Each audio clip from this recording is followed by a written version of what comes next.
Nothing's fair use no more. Dude, there's no such thing as fair use. If I played music in the background of this shit, the only reason anybody would watch it wouldn't be to hear me talk. It would be to listen to the copyrighted music playing softly in the background. Makes total sense to me. Over a whole ass movie, but it still ain't fair use. No, the only fair use is to not use it at all, or to use it in such tiny little blocks that nobody can catch it. That's fair use.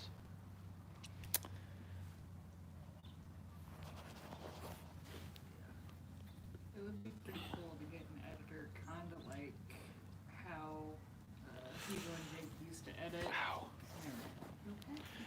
Just my feet in these boots, walking back and forth all day. Pick them off. Yeah, I probably will. They're not exactly broken in yet. You didn't use them enough. No, you can see how nice they are still. But they are work boots. They're supposed to be for work, so it's like we did work today. Boots were needed. Some slippers? No, I'll be fine out here for a bit. Like this. They were a little hot in the boots anyway. Hello. How's it going? How is everyone doing? You want to show them Dinor's sweater? Look at Dinor's sweater. Say hello, Dinor. Rudolph the red-nosed Dinor. Hey, be careful. Be careful. You're going to burn yourself. Don't be a dork. You sit next to the fire. You don't sit in it.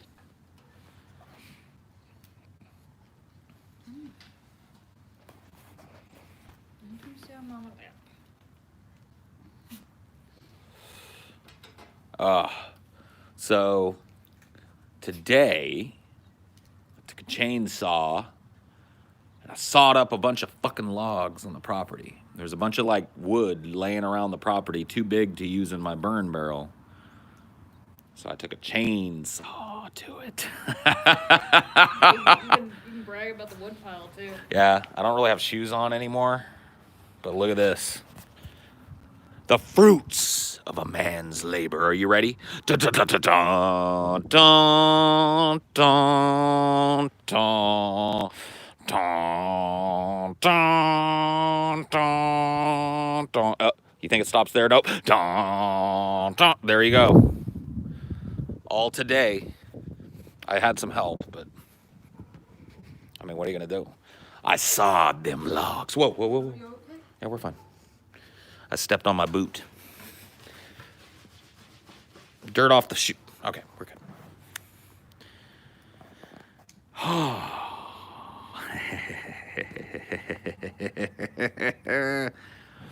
I feel pretty good.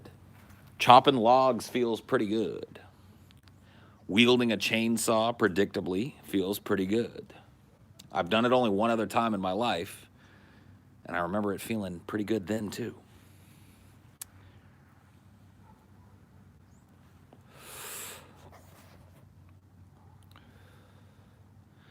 Can I say hi to your wife, Nikki? She would love that. What up, Nikki?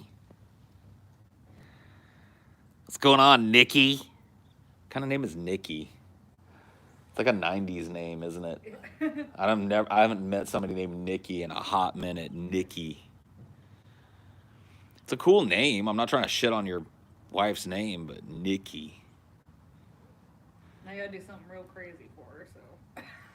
Like what? Something her husband would be embarrassed by. Like fart? I could like fart right into the mic. I don't have a fart brewing up yet. Born in '92. Oh, that would explain it then. It's definitely Nikki territory.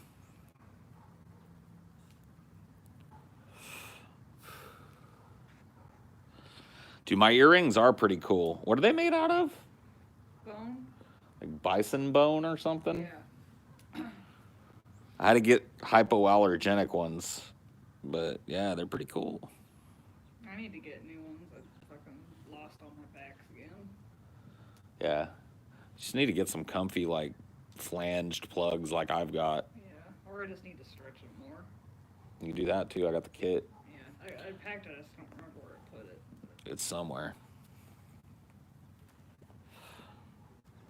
Bison bone. Or it might be horn. Yeah, Yeah. it could be horn too. It might be horn. I think mine were bone, maybe. But those fell apart on me. I guess they ain't supposed to get wet. Too bad. Yeah. These have been fucking dope, dude. Like, the only problem I have with these is that I literally forget to take them out and clean sometimes because I just forget I have them in, which is exactly kind of what you want from a fucking set of plugs, at least for me. I used to, for the longest time, and this was like way more fashionable back in the day. I wore big dangly fucking things in these ears, like the big, not like dangly, like But like the hoop. the hoop, the like horseshoe hoop with the Yeah. two balls that met in the middle. I wore those through my ears for the longest time, and those had a lot of weight to them. When I would swing my head, I'd feel like the weight of them. These things just sit there, but I'm not really trying to show that off anymore. When my hair's down, and if you're not looking at me sidelong, you can't even see them anyway. So what's the point? I do have a ponytail, yeah. Had to. You can't be working out here sawing logs with your hair all in your face and shit. You ever gonna go up again? What do you mean? Oh, you mean up in size? I was talking to Amelia about it the other night, and part of me kind of wants to. I think I'm at. I cannot remember for the life of me. Do you remember if I'm at a 0 or a 00? I think you said 00. Yeah. They really ain't that far apart. No, they're really not much difference. But yeah, I'm at either a 0 or a 00, and yeah, I kind of want to start maybe stretching them a little more. Possibly, I don't know.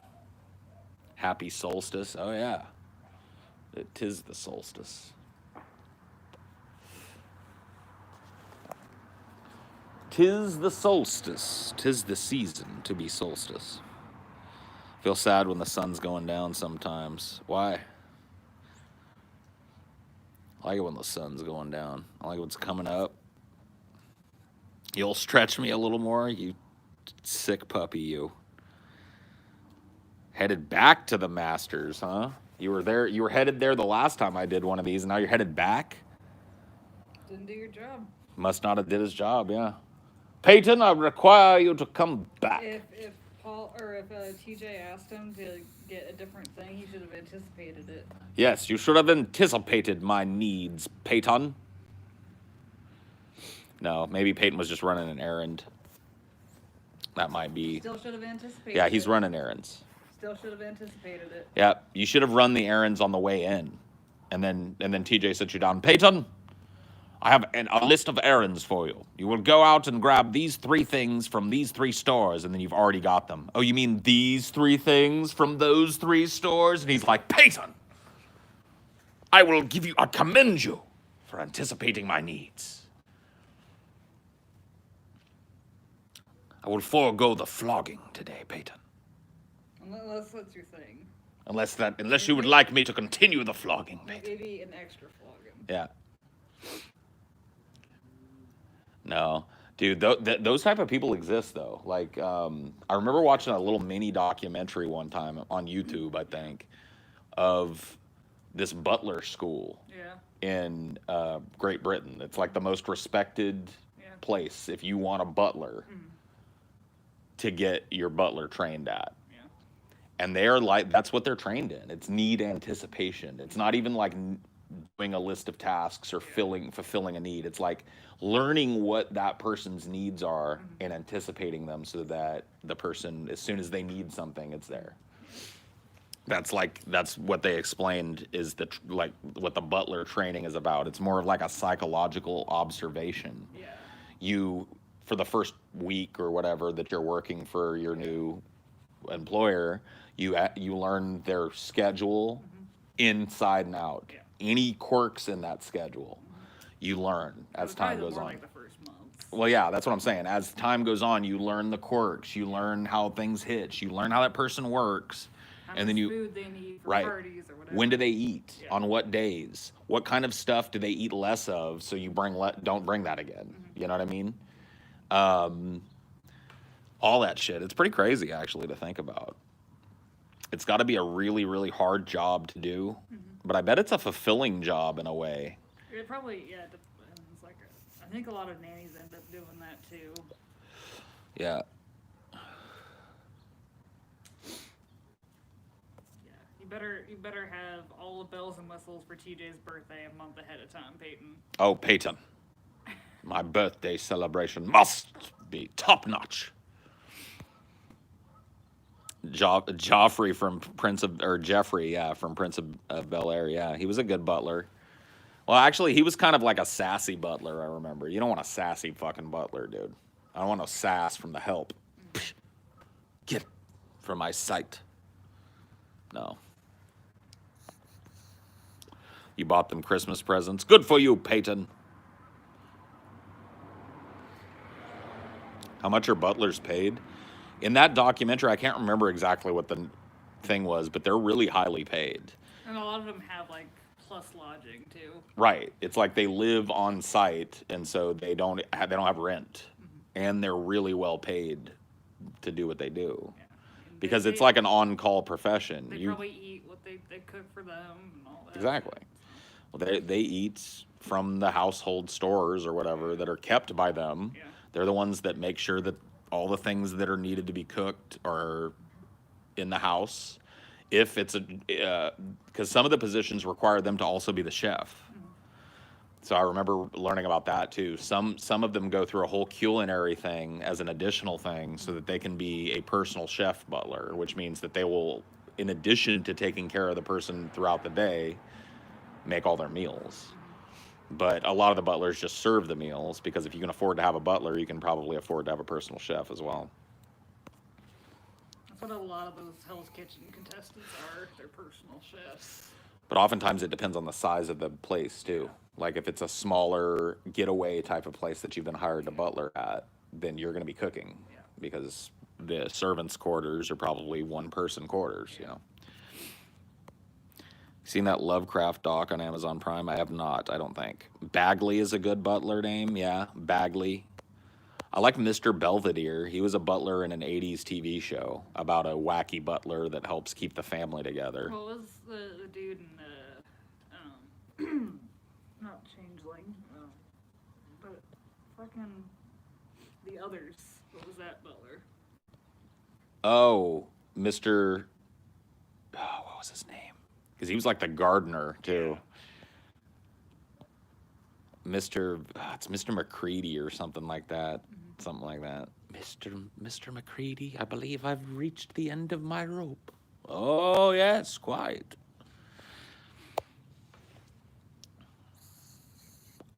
Oh, Mr. Tuttle. That's what it was. Mr. Tuttle, I believe I've reached the end of my rope. Oh, yes, quite. Miles from The Nanny was also a sassy butler, yeah. There were quite a few like sassy butlers in shows back in the 80s and 90s and shit. There were a lot more shows about rich people. Yeah. And then like I think I mean also that was more attainable back then, like where the middle class could kinda, yeah, you're right. Like now the dream is like a normal middle class family that's not scrambling for every goddamn thing. Yeah. Like that's the new peak that people can aspire to, but still feels within their reach. Yeah. Dude, there's this weird, you remember the nanny, we only watched the beginning of 13 Ghosts, but you remember like they were living in that like little roach apartment, but they had like this live-in nanny. Yeah. And it's like, and that's how it was back then though. I guess. There was enough, you said the middle class was real back then. Yeah. Sorry to interrupt your stream, but if you guys type in live planet conjuncture, there's an astrological phenomenon going on tonight. Cool. I won't be able to see shit tonight, probably. It looks like it's going to be socked in, overcast, foggy for the next few days here, so. But, yeah. That's cool to know. Like, which planets are aligning and whatnot. 45 minutes after sunset, but where? Because, like, sunset happens at different times, right? Well, no, I guess not with daylight savings time. But yeah, sunset where is this convergence? Jupiter and Saturn? That's neat. I guess it could be sunset in each individual place because you figure it moves with the. Well, it would be it would get dark here before it gets. Well, I'm trying to think. No, it gets dark the farther east. Like if you were to think of time as like straight, Yeah. like we're on the same time as everybody else, like it is, right? It gets dark. Well, Way earlier over there. but is that just perception? Well, yeah, it gets dark before it gets dark here. Yeah. Ah, fuck this whole planet. Fuck living on it. You're so bad at the time zones too. You keep thinking the guys are behind you instead of ahead. I know. I'm the You worst. thought today was Sunday. That's true. I thought today was Sunday. I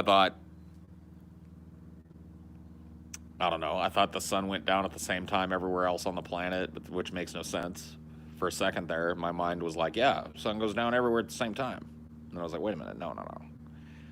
Because the planet's curved and shit. And like, so like, whatever. This is why like people like me don't become astrophysicists. You know?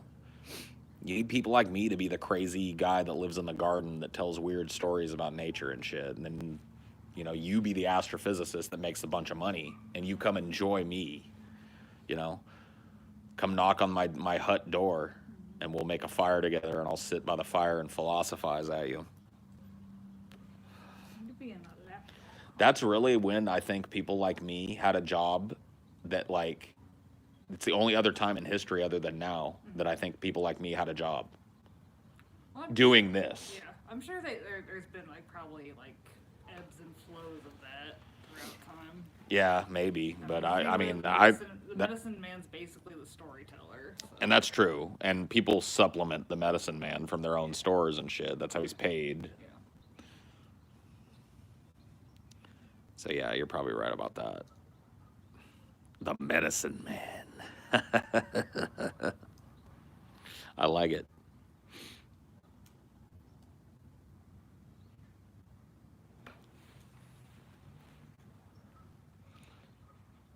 You like that fire? I did that too. The sun orbits the black hole in the center of the galaxy. Oh my God. You're right. It does, doesn't it? No. It doesn't? No. It doesn't? Well, isn't our whole galaxy orbiting the black hole at the center of the... Yeah, but I don't know if you can say the sun is orbiting it because it doesn't follow a thing. The sun is we are the Milky Way galaxy is orbiting the big Sagittarius A but we're just a black solar hole. System. But our solar system. They said black hole at the center of the universe. At the center of the I was thinking at the center of the galaxy, not the center of the universe. No, the Milky Way is the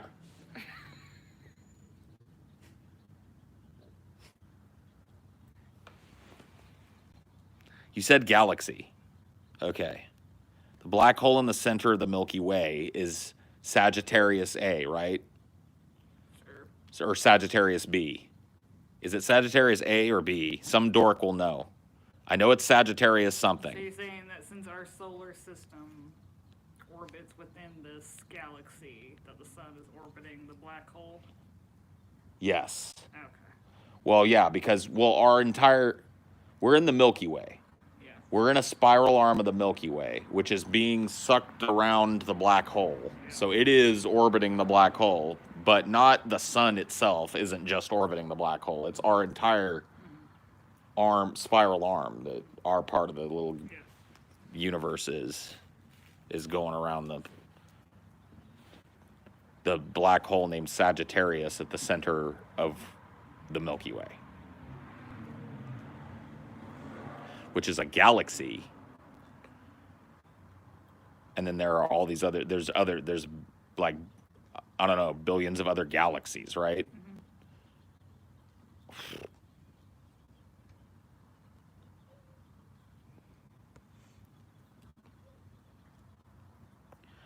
Dude, the whole thing about space fucks with me, dude. And people have tried to explain certain things about space to me, and maybe I'm just too dumb to understand them, but like I can't understand them. Like, for example, right? The Big Bang, boom. I think I've talked about this shit with you guys before, but it's been a while, so let's go into it. The Big Bang, right? And like it's like the universe is expanding, right? Because it started here and then it went boom, and so like in a big kind of sphere, right? The universe is expanding. We know this. My question to you is expanding into what? You think he's too close? No, he's fine. If he gets too hot, he'll get back. He probably feels good right there, huh? Let me see. Oh, yeah, it feels good. It feels good. Oh, he's not even. He's just getting a little heat from it. So expanding into what is my question? Like if I were okay, so let's theorize something. This is how I've explained it to people in the past. If I was able to create a spaceship that could break the laws of physics and travel faster than the speed of light, right? And I went straight for the edge of the galaxy. Eventually, right, I would come to the leading edge of the galaxy as it expanded out. I'd be able to see the event horizon of that expanding galaxy. And let's say that my ship was able to handle the great forces of passing through that to the other side and then went like 1,000 miles and turned around and looked. What would I see? What would I see? Like if I got far away enough, would our entire fucking reality look like just a little star in a sky filled with stars again? Or is it infinite blackness outside of our universe that or nothing?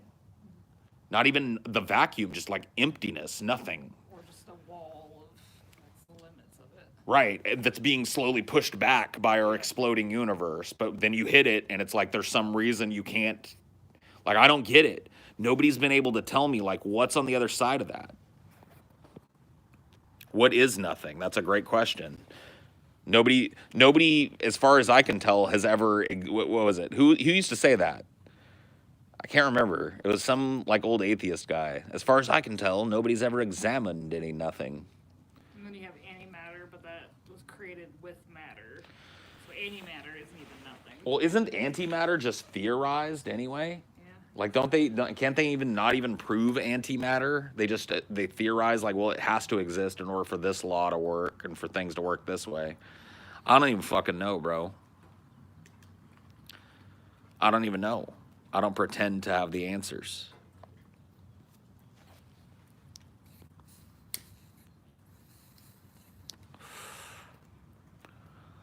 Think about this, Paul. No matter where you are in the universe expands equally away from you as if you were at the center at every point. What? Does that make any sense to you? So each individual molecule has its own expansion around it? That doesn't make any sense, because otherwise how would solid things happen?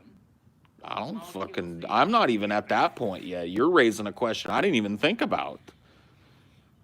You can't, if an explosion happened, yes, it's not going to be uniform sphere, but it's going to be roughly a spherical expansion from that explosion. You know what I mean?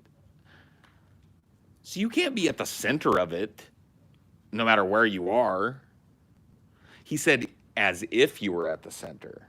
So no matter where you are. Then that's like implying that each molecule has the universe individually expanding from it. No, he's saying as if you were at the center. So it's not like you're at the actual geographic locational center. It can't expand from you if it doesn't also expand from each individual molecule. He's saying it's expanding away from you at the same distance and speed that it would be no matter where you are, as if you were at the center. So I did wrap my head around that. There's a little kitty. And that's a different kitty. That's like a black kitty. It's theirs. Oh, is it? Okay. If you explode something underwater, it makes a sphere. Right.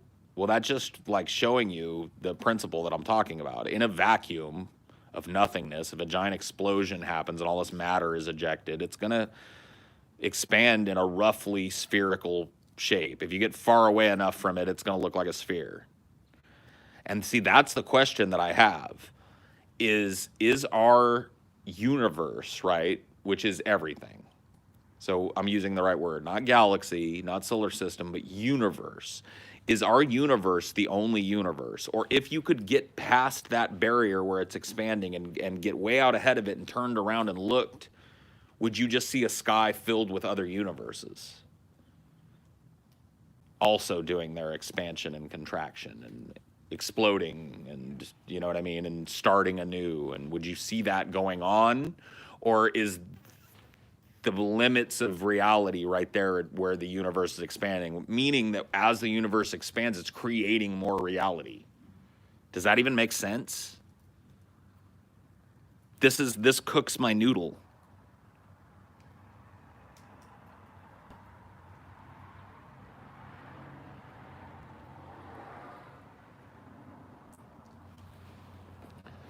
This really bakes my noodle. I don't understand.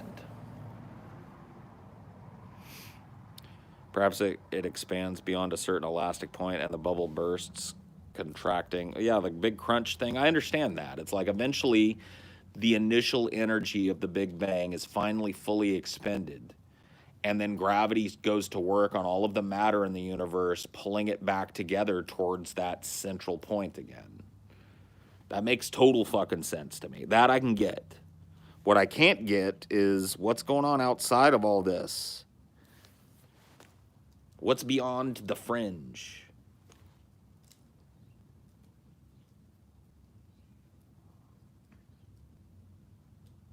We don't know that. I know we don't know that, but I'm just saying that's the theory behind the whole big crunch idea, is that we're in a cycle, an infinite cycle possibly, of expansion and contraction, and that's what happens. The universe expands, explodes out over trillions of years, and then eventually slows down and starts to contract again until everything conglomerates in a point so infinitesimally dense and packed in there that it explodes again with the sheer pressure of it and sends all that shit flying out again. Like, that's one theory of, you know, the universe as an eternal thing. What if the ring just turned inside out? Like where the edge is the center again? What do you mean? Like it starts pulling in just the very back of it and pushing the rest of it out. Maybe it does. Maybe it loses a little bit every time. Because that would mean it ejects a little bit. I don't know. I don't fucking know, dude. The whole shit, the physics, astrophysics, it cooks my noodle in a big way. It makes my brain, like, go...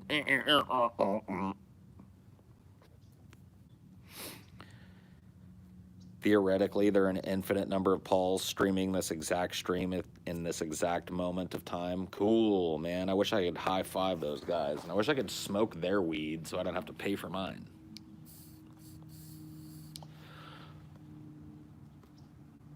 I can't wrap my mind around how it's expanding faster than when it started, right? That's like redshift, right? Or blue shift. So that's implying that there had to be gravity at the other end for it to move faster, wouldn't it? Maybe.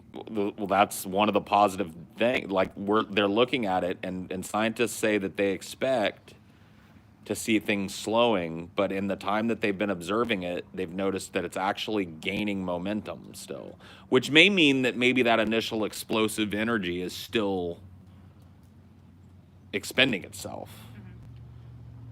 Mm-hmm. I don't fucking know, dude. Who the fuck knows? How many licks does it take to get to the center of a Tootsie Pop? The world may never know. I'm gonna go get my slippers so I can stand next to this fire without getting my Tootsies all dirty.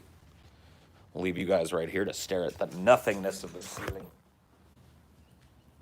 Because that's all you're worth. The ceiling. Need a water too? You want a water? Yeah. You got it.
You are more than welcome.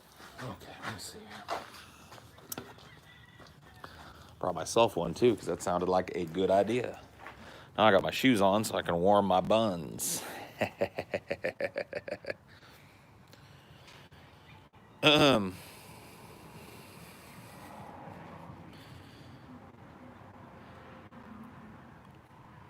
Yeah, dude, if you've got an indoor ceiling that looks like this, I recommend that you make a complaint to the local housing authority. This is a really jerry-rigged... This is probably worth a complaint, too, but... Kind of, yeah, it probably is, but whatever. But yeah, if the inside of your house looks like that, you need to complain to somebody, because you're getting played. But yeah, I guess now there's more people in here. I can show off better. Look what I did today. You guys are gonna be proud of me. Look at this. There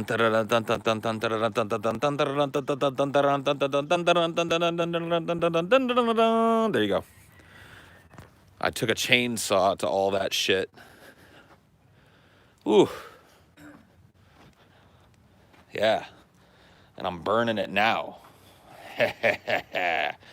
There's a lot of like fallen limbs, and like it looks like people have chopped trees down on the property and just like left them laying here for years. And so I pulled a lot of that crap and just sawed it up today. I had help. I was not alone. I normally can't donate, but I'm lucky to have a bit of money that I can share. Good job chopping all that wood. Looks nice and even. Yeah, it looks pretty good. Yeah, this will last us quite a bit.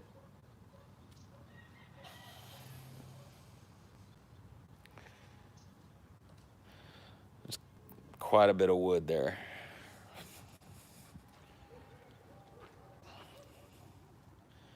Smoke, please.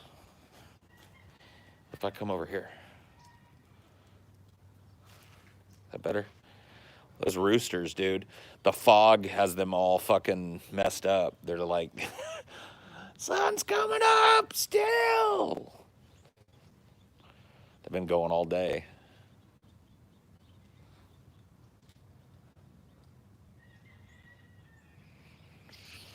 I need a banjo now.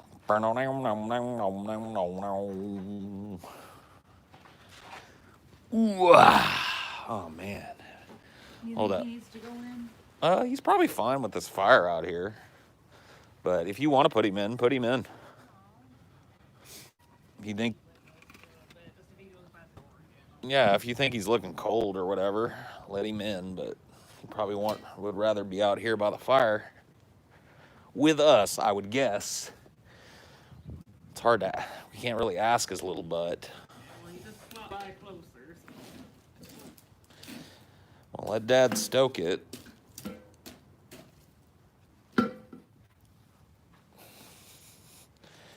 Get our burn on, Donor. What do you think? See, this one here, the bark on it is damp.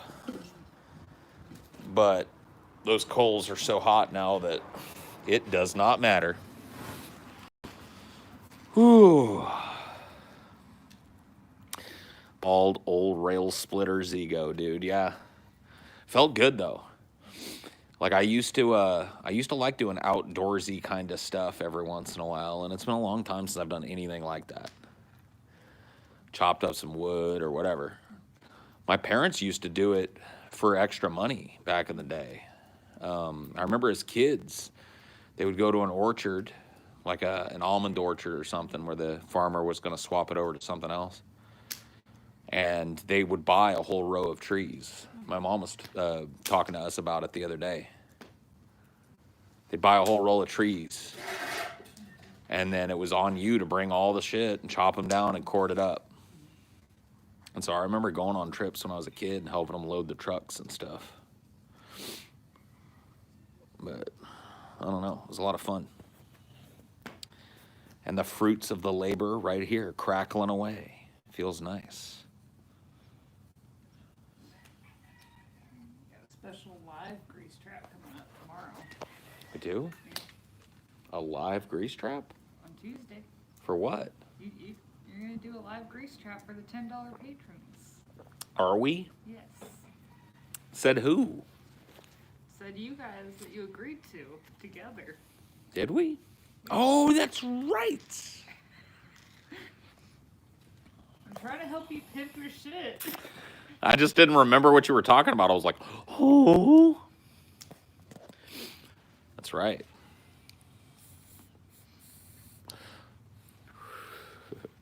You gotta remember all your shit to pimp. That's true. Good point.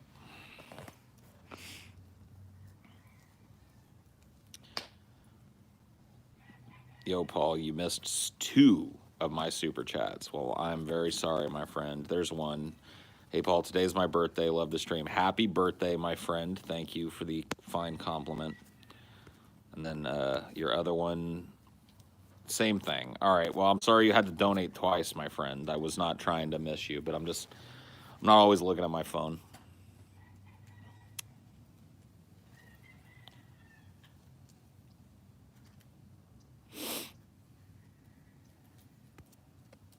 Nice booger.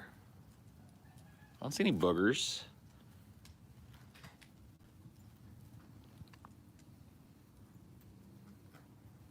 I don't see any boogers.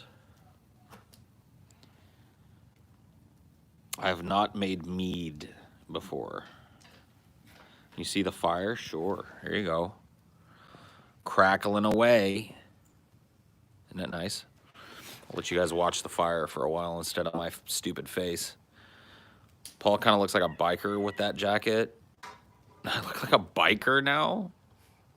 Or I always look like something else to you guys. Paul, every time I change a piece of clothing, I look like some other profession.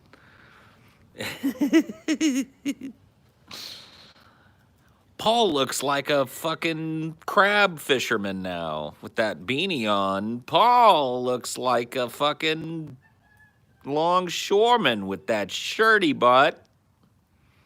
Paul looks like a welder today. Paul. More like a biker yesterday. I think so, probably.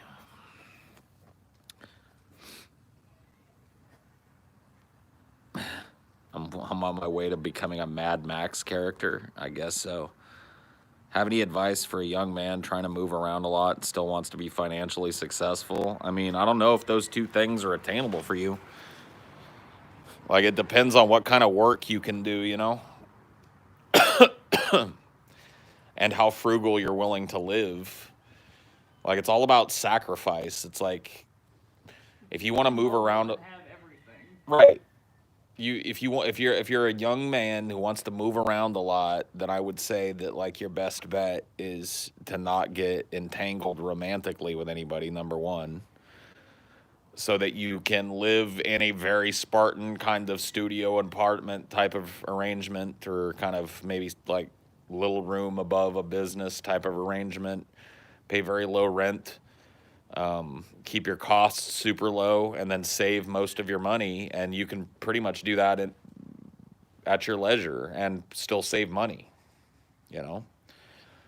But if you're the type of person that's like, well, you know, I want to get nice TV, or I want to get a bigger place, or I want to have this, there's no problem with that, but you're probably going to have to settle in place if you're working like an entry-level type of job. You're gonna spend more money doing that. Right.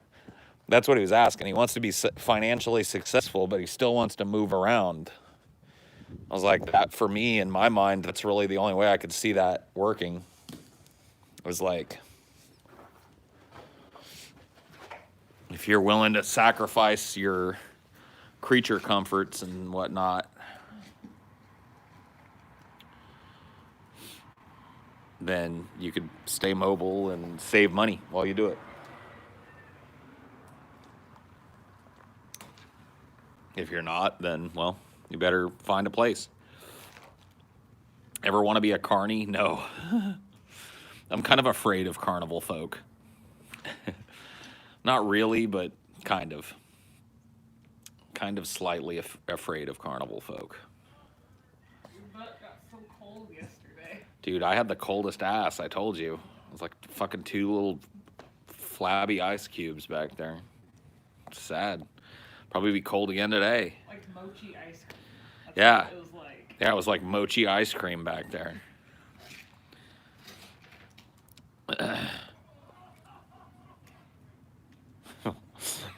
Somebody's having a good time over there. Somebody guffawed. I haven't heard a guffaw like that in a hot minute. That must have been some funny shit.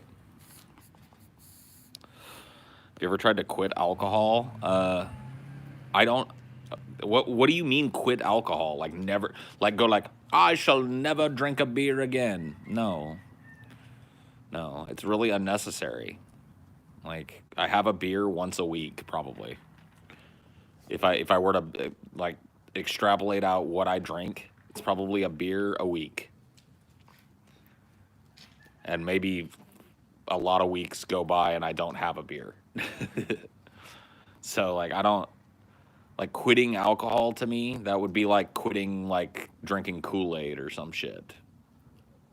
It's like it's an every once in a while thing for me to drink Kool-Aid, so when I was in my 20s, I wouldn't say I was habitual because I don't feel like I relied upon it, but I did a lot of like partying and binge drinking and shit in my 20s. That's really what me and all my friends did. Like that was pretty much what typified my 20s and teens, to be honest with you, which was kind of all wrapped up with the same people. It was just a lot of drinking, a lot of smoking. Every once in a while, some other drugs, but 99% of the time, just weed and alcohol, weed and alcohol, weed, alcohol, weed. What are you doing tonight? Having some alcohol. What are you doing tonight? Smoking some weed. And what are you doing tonight? We're getting together to drink. What are you doing? You know what I mean? So I did a lot of drinking, but I guess I never felt it was habitual drinking. Like I didn't feel like, oh God, I gotta have a hit of alcohol or else. Like, let's say there was a drought of parties. Would you drink by yourself if there was like a party No. drought? No. I hardly ever in my life ever drank by myself. There was a couple of times where I got real depressed or whatever, this, that, or the other thing, and I would get drunk by myself. But that was such a rare occurrence. I was totally a social drinker. It was just my social circle did nothing but drink. So I drank a lot, but it was just because everybody I hung out with, it was like, what are you doing tonight? Partying. When do you get off work? 6 o'clock. Oh, drop by. We're going to have some beers. Okay. You know, it was like, what's poppin', basically. Every night, there would be some texts exchanged, or back then, some phone calls exchanged, like, hey, what's poppin' tonight? What's going down? Okay. We're going to get together at so-and-so's house. BYOB. Rooster is not happy. Dude, that rooster is like, he doesn't know if it's day or night. He's all confused. He's like, the fucking sun never came out today, man. What the fuck? It really didn't, though.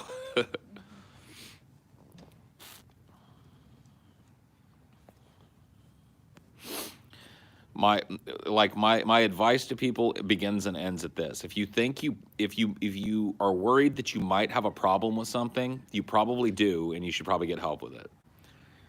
Like if you ever get to the point where you're like, I wonder if this is a problem in my life, it's probably already been a problem in your life, and you should probably look at getting some help with it. And that's all I'll tell you. I'm not going to tell you how to drink. I'm not going to tell you how to quit.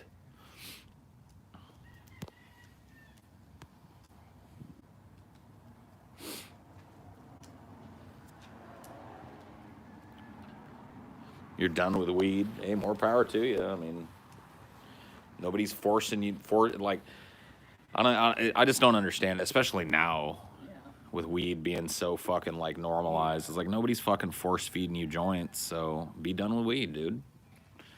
Good on you. Do you think we'll get weed ads, or do you think they'll go in like the realm of cigarettes so they can't advertise? I mean, to a limited extent, I think that it'll be allowed. Like, Billboards don't really count because gas stations have like cigarette billboards.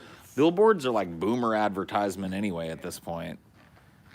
Like nobody really fucking cares about a goddamn billboard ad. I don't know how much fucking shit it was like watching that thing last night. That fucking infomercial. I haven't seen a Dinor. Hey. Back up. You can't be crawling up underneath that thing. His ball is under there. Yeah, poke it with the stick, but god damn it, Dinor. He was about to belly crawl under that. Dude was about to fucking belly crawl under there to get his ball. Just don't let it roll in there again. Yeah. Hey, come here. Come here. We'll do it over here. Fucking Dinor, dude. Dinor is pretty dumb. He's next level dumb. That boy.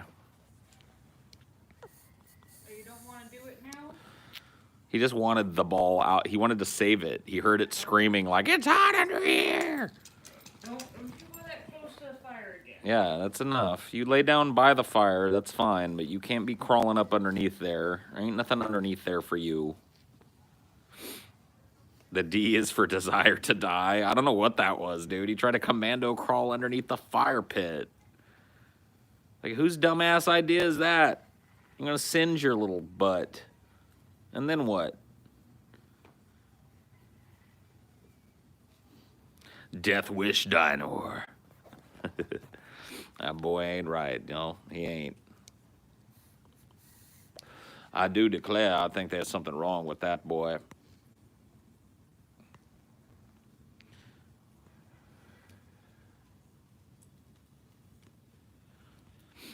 What do you say to Thomas Hobbes' assertion that life in the state of nature is solitary, nasty, brutish, and short? Does man live in perpetual fear of a violent death? I mean, I think a lot of people right now live in perpetual fear of a violent death, even if they're fucking statistically like almost guaranteed not to have one. So I really don't see the difference, is what I would say to Thomas Hobbes, and I'd give him a snapshot of our society now, and I'd say, find me a person in this picture that isn't, like, at the core of them afraid. Afraid that something's going to happen. Afraid the bottom's going to fall out of everything. Afraid they're going to be robbed. Afraid they're going to be killed. Afraid somebody's going to take what's theirs, et cetera, et cetera, et cetera. It's just fear. I'm gonna go in. All right, baby. I love you. Love you too. Oh, could you throw me before... it's on your way in. Just that extension cord that's on the laundry room. Just throw it out here for me. I might have to plug this in here in a minute.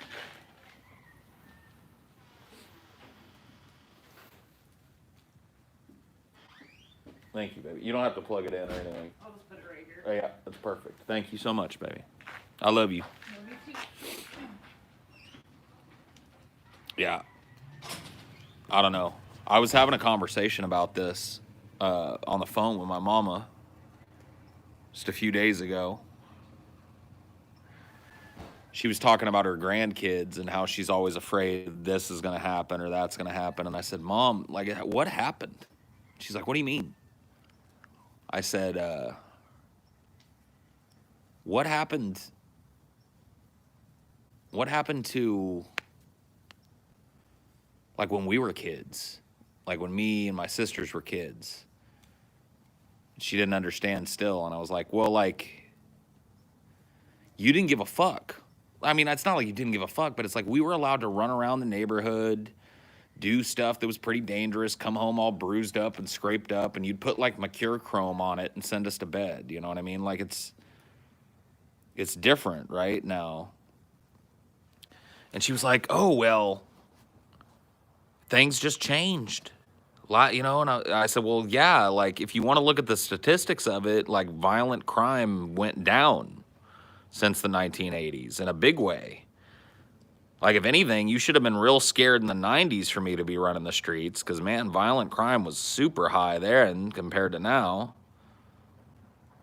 And she was like, well, I think it's gone up. I was like, well, you think it's gone up, but the statistics don't say that it's gone up. The statistics say that it's trended downward and has continued to trend downward for a long time. Well, it's not even really about getting dark. It's about this. It's foggy today. This never lifted. You see this shit? Never lifted. Paul, there's more people in the world. The likeness of you dying is based on your location and probability. Well, sure, but like most people don't have anything to fear. Like here's the thing. A profoundly small percentage of people die by gun violence every year. Now, there are certain people that live in certain areas that have a higher propensity of gun violence, but by and large, your average person, they should be way more afraid of a car than a bullet. right? Your average fucking person in the Western world should be way more afraid of being run over by a car or dying in a car accident than ever being a victim of a violent crime. I didn't realize until I was the victim of a violent crime how profoundly rare it is. And that's usually not what happens, but I was told, and it was really drilled in as I was kind of counseled after it happened to me. What happened to you doesn't happen to people. And I said, well, how so? They said it is profoundly rare for a person to be taken at gunpoint and held at gunpoint for a long period of time and then dumped in the middle of nowhere. It's like you will probably never meet another person in your life that's been through that. And I said, okay, well, what is that like? Because for me, I thought it was way more common for this shit to happen because it happens in the movies all the fucking time. It doesn't. That's just the perception we have living in the society we live in and consuming the news the way we do. She watches the news a lot, yeah. She's a boomer, a legit boomer. So, yeah, she watches like network news. And it feeds people a lot of fear. That's it, of course. But it doesn't change the fact that, like, it's not just people that are watching network news. Halloween is a different holiday now. Like, I don't even want to participate in fucking Halloween anymore. I'm going to let you guys know that right now. Like, if I have my way, Halloween's a fucking dead holiday. Because I don't want to participate in a holiday where people fucking, like, shepherd their kids around with little flashlights. Like, every house is a potential predator or something. It's just ridiculous. Like, the reason Halloween was fun when I was a kid was because I got to run around without my parents bird dogging me. You know what I mean?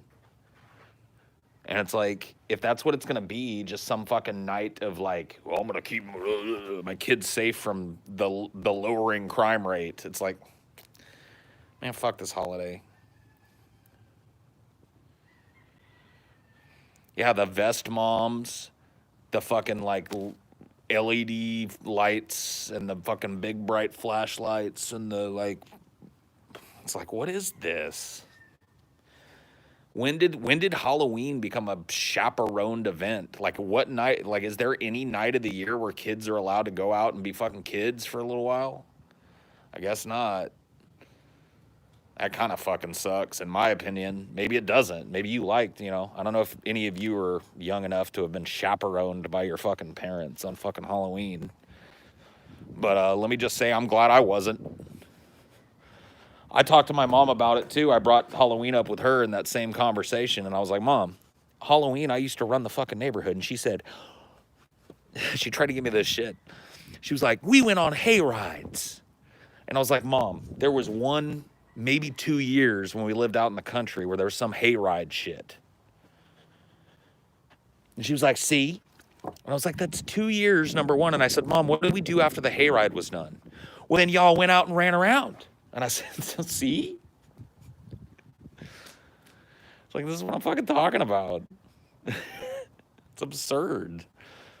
Like, so crime has gone down, but we need parents with fucking glowing vests and giant fucking 10,000 lumen torches pointed at your face to, like, chaperone the children around. I understand the little ones. Like, when I was real little, like 3, 4, 5, 6, 7, even maybe, my mom, yeah, they drive you around, they walk with you, because you're like a little toddling, like, you know. But, like, once you're, like, fucking, like, 8 and above, it's like you can go, you ride your bike around the neighborhood in your scary mask, and you can go door to door on your own. You don't need mom holding your hand.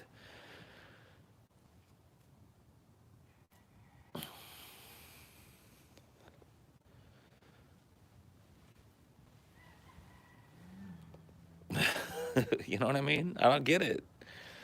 But something has fucking changed in the culture. It's everywhere. Like, the whole culture has switched. And now everybody's too afraid to let their fucking kids go out. I asked my mom about that.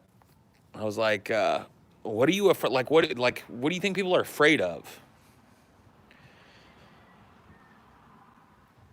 She said, what do you mean? I said, like on Halloween, like why the chaperoning now and not back when we were kids? And she said, well, I think people are afraid of their kids getting snatched up. People, it is so easy, PJ. Somebody just pull up, snatch up a kid. And I was like, Mom, like you realize, like that's not how it works. Like that may be true. Like it may in some ways be simple. And I'm not saying it never fucking happens, but I was like, you realize like 9 out of 10 times if a kid disappears, it was somebody in the family. If a kid is murdered or kidnapped or molested, 9 times out of 10, it's somebody that's in the family. Like not, if not a direct relative, then a friend of the family that took them.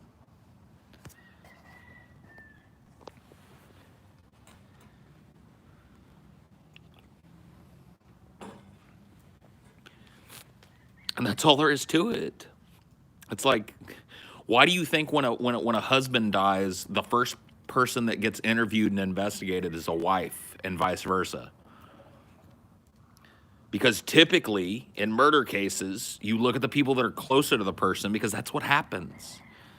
It is so fucking rare for somebody to be murdered by somebody they've never met. It happens.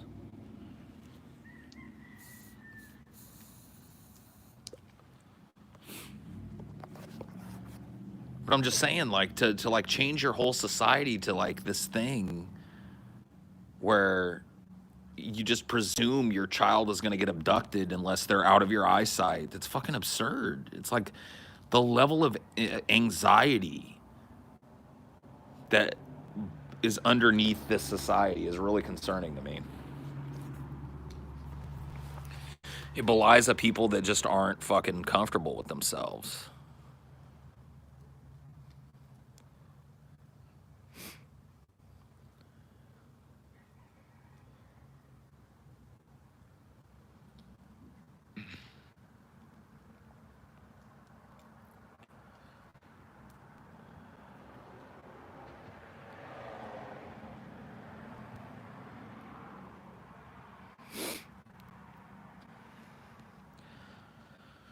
Is it possible that violent crime rates have gone down because of overprotective parenting? No, they've gone down in spite of it. They started to drop back when I was a kid. Like, that makes no sense.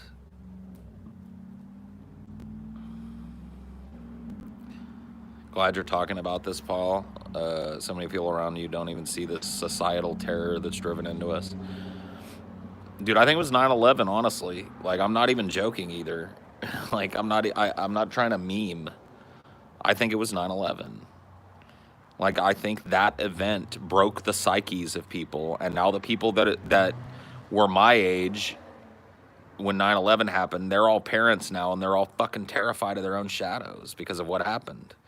It was like everybody felt safe, and then everybody felt not safe. It wasn't some slow decline. It was immediate. At one point in this country, we were safe. We had safety. We had relative safety. You could let your kid ride their bike in the neighborhood or whatever the fuck, and then at some point you couldn't. You don't see this problem in other first world countries. I don't. That's not shocking to me.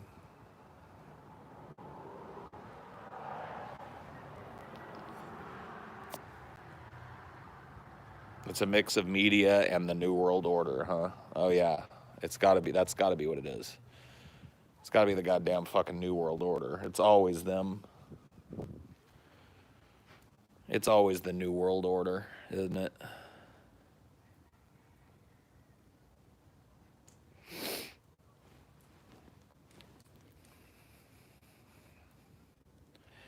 As a Zoomer, I never had the leash stuff like that, but I knew kids who did. Sure. I mean, like, I'm not trying to, like, look, I'm not trying to say everybody, so don't get all up in arms, but thank you for being cool about it. Yeah, I'm not saying every kid is helicoptered now.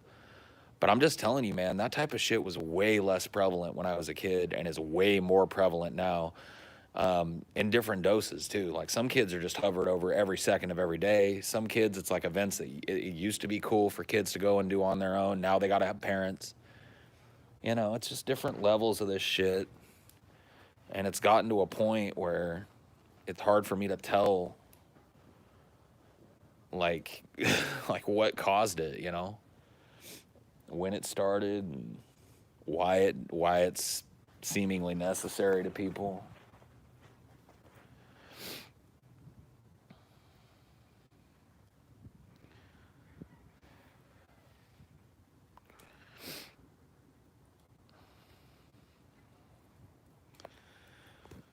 When the news harped on people stealing your kids, I could no longer go out after dark. Even no kids were stolen before that in my town. News propaganda dictates all now. I mean, maybe not all, but it definitely dictates the lives of children.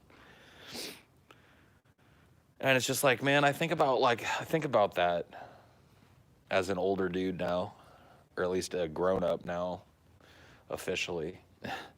And you know, there are little pockets of that. Maybe it's good that parents are paying a little bit more attention. You know what I mean? Maybe it's good that kids wouldn't be allowed to have the kind of almost unfettered access to drugs and alcohol that I did back in high school. Like, I don't know. I think I came out okay, but I have some friends that straight out didn't. I'll tell you that shit right now. Let me go turn a light on out here. I'm having trouble seeing myself, let alone you guys seeing me.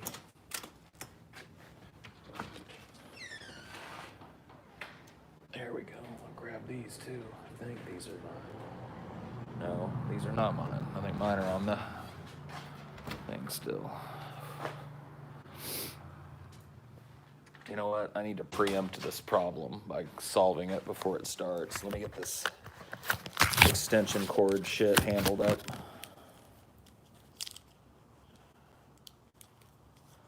So I can plug my phone in over by there. And have not a care in the world. Okay.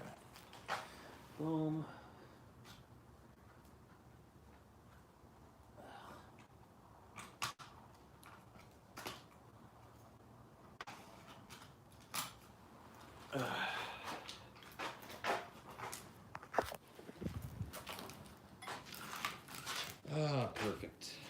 Perfect. Perfect, fucking perfect.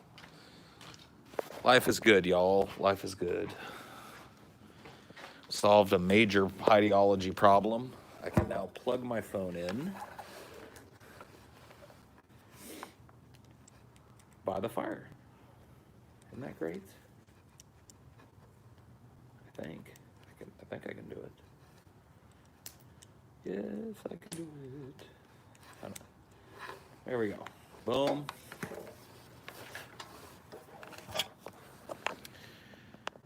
And then boom. Phone plugged in. And we're Gucci. Okay. You have power, fire, and electricity now. Yeah, I know. Upgrade. Major upgrade to the camp. To the Highdeology camp that is my little stoop back here.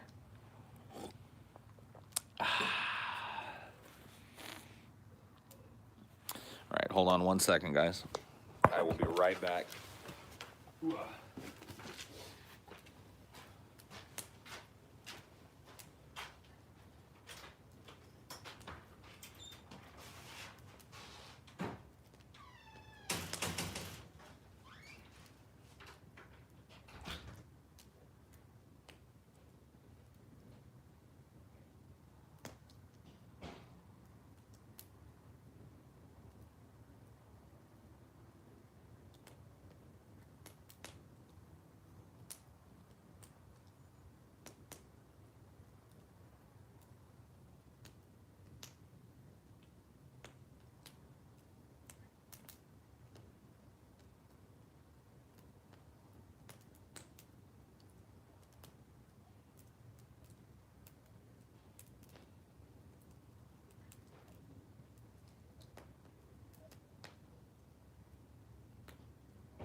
Dun, dun, dun. Okay, all right, we're fine now.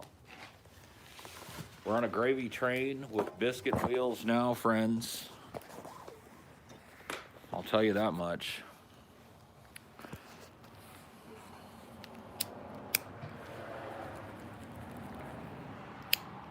Oh man.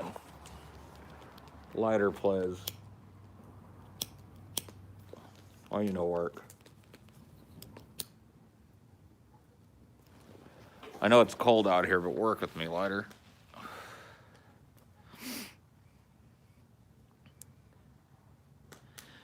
I can't see anything in the sky tonight. It is, I can show you guys a little bit of it. You can see it is smoke, not smoke, but fog. It's been foggy and overcast all day today, so there will be no great conjunction for Paul's ego.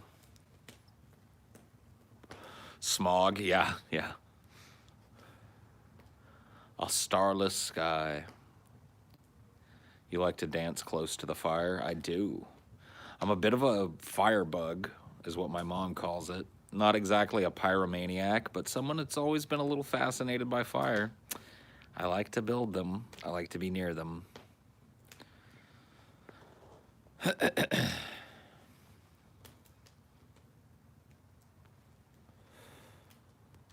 The beard makes that not a good idea. Plus, fire plus beard equals burns. How about this, bro? I got an idea. How about I'll be a 40-year-old dude who knows how to watch out for embers landing in his goddamn beard, okay? And you quit being a fucking overly concerned Karen up in my chat, whinging about how I need to be careful about this, that, or the other fucking thing. Don't join that goddamn chorus, okay? It's pretty sad. He's not my helicopter parent, but I can almost guarantee he had one. Anybody out there that's looking at me sitting here by my fire and going, oh my God, Paul's got a beard, probably had a fucking helicopter parent.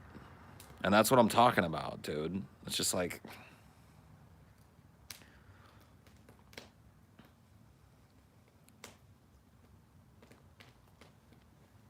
Dude, if you light your mustache on fire hitting a bowl, you're either hitting the world's smallest bowl or using the world's largest lighter. Either way, you're stupid as fuck if you light your mustache on fire while lighting a bowl.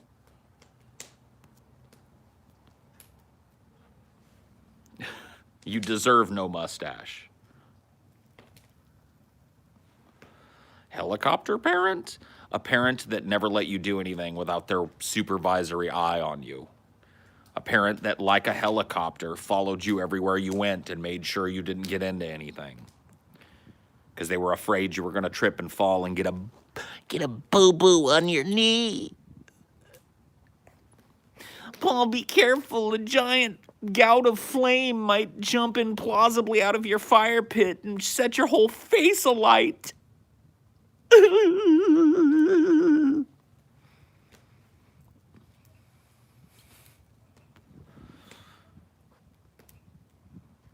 Never heard that term, yeah.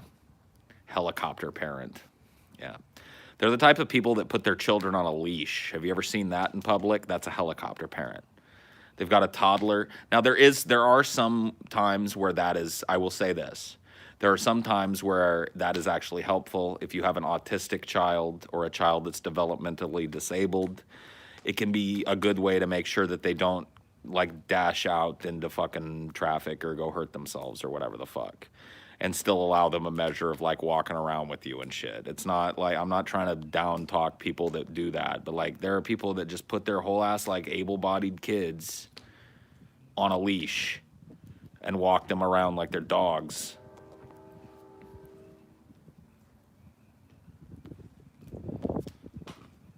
You know what I mean? You say Christian parents, but dude, it ain't just the Christian parents, dude. There's a lot of that shit, and it is not just Christians doing it. Or when you light your hair on fire while lighting a cig due to length. See, you got to be pretty dumb to do that too. Like, you got to make sure your fucking hair is out of the way.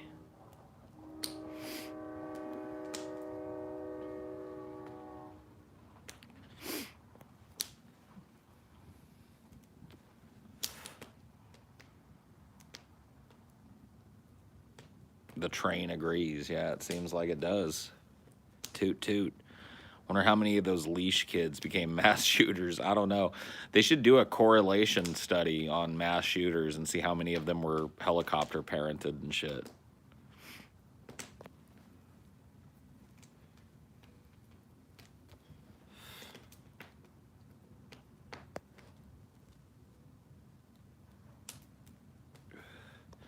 Well, dude, it's been too wet, and I've just been low on wood, but I spent all day today, well, not all day, but like a good 3 hours today, Marshall, chopping wood with a fucking chainsaw. I dragged a bunch of big logs that are laying down dead all over this property, and I chopped them up into cordwood, and now I've got wood for probably like a month over there, which is dope. Got a good fire started here. Look at it. Higher, higher, burning fire, making music like a choir. Dude, you gotta get behind a chainsaw, Marshall. I'm telling you, dude. It made me want to write rap lyrics. It did. I was out there chopping wood, and I was coming up with like these little bars in my head. I was like, ooh, some manliness going on here. You gotta chop some wood, Marshall. I'm telling you. What's your favorite chainsaw? The one that I got today was a Makita, and I rented it. I rented a Makita today, like a little electric saw. And I was worried, because when I got it, I was like, this little electric saw is kind of bullshit. That motherfucker chewed it up. I was like, okay, all right, well, we got ourselves a chainsaw then. I guess electric chainsaws are no longer bullshit. I felt the power. Yeah, I felt the power. Let the saw do the work. Don't fight it. Where do you rent chainsaws? Like Home Depot is where I got mine. But yeah, places like that. Home Depot or Lowe's will rent you a chainsaw. I did feel a little like Leatherface, dude. And you look a little bit like Leatherface now. So it might do you some good to get behind the chainsaw.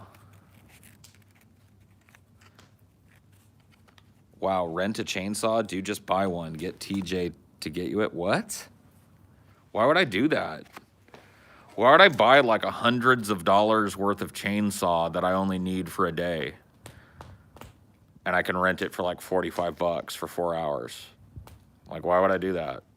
So I can lug a chainsaw around with me for the rest of my life? Like, I tell you what, if I ever buy a piece of fucking property, I'll buy a chainsaw too.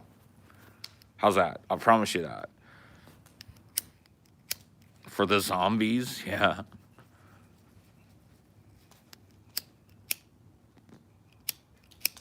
Come on, man. I gotta cup it. It's not even all that breezy out here, but I guess it's too breezy to light a smoke.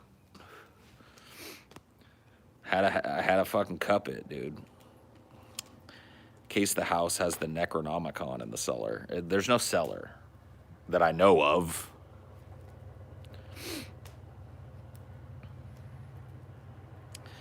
Yeah, I haven't done log chopping with an axe ever in my life, and I have a feeling it would probably tear me up pretty fucking quick.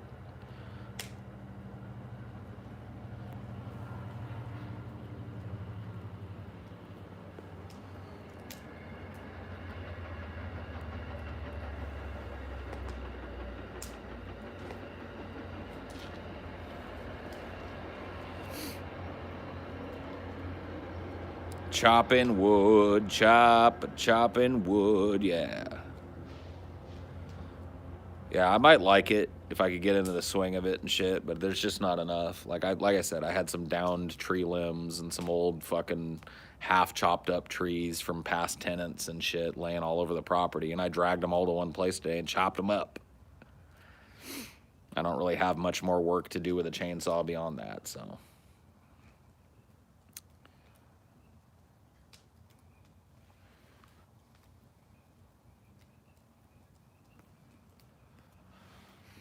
You just need a good sharp axe. Oh, yes. Well, maybe I'll try it. I don't know. It's all about the technique and the manner strength of the swing. You only get better at it, and you get ripped. Dope.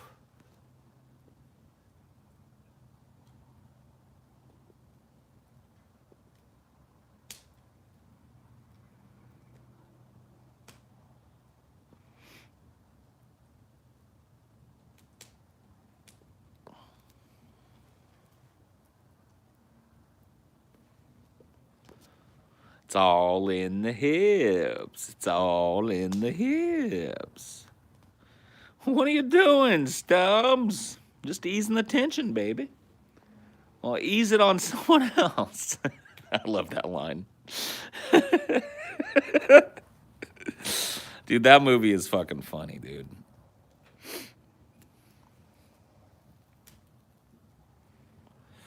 I don't care who you are.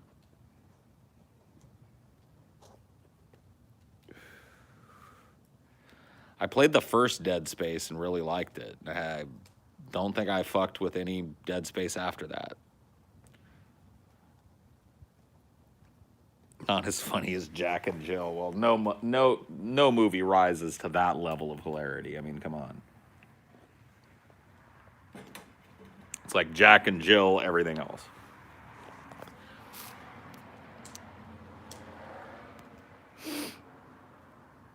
Paul, what movie lines just tickle you into hilarious laughter? There's a couple of lines that always get me, or like moments in movies that always get me. Like I watched Rushmore the other night. It was Amelia's first time seeing it. I love that movie. I love Wes Anderson movies in general, usually. The older, the better. Let's put it that way. Anyway, I was watching Rushmore, which is my favorite Wes Anderson movie. And there's this, like, a couple of moments with Bill Murray in that movie that never fail to make me laugh. I'll tell you, there's 4 of them. Okay? There's a moment in that movie where he's in the car with his twin boys, and one of them jumps in and immediately turns the AC on max, and it, like, blows Bill Murray's hair back and shit, and he turns it down again. And then he asked them, he said, you invite that kid to your party? Talking about Max Fisher, the main character of the movie. And his boys say, Max Fisher? We'd rather die. And then the one in the back seat says, yeah, Dad, pull your head out of your ass. And Bill Murray waits for like a second and a quarter, and then tries to fucking get him, reaches back and tries to grab him. That moment always gets me. There's a moment where with his sons again with the car, where Bill Murray's like trying to get back in the car, and his kid's doing that thing where you lock the door and then unlock it, and then they go to try the handle again and you lock it, and Bill just says, he just looks at him, he's like, unlock it. I don't know why that always gets me. I love the scene towards the end of the movie where he hooks back up with Max Fisher, like they stop feuding. And he's got a cigarette lit already. He's got a cigarette that's about this long lit. And he pulls out another one, just like apropos of nothing, like while they're talking. He pulls out another whole-ass cigarette and puts it in his mouth and lights it too. And he sits there and he's smoking them both. And Max is going like, so how have you been? And he goes, he's got like 2 cigarettes in his mouth. He's looking horrible. And he's like, I'm a little lonely these days. I don't know why. Dude, he tears me up in that movie. That movie is great, dude. That movie is fucking fantastic. One of my favorite movies, for sure. Definitely my favorite Wes Anderson film.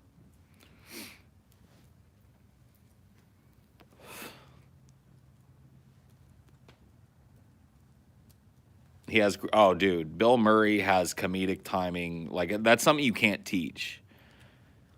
Like, you cannot teach comedic timing. You cannot teach it. It's something that you have or you don't. And I'm telling you, man, as a dude that I have decent comedic timing, Bill Murray is a king in my mind. He knows exactly how to let a moment breathe.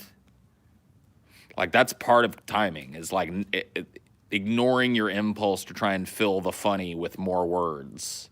Allow it to happen. The other moment in that movie, well, whatever. Just go watch fucking Rushmore. Just laugh at it yourself. Don't let me describe it to you anymore.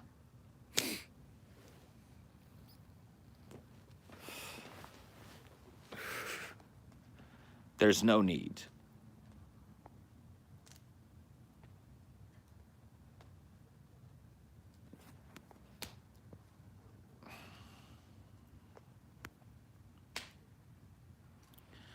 Your Mickey kayfabe is brilliant. Do you script any of it or is it off the dome? I don't script anything like that.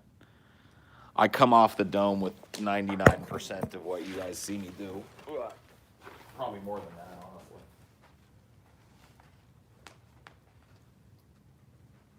Can you believe it? Bum, bum, bum. Do my eyes deceive me? Bum, bum, bum. Am I back in your arms? Away from your charms like a dream to be with you again. And I dream that I'm with you again. Who doesn't love The Who? If you don't love The Who, pipe up so I can ban you. How did you learn it was okay to embarrass yourself on stage? I don't know. I mean, I guess you just stop giving a fuck what people think about you. Because what happens is typically like there's a group of people, like in high school, for example. Even though I went to like a high school, it wasn't named as one, but it was basically a performing arts school. Our theater arts program was insane. But there were still a group of kids who were like, oh, it's dorky.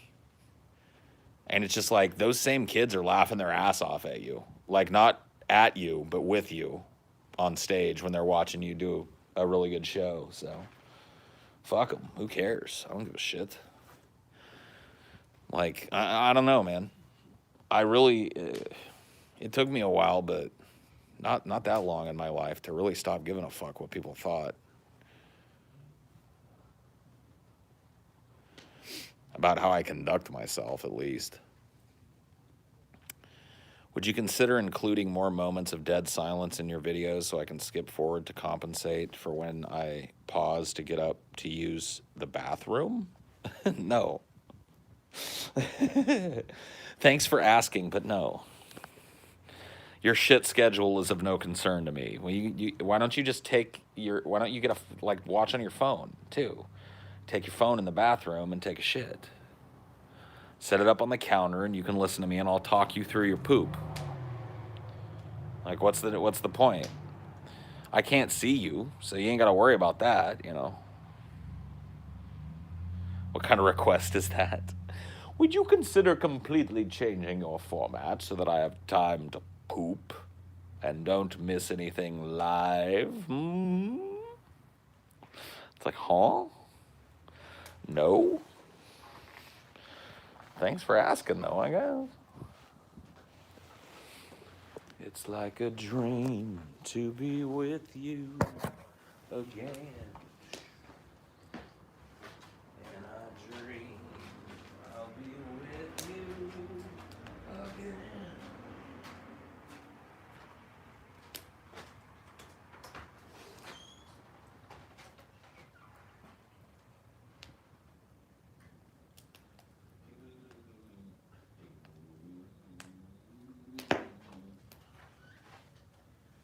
All right. Needed my gloves.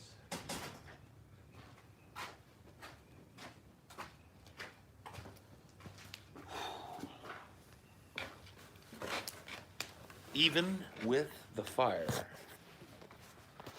the gloves needed to happen.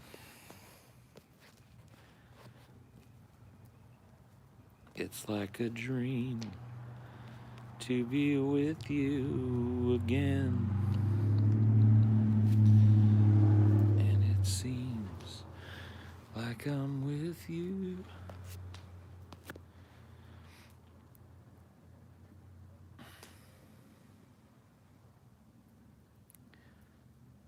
Would you visit a cancer Make-A-Wish kit?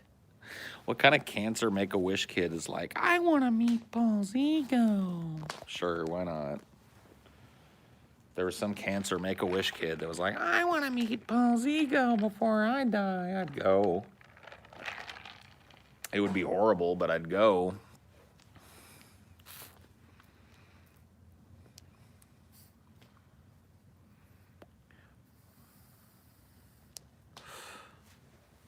I missed a super chat. Well, fuck me, silly. Let me see if I can get it. There it is. Ever listen to Dead Z Short-Lived Career? It sounds familiar, but I'm going to go with no.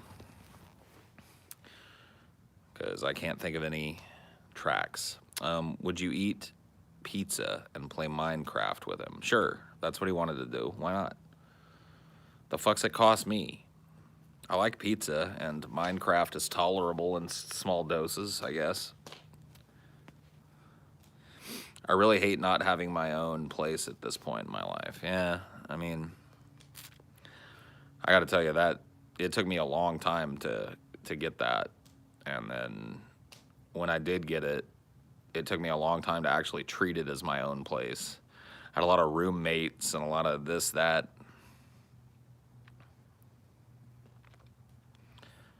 I'm 21 and have cancer. Does that count? I don't know. Will they let you do a Make-A-Wish thing? I don't know what the cutoff age is for Make-A-Wish, bro. I really don't.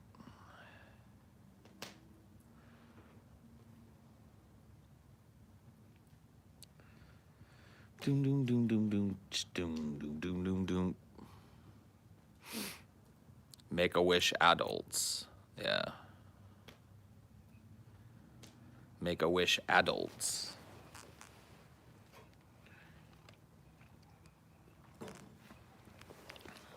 I'm 26. Had to move home also because of crappy roommates. Well, that sucks.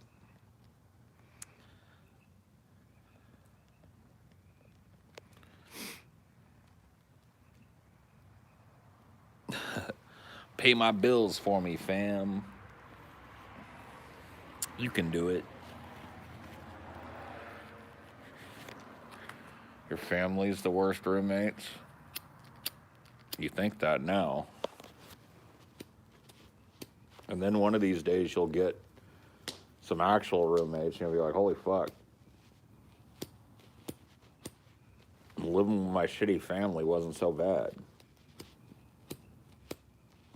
Man, these lighters, dude. I guess these clicky lighters are way better in the fucking colds, but even they are not wanting it.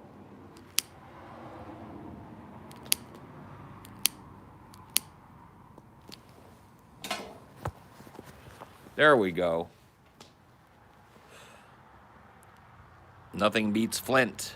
Flint and tender.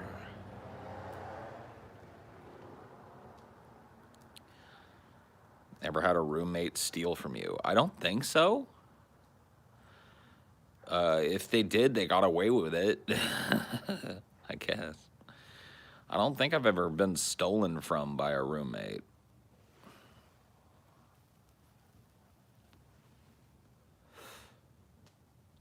Stories by the campfire. I love it. Yes, yes. Yes, yes. Enjoying a nice little relaxing end to my day here. Your home was chaotic. Still happy I moved out, but kind of miss that. What? What do you miss? That living with family. Yeah, I guess. I don't really miss living at home at all. It's already your day's end. Well, pretty much, yeah. It's my day off, so. I mean, I'm not saying like I'm going straight to bed after this or whatever, but yeah, I'm winding down. I did some work today.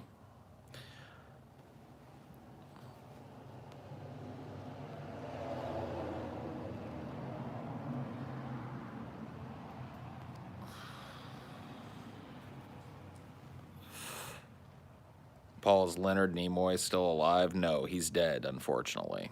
I think, right? He died, he passed on. I'm pretty sure a while back, a few years ago.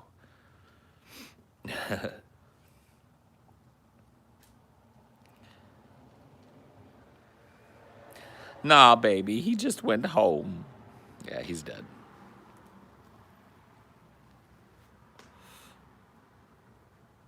I'm pretty sure. Humans tend to what?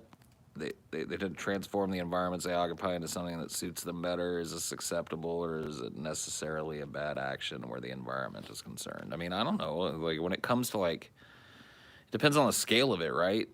Like if you need to transform your environment to the point where you're putting up skyscrapers and denuding the landscape, then yeah, it's a problem. But if you're just talking about like making a different type of hut or making a bigger or smaller hut or, tailoring your living space to your needs, I don't really think that's necessarily destructive in any way on the face of it.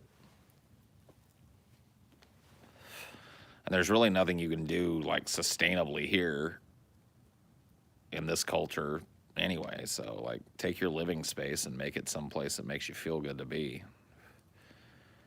Like you're the one that has to live in it. How's the pooch? He good. He's inside. It's cold out here. You don't want to be sitting out here. All this chilliness.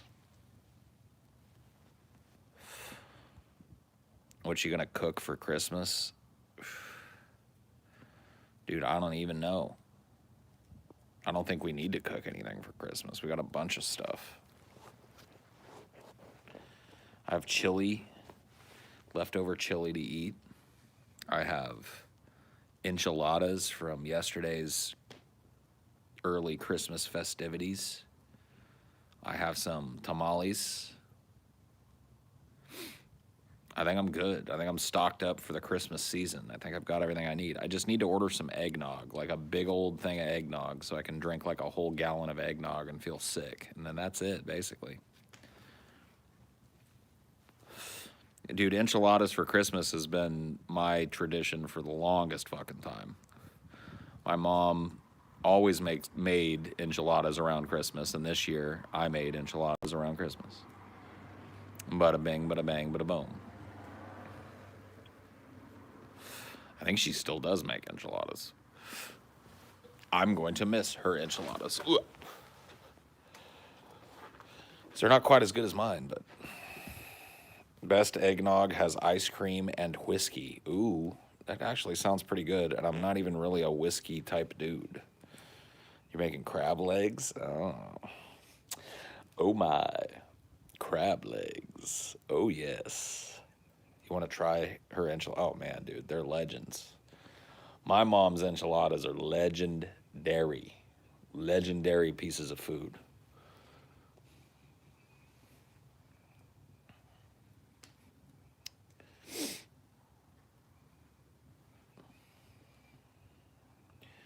Making a fried turkey. Everybody's frying turkey now, man. I'm telling you, my stepdad was on the leading edge of that shit back in the day. He was deep frying a turkey in peanut oil like 15 years ago. And people would come to Thanksgiving and go like, oh my God, it's the best turkey I ever had, blah, how'd you do it? Now like everybody's doing that shit, man. I think he invented it.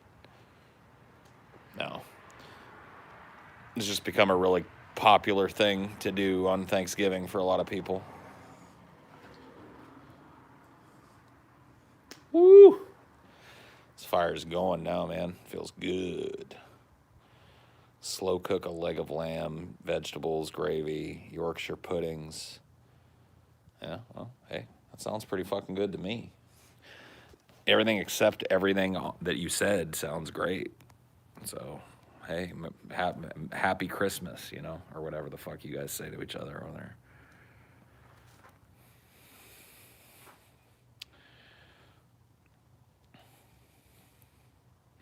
No, I don't know. I've never had a Yorkshire pudding. I'm pretty sure I'd like it though, because I've seen them like made, like the hot, good quality ones. I remember watching what's his name? Fucking Gordon Ramsay make one time, one of his cooking videos. I was like, oh shit, I'd probably eat a Yorkshire pudding. Dude, I don't even know, honestly. It's like I know it's savory. It's like a gravy boat, like you fill it with gravy. And I don't know what it is, really, to be honest with you. It's like stuffing, but a different way. You gotta fucking tell me, dude. I don't even know what it is, really. Ask the Brits. Is it like figgy pudding? I don't think so. No, a Yorkshire pudding is kind of like staple food in Britain. You can get it, it's pretty... But I have no fucking clue like what a Yorkshire pudding is, to be frank with you. It's not sweet at all. It's a gravy boat. Yeah, it's like it's a thing. It comes out in a shape to where you're supposed to fill like this little hollow part in it with the gravy. It's like, yeah, it's like a, I don't know, like a biscuit. Doesn't seem right, but I guess kind of like a biscuit maybe. It's just like a pastry thing, kind of, with gravy in it. British food sucks. Yeah, I know. Some of it looks like okay. Like, I'm sure fish and chips is pretty good. It's just like, how do you fuck up fried fish and French fries? Like, how do you make that bad, you know? I don't think you can.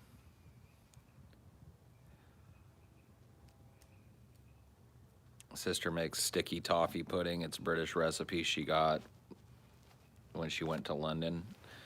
Yeah, I'm sure that's good. That sounds pretty dope. I'm sure fish and chips is good. I'm sure like fucking what you call it is good. Beef Wellington or whatever. Looks pretty decent. Crisps. Crisps are chips. Crisps. Crisps.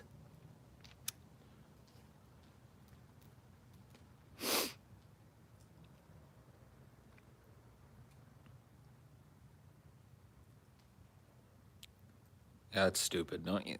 Nah, man. A crisp is like, if you get it like an apple crisp, it's like a little apple tart here. That's a crisp. A crisp is not a chip. A chip is a chip. A fry is a fry. I don't know how you guys call your fucking fried potatoes chips. It doesn't make any sense.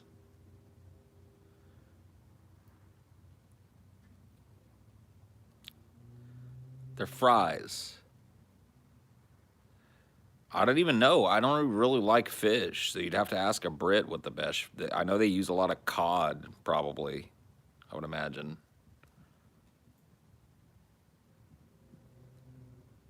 Yeah, dude. We took English and made it cool as fuck. And then we took like all your recipes and made them delicious as fuck. We left your horrible blighted island behind. Always liked sweet foods as a kid, but nowadays I barely eat sweet stuff. Yeah, I don't have like anywhere near the sweet tooth I used to have as a kid. I used to really like sweet stuff as a kid too, but nowadays I'm all about the savories. I'll have a little bit of sweet stuff here and there, but I'm all about the savory stuff personally.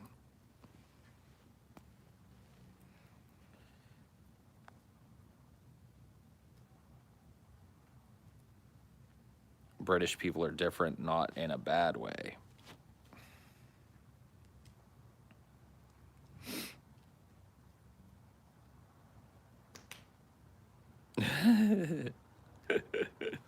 I don't agree. We do everything they do except better and more efficiently and more deliciously. And with more style, too.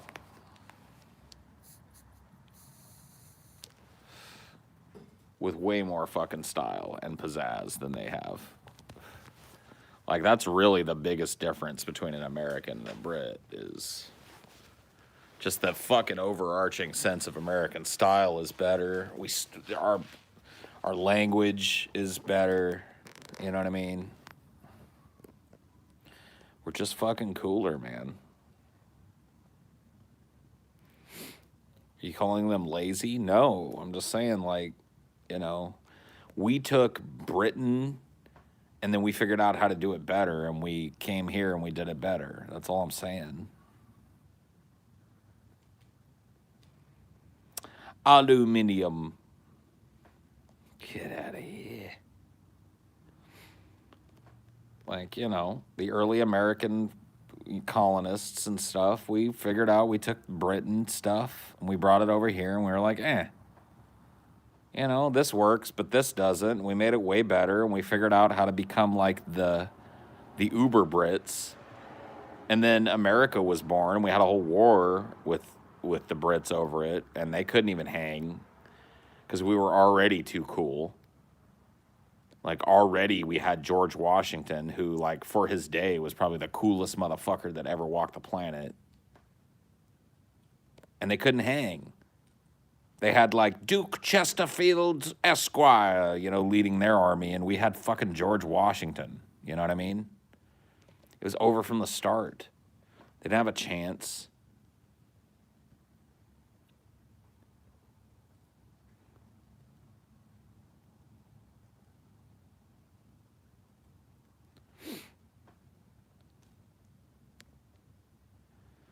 The UK calls fights fisticuffs. What the fuck? I don't know.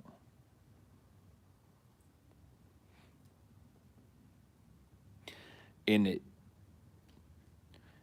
bruv.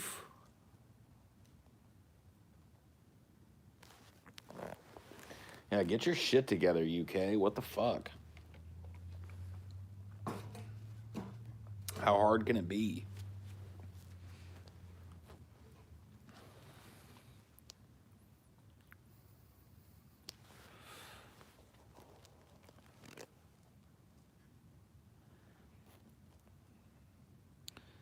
England is my city. I'll pass it to Jake Paul, 'cause you know he gets litty.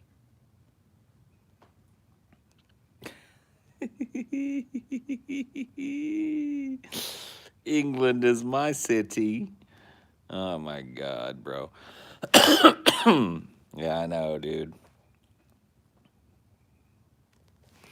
It's real. It's really only British dudes that I have any contempt for. I like the tarts over there. The British tarts. The strumpets, you know. It's the dudes that I have a problem with. I do enjoy a good British strumpet here and there. They're birds, yes.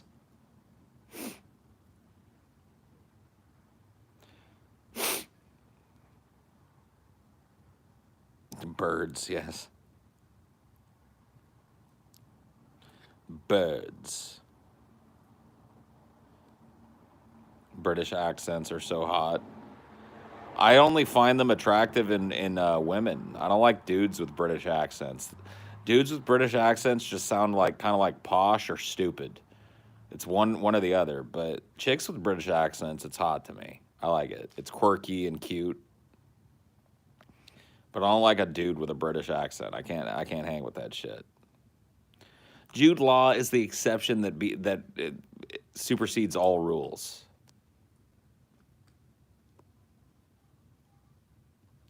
Okay? I mean, if you don't know that with me, then now you know. Jude Law breaks all rules. Any rule that I tell you here, he's exempt from. Because he's fucking Jude Law. Okay? He doesn't have to deal with your shit. He doesn't have to deal with my shit. It's fucking Jude Law.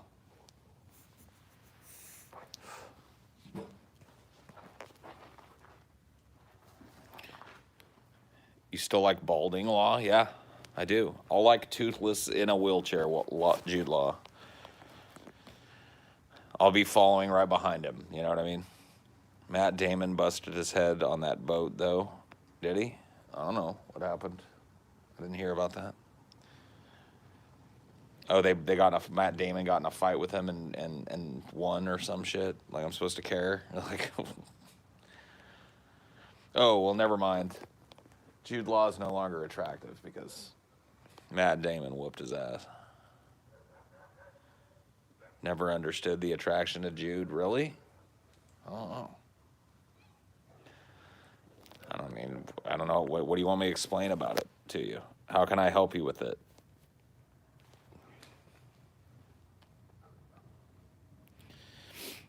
Like, what can I do for you in that situation?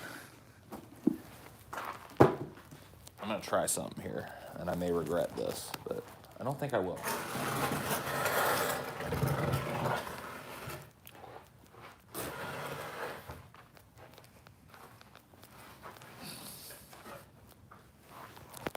I want to try and get closer to the fire. Oh yeah. Oh yeah. Yes. Yes. This worked out.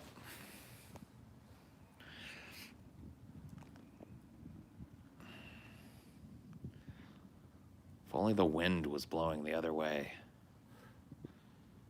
That's the only problem with this, is that I think I'm going to be catching smoke a bunch, which kind of sucks.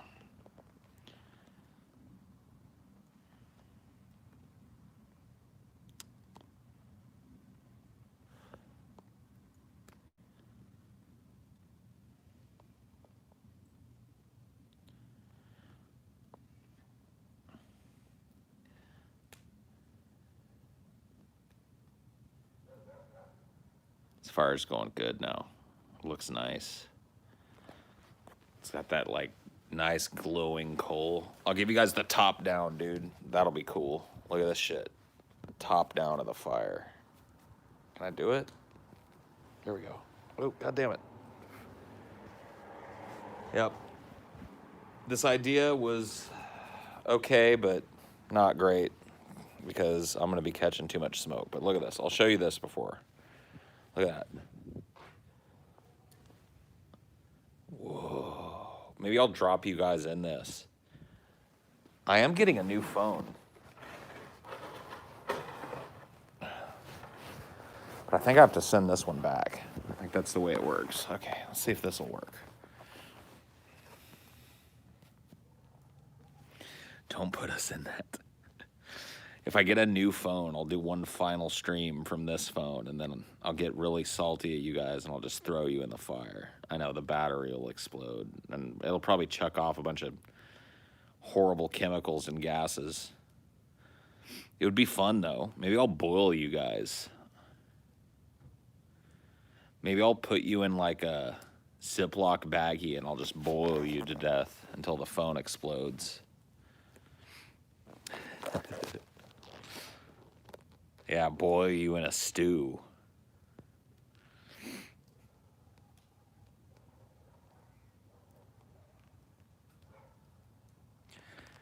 Microwave you? Yeah. Maybe I could get sponsored by a phone company and they just send me infinite phones. And at the end of every stream, I could destroy the phone in some different way. Like, I could let the stream feel what it feels like to be thrown in a volcano one time. I'll be like, well, that's the end of the stream, guys. Bye. And you'll just, like, land in a volcano. That'd be pretty dope.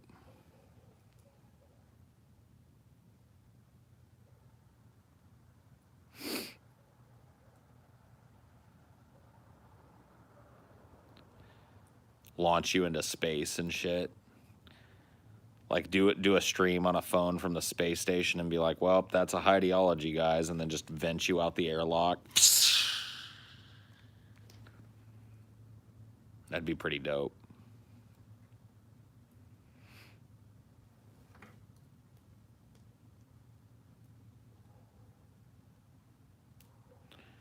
Harness the phone onto a cat and set it loose. That would be mean, though, because the poor cat might not be able to get out of it. I don't want to be mean to any animal.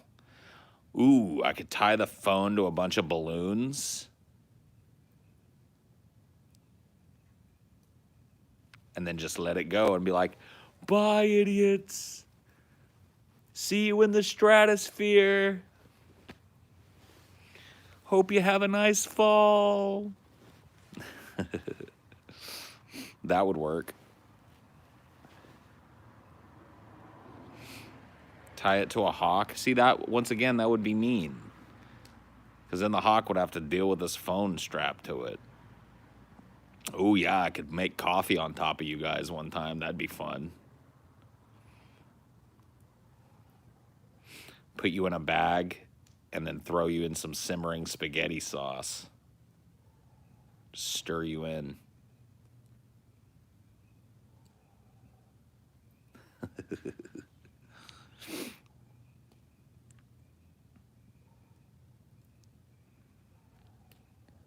Oh yeah, I could just get like a magnet and be like, well, that's the stream, guys, but I'm not gonna end it.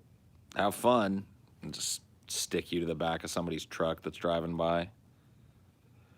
You guys would go on a fucking whole adventure.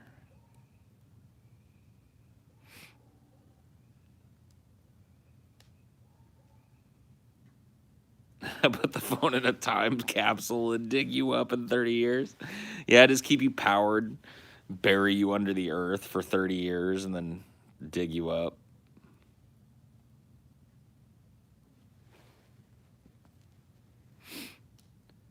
Strap us to a tree and cut you with a chainsaw. Ooh, yeah, I could cut you with a chainsaw. That'd be fun.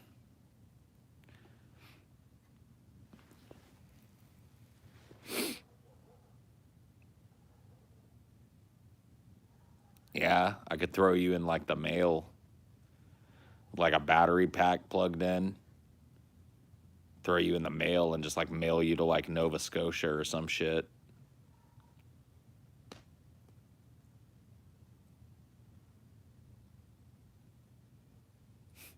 Yeah, to make some giant bong and throw you guys and like put you in a baggie and like in the bong water and just like take rips off of you all night.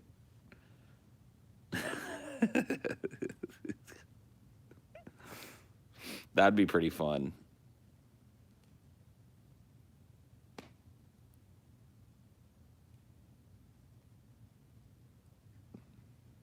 Dude, that one might be fun to do just unironically. Just like have a bong designed, call one of these glass blowing places that make these, you know, specialty pieces or whatever, and tell them like, look, dude, I want a bong that I can slip my phone into on the underside, and so I can take rips off of my off of my chat and just leave them in there while I have a whole sesh and ignore them. Costs like $900 worth every penny. That's, yeah.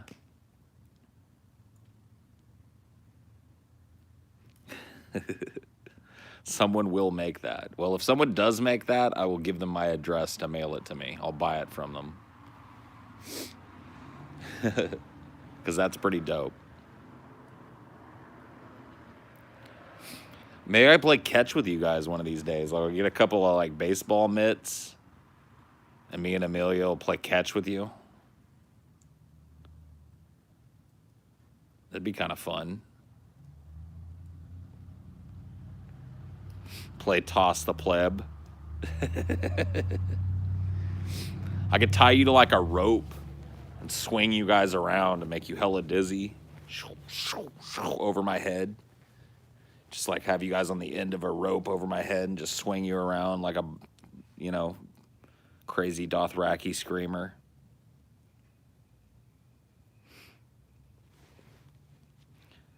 Don't be asking me favorite fucking questions, Vlad. You know better. Come on. Tie it to a fishing line. Ooh, yeah. Oh, dude. I could rent like a deep sea boat, right? Get like a bubble. Get like a real pressure resistant plastic bubble, put you guys in it, and then like let you guys down to the bottom of the sea and just like drag you around under the ocean. Bloop, bloop, bloop, bloop. Have a little fucking internet, you know, antenna that goes up to the top. Just drag you guys around in the deep sea. Bloop, bloop, bloop. Maybe tie some meat to you in hopes that we get a big shark. Like, you guys will be just like looking at blackness, and then all of a sudden, like, feed cuts. That'd be pretty dope.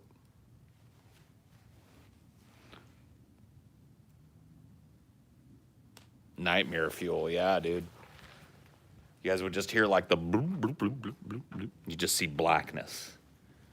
And all of a sudden, yeah, just make a little light on the just I'll leave the flashlight on the phone on, and you guys will just be like blackness, and then all of a sudden just like you're just eaten by whatever. Dun, dun, dun, dun.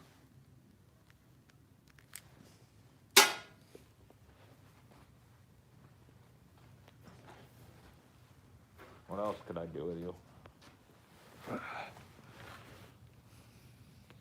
I guess I could rent an airplane and do the same thing. Just like tie you guys to the ass of the airplane, fly that around. Do loop-de-loops with you guys flopping around behind me like...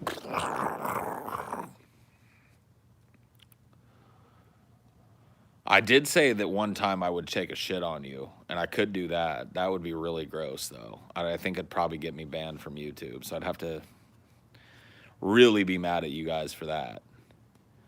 But I could totally just, like, put you guys in a baggie like the usual flush, but instead of the usual flush, whip it out, piss on you, and then sit down and just take a big old dump right on the stream. Can you imagine that shit?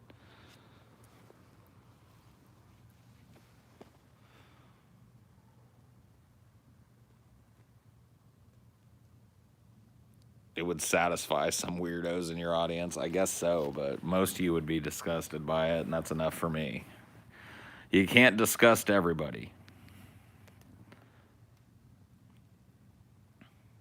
dip you in my tea like a tea bag, or teabag you, like teabag you in my balls.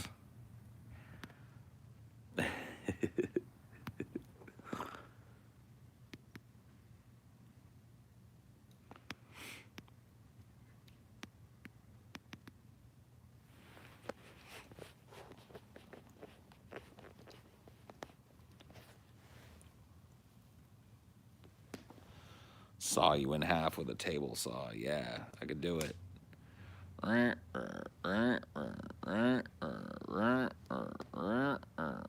If Paul was an ice cream flavor, I'd say he was a pistachio. I like pistachios, so I'm cool with that, I guess. Somebody already said the mail. I already said I'd mail you guys some absurd place with a battery pack.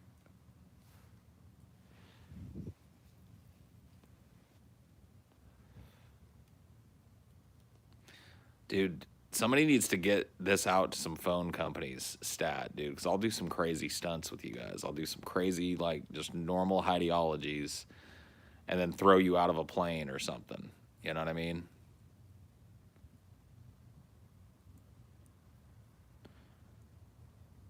Do the deep sea one. Do the space one. Yep. You got a good pitch already, and all it costs them is a bunch of phones. I mean, they don't care about that shit. They got those coming out of their ears, you know? Just give me a stack of phones. I'll take you guys to, like, the tallest building in the world and throw you off the top of it at the end of the stream. I don't know where that is now.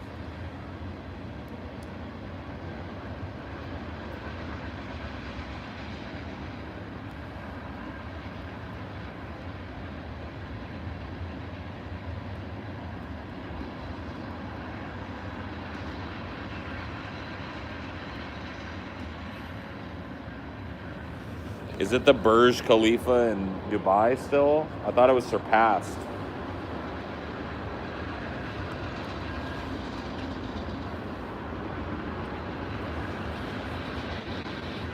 Well, then I'll take you to the Burj Khalifa. I'll work it out with them, do a little cross promotion for the Burj Khalifa hotel. I'll let the maintenance guy let me out of the top thing, and I'll be like, well, here you go. See you guys later. Fucking fling. You guys can fall off the Burj Khalifa.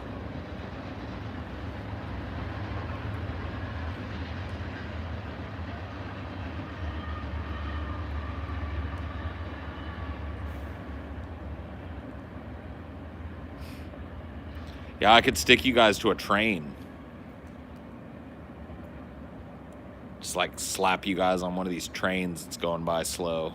See how long it takes for somebody to notice there's a stream going.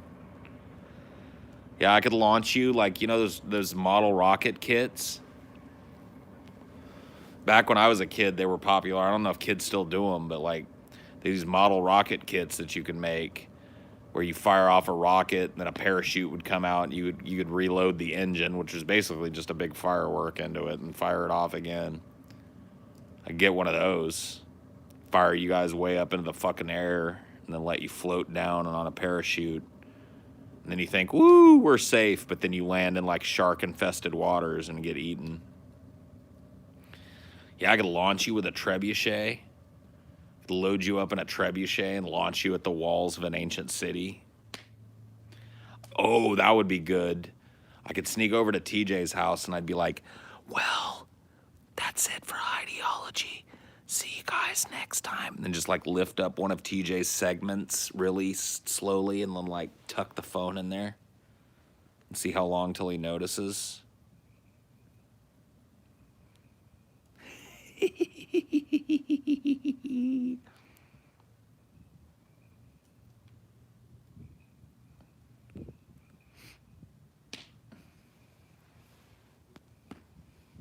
Segmento would eat you, dude. You guys would be fucked then, man. The phone would dissolve. You guys could slowly but surely rot in TJ's segment. My team and I won second place in a statewide model rocket competition once. Dope. Yeah, I remember it was like hobby shop stuff when I was a kid. Like, I think I did it once. I wasn't super into it, but like I had a friend that was into it. I'd go and he'd show it off to me every once in a while. Launch a rocket. It was pretty cool. Just seemed like a lot of work to get it all set up, you know. But I think that was kind of the point. It was a hobby, you know.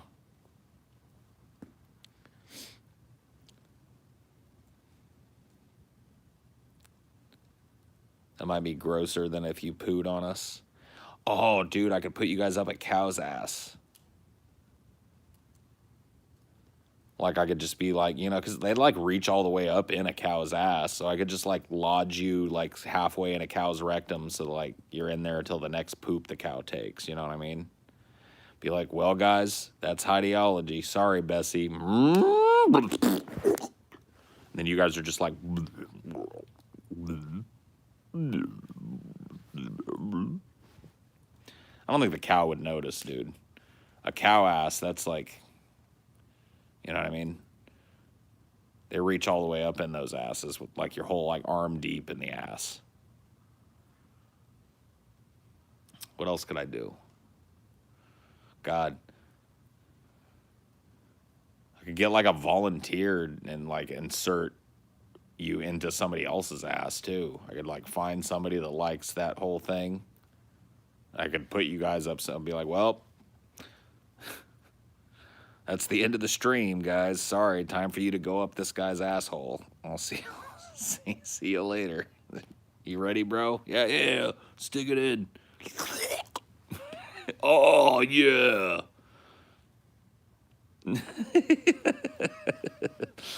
Man, hit me up, phone companies. All you got to do is provide the phones, man. I'll do all kinds of crazy shit.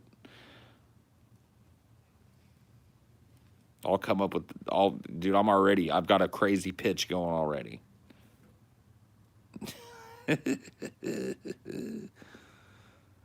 Ever watch an anime about lesbian stepsisters? Isn't that every anime? That doesn't narrow it down.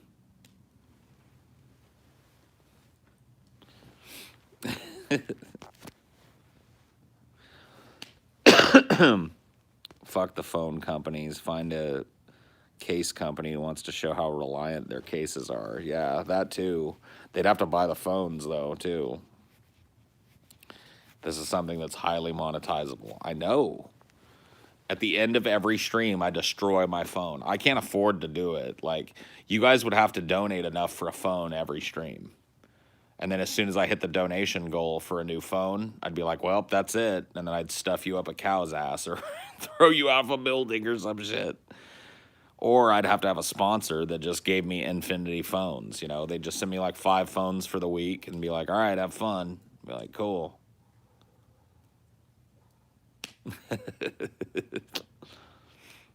Yeah, you'd have to all send me your $600 checks spaced out. You know, I could keep getting phones.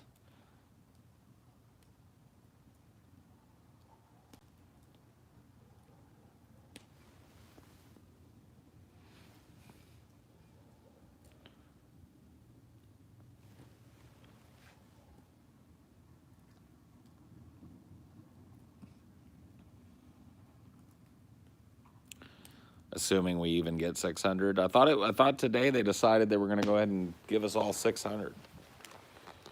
I thought that was a set. I thought that was a done deal, y'all. Am I wrong?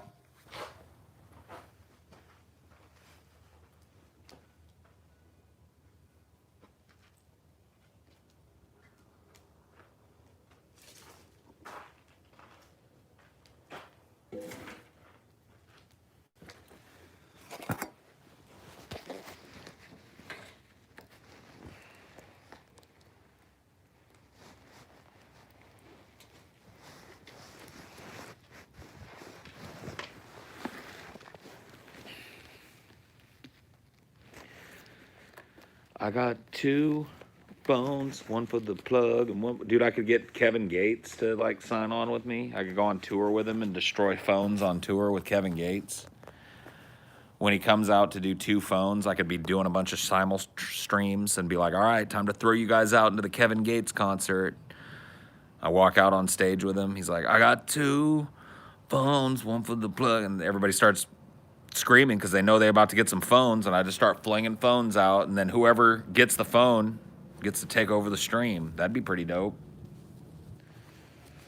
See? I'm telling you, man. This is one of them $1 billion ideas. But fucking advertising companies are too stupid to come up with on their own.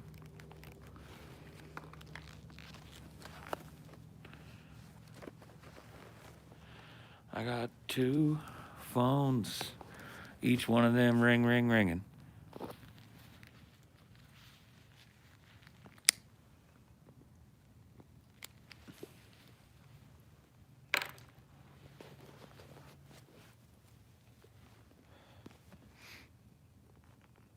Was meant for another somebody in Discord, not in the chat here.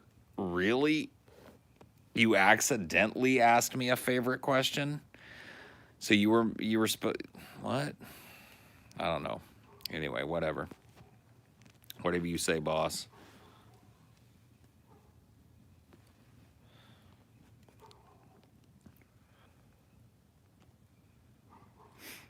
No one will watch if it's not you. Well, that's why they got to get me. That's why they got to pay me a bunch of money and fly me all over the goddamn world and make me rich so that I can destroy phones. One of those nights you should take us in the woods and go on an adventure. I don't want to get lost in the woods and have like a Blair Witch stream. I don't want that to happen.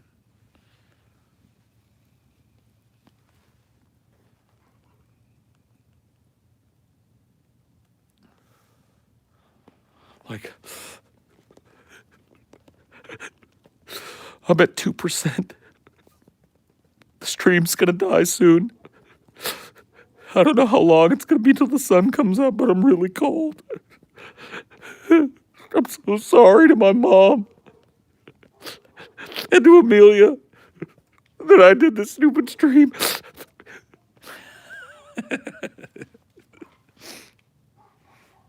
I'm lost in the woods.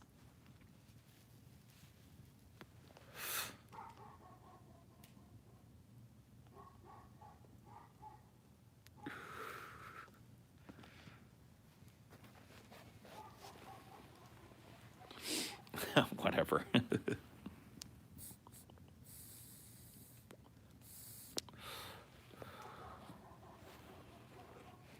Being lost in the woods is scary. Yeah, I know. That's why I don't want to go do it.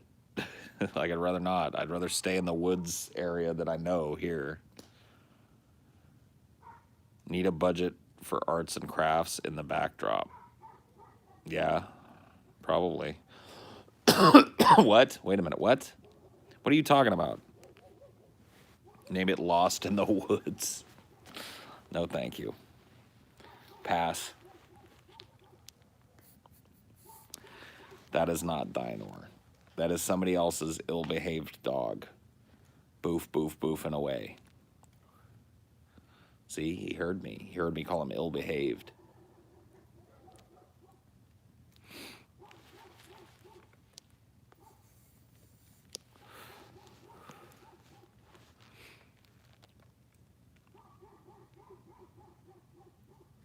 Dog is just unhappy right now about life.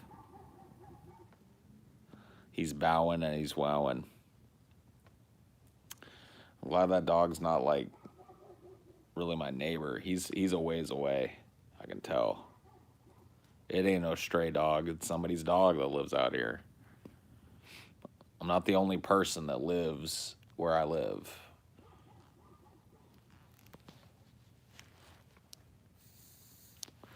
Is it spooky where I live? No, not really. Not to me. The other night it was kind of spooky with that weird noise, that person out there screaming for no reason. That was a little spooky, I'll admit. But like, in general, the spook factor here isn't bad. Said Paul, is like a vampiric, demonic face appeared over his shoulder, like, that'd be pretty dope if I could pull some shit like that off on you guys once. Just be doing one of these streams and be like, I don't know, you know. Then just like over here, just have like some face come in when I'm not looking and just like get real close to my ear. And then I'll like look back and it'll go away and you guys will be like, oh my fucking God, Paul. Be like, what? There's nothing, you guys, like, I'm not falling for that shit, guys. I'm not stupid. Like, I'm not an idiot. Like this meme, all right, order 66 on anybody telling me that there's anything fucking coming into the frame when I'm not looking. And then I look over here again and it happens again. See, I got ideas, dude. The only thing I don't have is a budget. That's all I need is a budget, you know. I need the phones. I need the special effects budget to make the horrible slobbering demon head that comes into frame over here. Rent the plane, fly me to Dubai, you know what I mean? That's the expense, but at the end of it, you get free advertisement for your phone.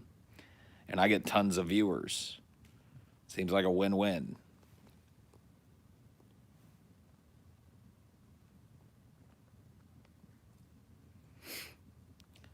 I'll donate my whole stimulus check to this project if anyone else does. Don't do it. I'm not asking for donations. I'm looking for like a big giant corporation to fucking sponsor me so I don't have to feel bad about taking people's money. I never in my life will feel bad about spending corporate people's money that they told me to spend. I'll be like, fine. Throw this phone in a fucking volcano. Done. Corpo rats, yeah.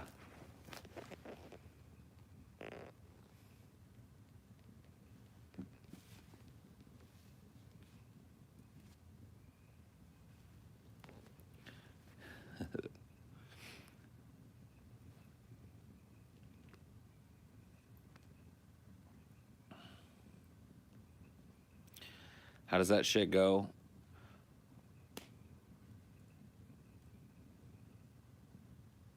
I can't remember the lyric.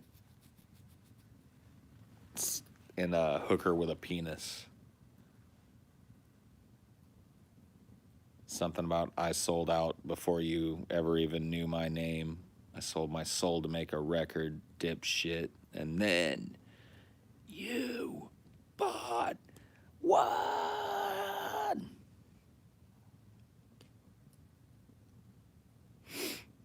I love that shit. I love that shit. Maybe you do a film with no budget and some friends and you'll be that dude that makes $1 million off of it. Maybe.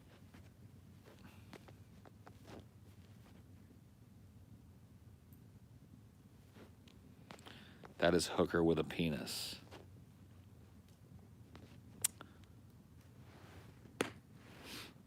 From from Anima or Enema. I just want to see you in a movie. Okay. I'll call the movie studios and tell them I'm open to their offers. My starting quote is $2 million to star in a film. I think that's pretty fucking reasonable. And that's it, you know? Like, I can only call them once a day. You guys could call them like 1 billion times a day. You know what I mean? So make me a star. You want to see me in a movie?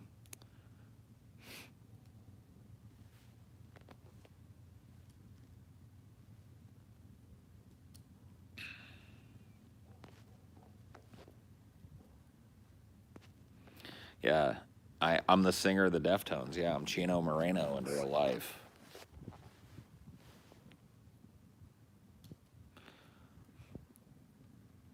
You wrote a role for me in in your screenplay, like a role, like a dinner roll.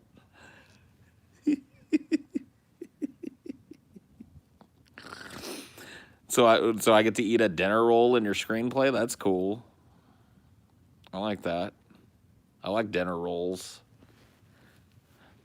I think people sleep on the dinner rolls a lot, man. Dinner rolls are pretty good. It's pretty.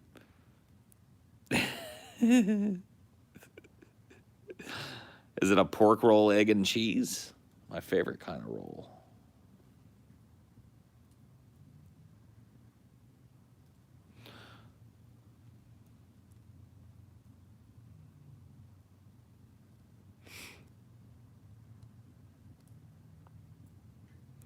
Yeah, if you got a little gravy to sop up with the dinner roll, that's the stuff.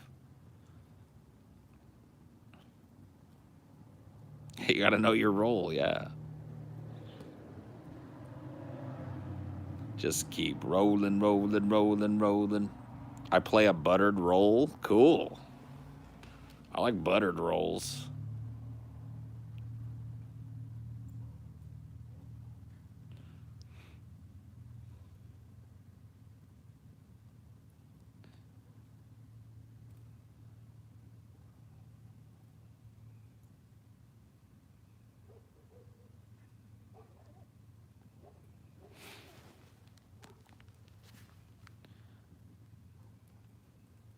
You got to drink the gravy like a beverage. Yeah, for sure.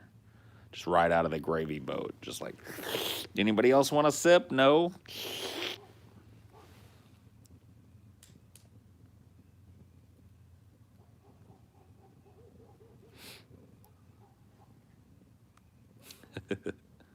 Pour me another glass of that gravy.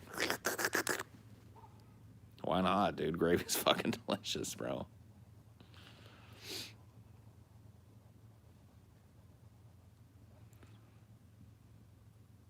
I don't know what this gravy stigma is, but I'm not liking it. Woo! As far as chucking some heat now. Dios mio, man. It's starting to get warm.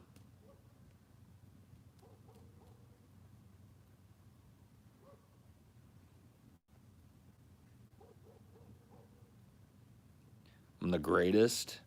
I don't know about that. One of the greats, though, for sure. I will not dispute that, the truth of that. I am one of the greats, but I don't know that I'm the all caps greatest.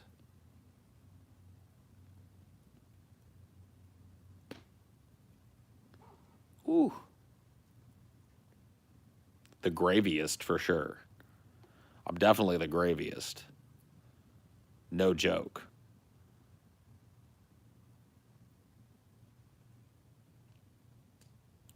I tweeted at Universal Pictures and told them to hire you for a future movie role. Cool. Now, if you and about 1 million other people do it, then I might get a role. Or maybe it's just that 1 in a million thing where, like, the guy that runs the Universal Twitter account passes it up the pipes, and the guys are like, let's check this person out. Oh, he's pretty funny. We got a role for him, and I get a role out of it. That'd be pretty funny. I don't think it's going to happen, though. 1 million of you need to tell not just Universal, get A24 on the horn, because I'd like to do it, because they actually make good movies. Give me an A24 film, if you can. Throw me in one of them. I'll do it. I could have been the fat friend in Midsummer. Easy. Like, what was Midsummer missing, if anything? A fat friend. A little piggy friend. The little piggy friend to get tortured and cut up by the fucking cult.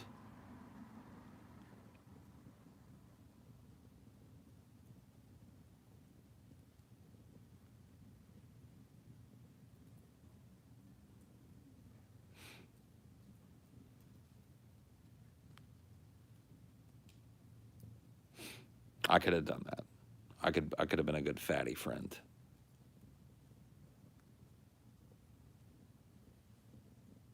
Would you shave for a role? If the money was right, for sure, but no. Not unless the money was right. If the quote was right, I mean, it's just hair. It'll grow back. Midsummer or Hereditary? I like Midsummer a little better than Hereditary, personally, after multiple viewings of both. I'm a fan of the Midsummer.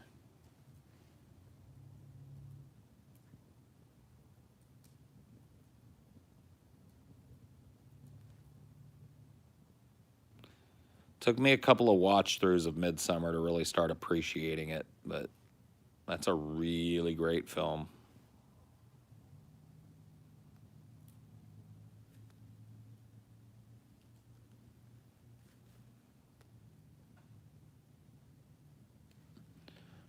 What's better about it? I mean, I don't know. It just like for my tastes, I feel like it was a more different kind of story. Like I think both of them have that going on. There's a, very very layered stories and a very different kind of horror story. But I think Midsummer really locked it down with this like overtly sunny, beautiful, idyllic setting that it's in. It's like a place you would not expect horror, which was interesting. And Hereditary just kind of takes place in a spooky old house, which is fine, but you know what I mean?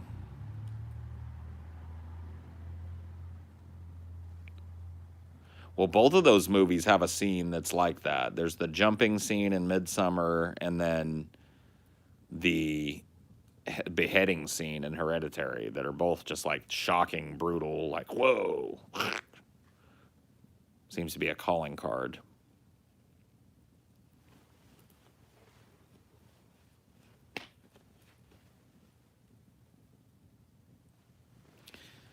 Yeah, if you've never seen either of those movies, I recommend you watch both. They're both really good if you like horror movies.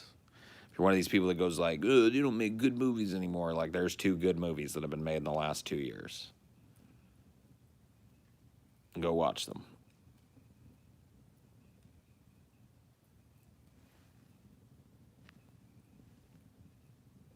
Are they on Netflix? I don't know. You'll have to go check that out for yourself. I don't know where you're going to get them. If they're not, though, there are ways. I'm not going to tell you what they are, but there are ways, okay? That's all you need to know. We have ways of seeing movies, yes? If they are not on Netflix and they are not on Amazon Prime, then we have our ways of seeing movies now, don't we? They're on Prime. Well, there you go. Well, there you fucking go, bro.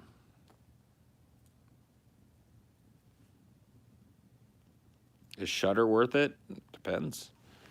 I mean, I've kept my subscription to it for a couple of months now, and I don't think I've been ripped off or whatever. There's some good movies. They rotate out their selection of horror movies often enough that it seems like there's always something on Shudder I kind of want to watch, which is all I ask from like a little side channel like that. So yeah, check it out. If you like Joe Bob, he's fun to watch once in a while.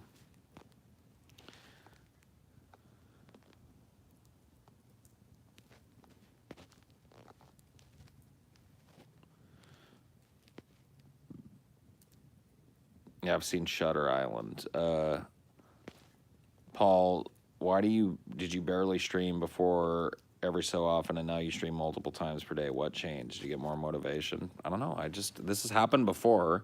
If you stuck around this channel before, you know it goes through its ebbs and its flows, and it's ebbing right now, or it's flowing right now.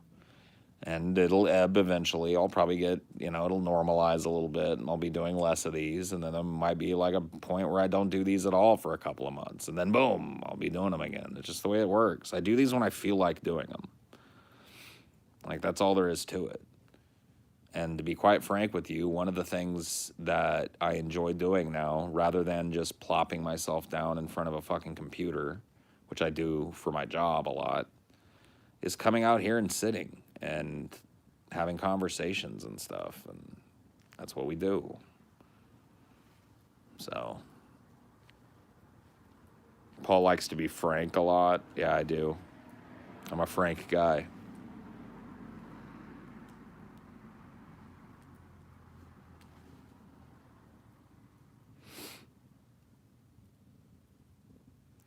You'll be over in 15 minutes. Come on over, Tommy. I got a cold one for you. And some chili or enchiladas, depending on what you want. Just come on down, bud. Come on down. You're the next contestant on Sitting on the Back Porch with Paul.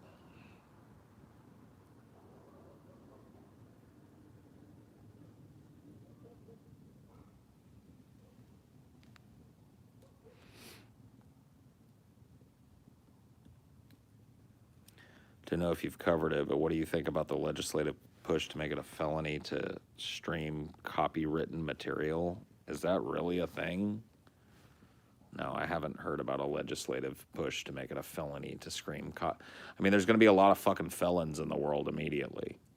They're going to create felons out of about 50% of the internet at that point.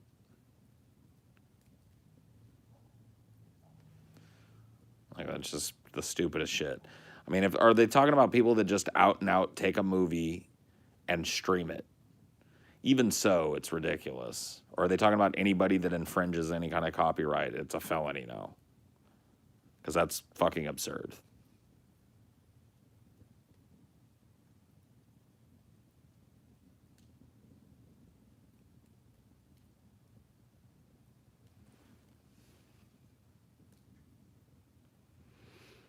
I hate the whininess of American ingenuity now. I don't know why it just popped into my head, but I read some fucking article the other day that set me off on a little personal mini rant, and it just popped back into my head, like the anger from it popped back in my head. It was some rant about how China takes everything that America makes and they steal it and they make it cheaper, and it's so mad that China doesn't. I was just like, oh my fucking God, what a pussy fucking, what happened to America, dude? Dude, the America that I was made to believe existed back when I was a fucking kid wouldn't have gave two shits nor a fuck about that, because we would have been too busy making the next big thing. Dude, the person that invents the fucking big doodad or whatever gets to book most of the profits from it, and then everybody else is a fucking leech. Oh, China's taking everything that we make, and then they steal it, and then they. I was just like, oh my God, fuck you. They steal the copyright, and then they make a bunch of money, and then we don't get to make the money. It's like, then make something else. What? What do you mean make something else? Because we don't do that, we should. If China's doing that, why don't we just start stealing China's copyrighted shit? They invent shit over there, too. Quit sniveling about it. The article was so whiny and self-righteous and shit. It made me want to fucking throw up. It's just like, American hard work is turned into Chinese factory farmed dollars, blah, blah, blah. And I was just like, fucking pussies.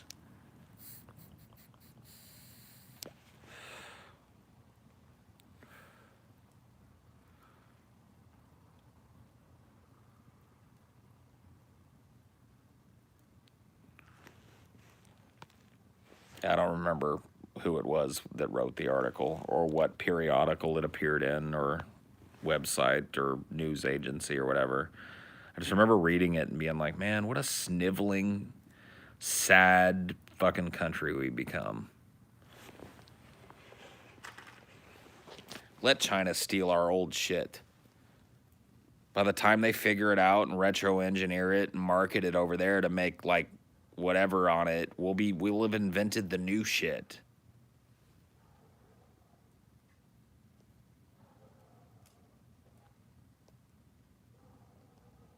China stole our copyright.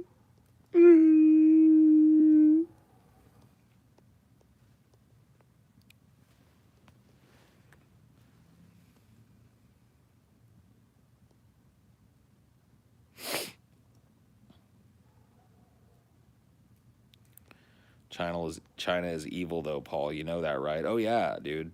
I know that. China is super evil. For some reason, like the USSR used to be evil, but then it collapsed. Then Russia used to be evil. Then, you know, China's now the evil one. Then it was the Middle East for a while that was evil. Now it's China that's evil.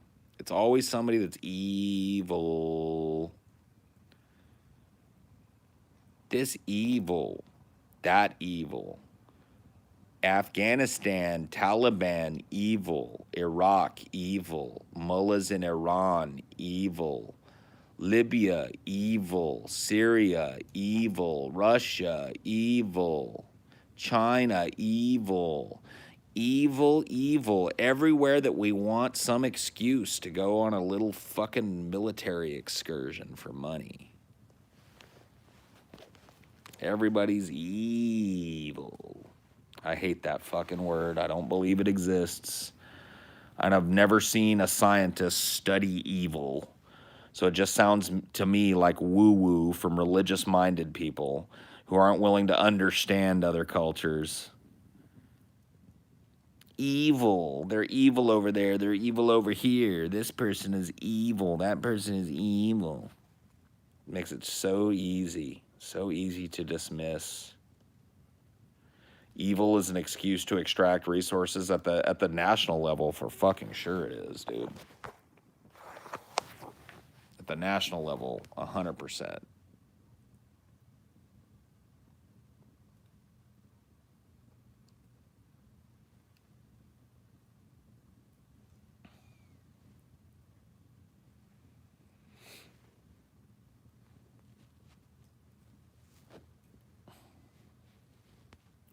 Yeah, I know it's all relative, but I mean, on the levels of power, China is super evil. No, China is super powerful, and in some ways super exploitative, and in some ways super efficient, and in some ways very different from the United States. And the amalgamation of all those things is not evil.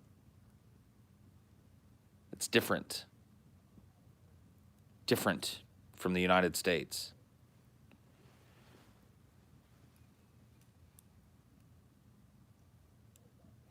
No, they're basically evil, Paul. Like, slavery still exists. So?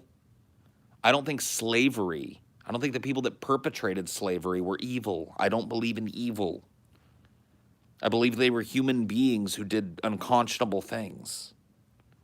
Horrible, degrading things to other human beings. And there were economic and psychosocial reasons for that.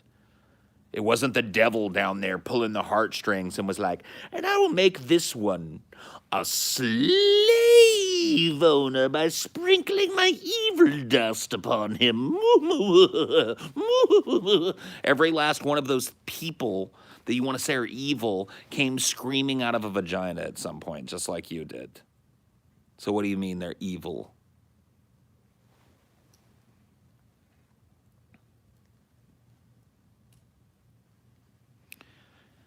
You say, oh God, lol, but I'm just saying, like, when you use the word evil, that's the type of thinking that it conjures up in my fucking mind.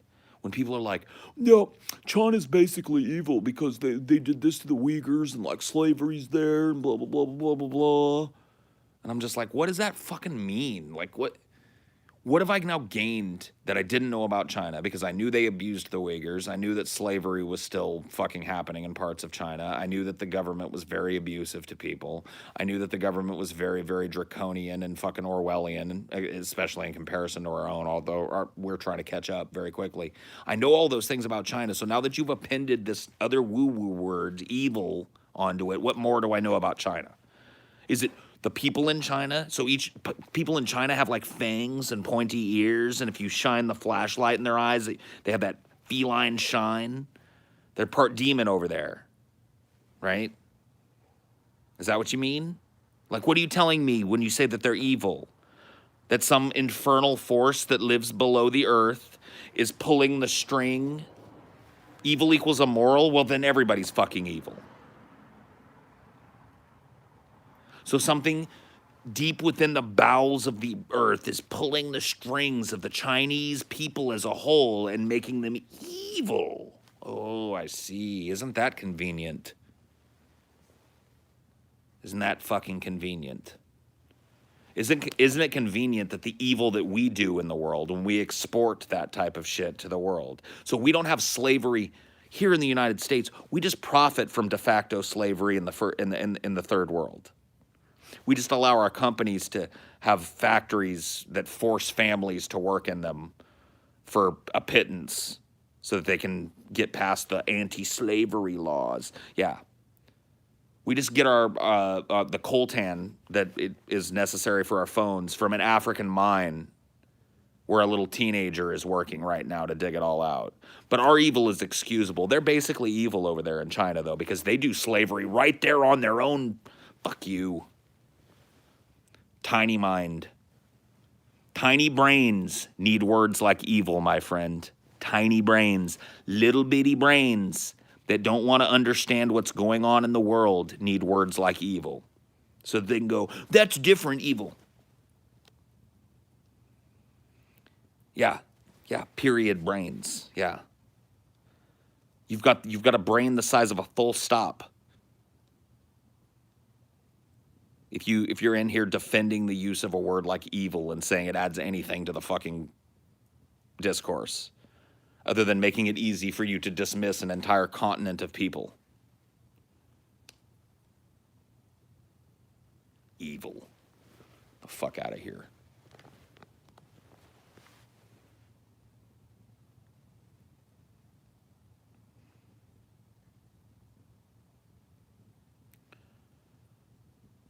Helps us justify our own actions because we're the good guys. Well, we have to be the good guys, right? Because there's so much extra evil going on over there. I mean, yeah, every once in a while, there will be an evil person where I am. But that whole place is evil because here's what they do. They do this and they do that. And it's just a list of everything that we do. Dumb motherfucker. This guy's a troll, so... There are people out there that unironically make this argument. So he's doing a public service, and so am I in addressing it. Because there are literally people out there that make this argument unironically. Well, I think you don't grasp the idea of evil. You seem to view it as something simplistic when it's actually a real conjured thing within reality. Okay, all right, well, now I'm bored with you. You're right. Evil is not something you can touch. It's something you do. That doesn't make it any different. That's like saying magical, mystical, naked moon wizardry is not something you can touch. It's something you have to do. Okay? So I think that the world would be saved if everybody practiced my particular brand of magical, naked moon wizardry. Because it's not something you can reach out and touch. It's something you have to do.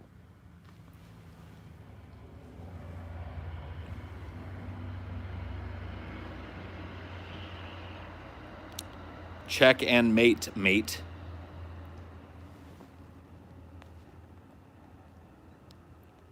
What's the right thing and what's the wrong thing? These are all relative terms that have no inherent meaning. Nobody wants to... There are people that are really, really defensive over the idea of the fact that there is a subjective morality, when literal, observable, readable, and provable human history proves the exact opposite. Proves the exact opposite.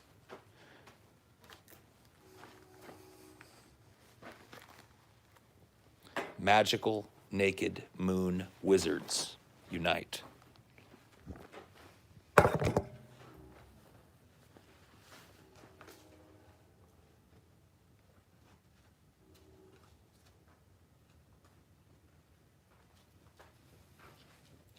I'll give you an example of the malleability of a concept like morality. Here's an example that came to my mind the other day. I had a little get-together of some family members that came to visit me here yesterday. And I got a little dressed up, and Amelia got a little dressed up, and she looked beautiful. And she was wearing a skirt that was tight on her, and came right above her knees. She looked beautiful. And I remember having the thought, like, 50 years ago, she would have probably been called a slut just for wearing that. And women that wore a skirt that came just above their knees probably would have been all painted as harlots and whores by the vast majority of people, and this would have been considered to be the moral standpoint. So the idea that morality is this objective thing that exists and always has exists and always will exist is fucking ridiculous. Just in the last fucking 50 years in this country, things that used to be amoral are now completely acceptable. For example, what they used to call miscegnation, i.e. a black man marrying a white woman or a white woman marrying a black man, used to be considered one of the heights of immorality. People that engaged in it were shunned just in their relationship status and were even denied the ability to even go down and get a marriage license because it was immoral, right?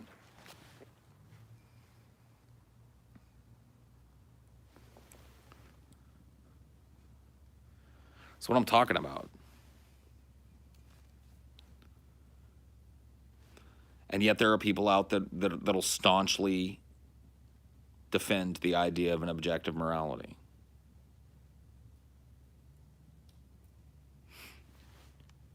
This is getting into the territory, if you were really want to, this is getting into bannable territory if you really want to hear the tea, Paul.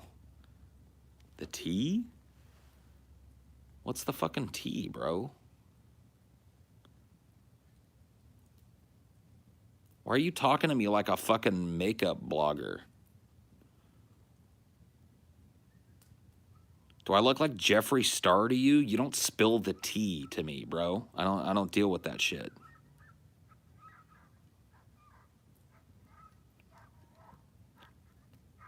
What are you talking about? The tea.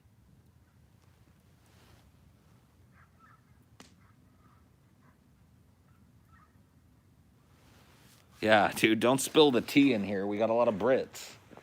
They like that tea. They want that tea.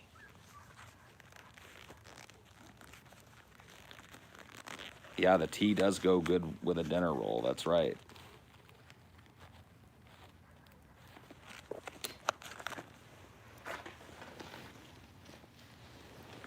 That is correct. That is correct.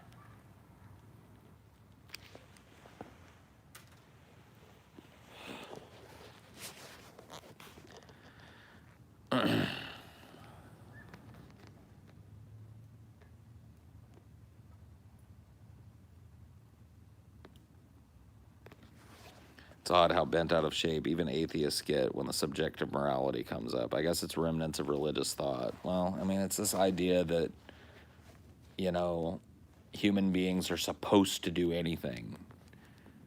And, I mean, really, if you want to look for anything that even approaches objective morality, you look at the law of limited competition in nature.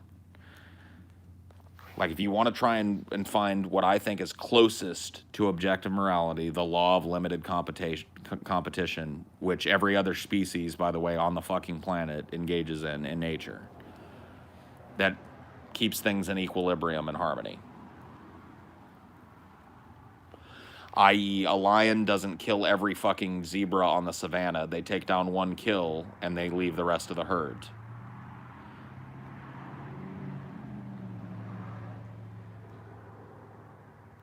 So that would be the closest thing that I would ever put even in the fucking wheelhouse of objectively moral.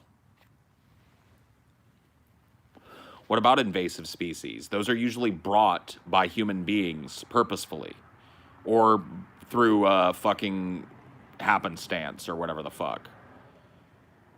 And it's only because we decided that we needed to spread all over the fucking planet and bring giant ships and invent fucking giant machines that fly, that invasive species even exist.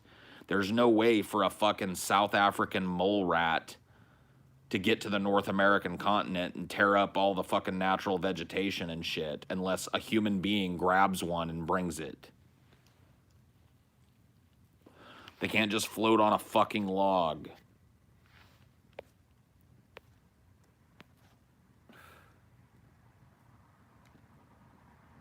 Objective morality doesn't exist, but I don't think we should what? I don't think we should give up the ideals of subjective. No, not nor do I. That's not the argument I'm making. I'm not saying laissez-faire, do it. The whole of the law is do what thou wilt. I'm not taking the fucking Aleister Crowley route.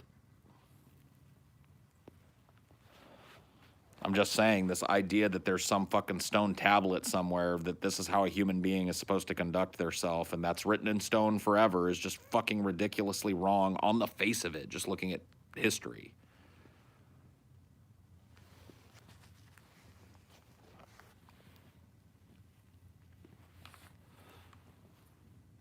There's so many actually Karens you deal with every day, Paul. I don't know how you deal with it. It's just one of them things, dude. It's part of the way it works. I'm not looking at this through a religious context at all, but so why are you using religious words like evil then?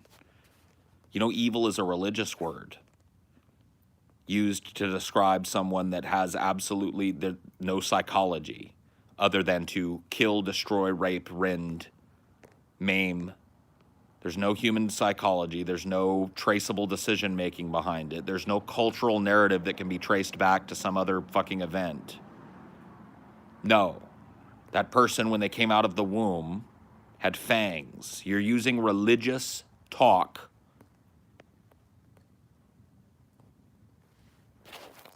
to describe something that you're trying to tell me is irreligious. Stop and listen. Okay. Go ahead. I'm listening. Just kidding. I banned your fucking stupid ass. Law my beast. Just saying Paul's wrong on this one, but just my opinion. Love Paul. I mean, him analysis, you got to be fucking crazy if you think I'm wrong on this one, bro. How am I wrong? How the fuck can I be wrong? How the fuck am I wrong? Where is the slab where I can go read the owner's manual for how to be a good human being, a morally good human being? I missed the guy's point about evil, about the word evil and its uselessness in language. Why? Its religious fucking root. Evil does not describe methodology, psychology, morphology, or anything in science. It describes religious beliefs based on a flawed idea about the elevated status humanity assumes they have. Yes. Very succinctly put. There was no evil before religion. There was only wrong and right based on opinion. Exactly. And the truth of that is borne out all throughout human history, 100%. I just think that he was stating that it's comparable to evil as a concept, not that he was literally saying that it's evil, or perhaps I'm too drunk. I don't know, dude. I don't know hymnalysis. I don't know what to tell you about that shit.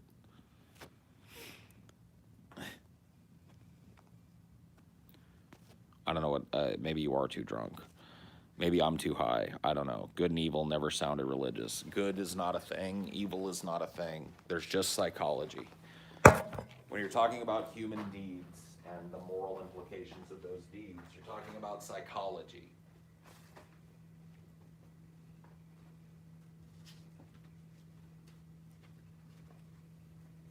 You're not talking about an ethereal concept like good or evil in this case that can't be fucking measured or proven or agreed upon by a fucking philosopher or religious group one to the next. That's not the discussion that we're having, and that's not the decision that you're making when you use fucking words like good and evil. We understand human psychology well enough to know better than there being a fucking concept like evil. Evil is just a boogeyman for people who like to label things they hate with the same term. Some people, some of the holiest are the worst people on earth, but they're never evil. No, of course not.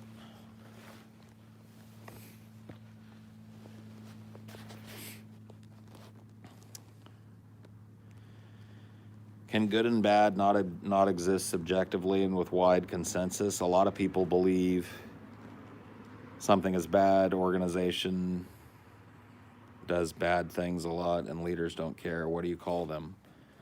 Human beings who have made a decision based on an insane system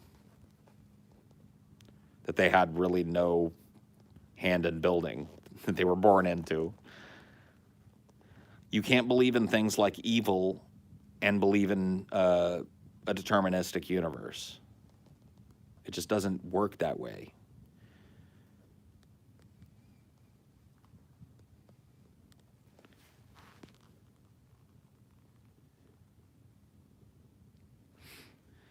Evil is real. How the fuck else can you define murder? Oh my God, bro.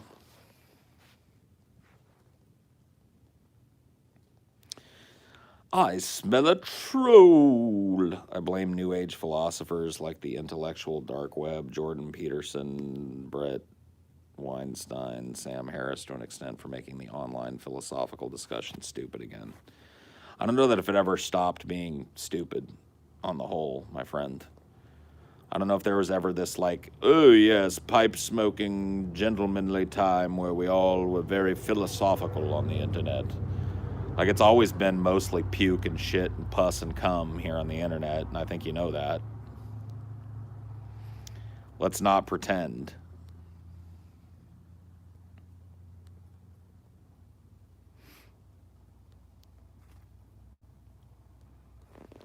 Morality is subjective because it's based on human psychology, a field in which every case study shares precious little with any other study. Everyone has a separate outlook, and as a result, subjective. Yeah.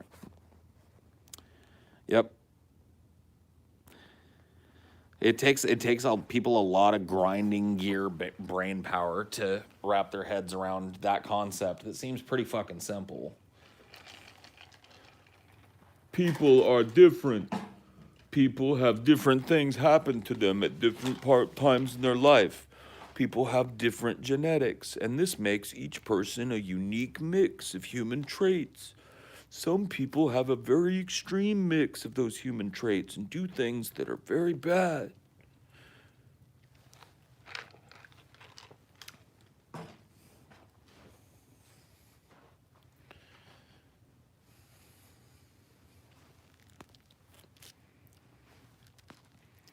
Yeah, I don't think murder is subjective. I think it depends on the situation, of course, but the act of it boils down to its context, right? It's different to, for example, murder an entire group of people standing in a store, going about their daily business in the name of an ideology, than it is to murder someone who you catch having sex with your mate. Both of them are bad, right? But they have two very completely different psychological connotations and would be studied as two completely different aberrations of human action. And yet we just want to say murder bad and end the conversation. Well, okay, murder bad, but is what I say. Because it's really not this salacious act of murder that interests me or should interest you if you're of a mind of wanting to keep less murder from happening. It shouldn't be the salacious act of the murder itself that interests you. It should be the psychology of the person that perpetrated the murder, the reasoning, the unique mix of upbringing that created that person.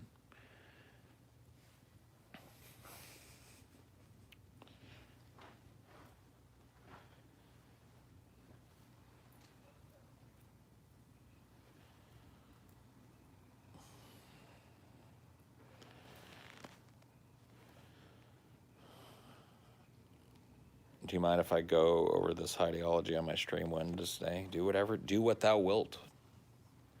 Do whatever you'd like with it. I do not enforce any copyright shit with Highdeology, so take it, cut it up, make it your own, talk about whatever the fuck you want.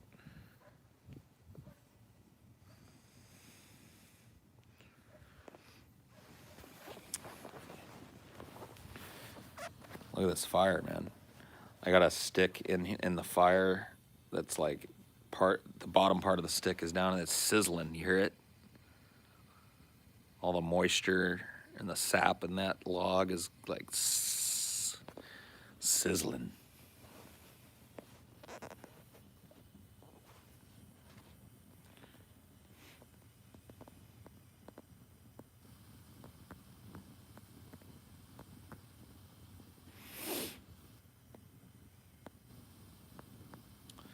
I made syrups.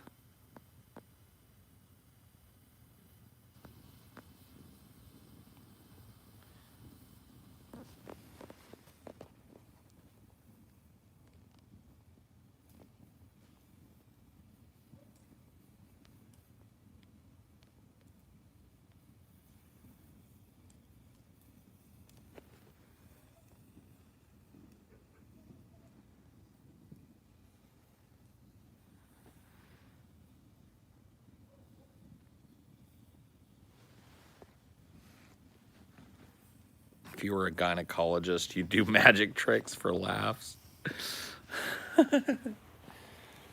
Like, all right, hold on, this may be a little cold, and then pull a rubber ducky out and be like, how did this get up there? Just kidding. Dun dun dun dun dun dun.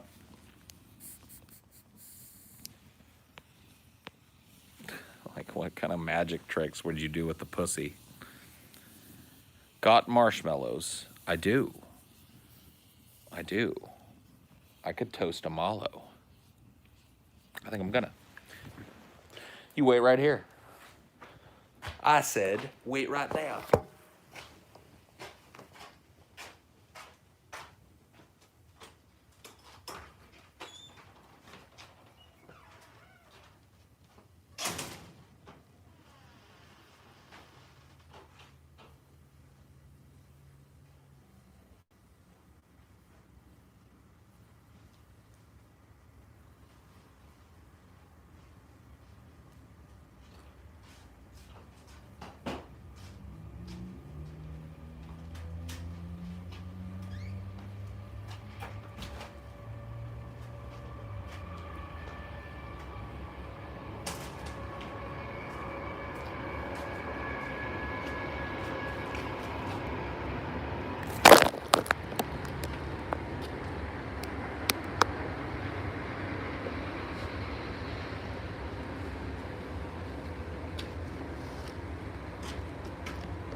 I marshmallowed you.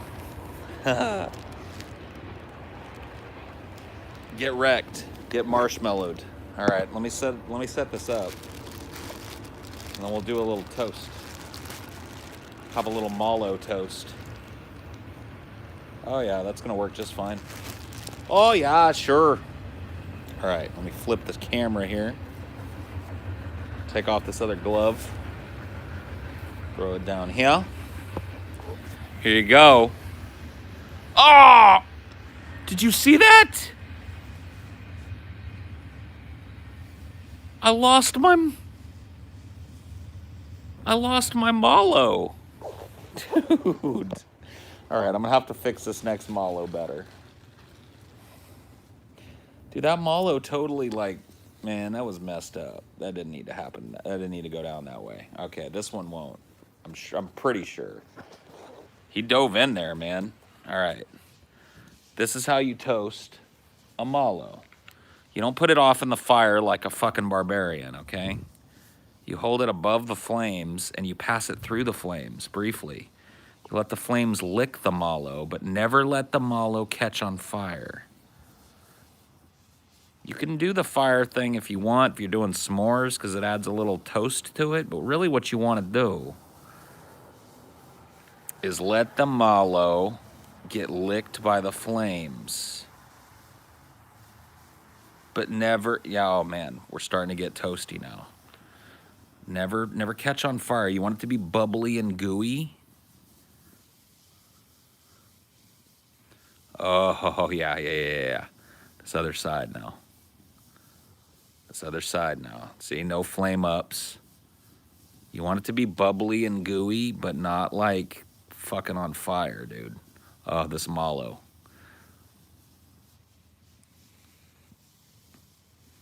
Golden is what you're going. Oh shit, it's gonna fall. Okay, it's done. No. My work. Oh, perfect. Okay. So I'll show you guys this shit. This right here is your mallow consistency. Crispy on the outside, mallowy on the inside.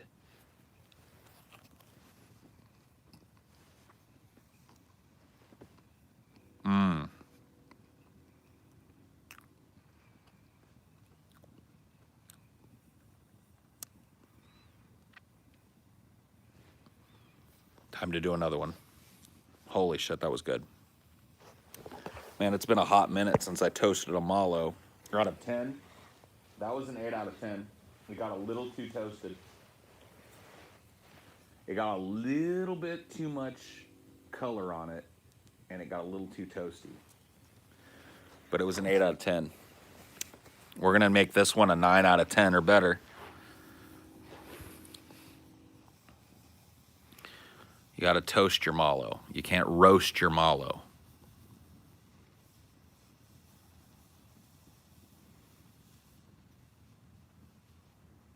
Yes. You see this back and forth motion? This is key. You're getting a little bit of heat on that mallow, or you can hold it up higher like this and let that heat like kind of just like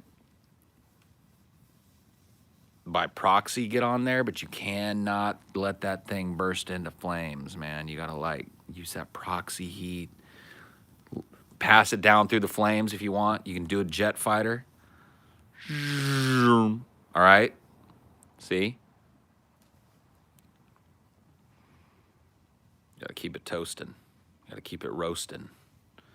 All right, I think this is close. I think this is close to done.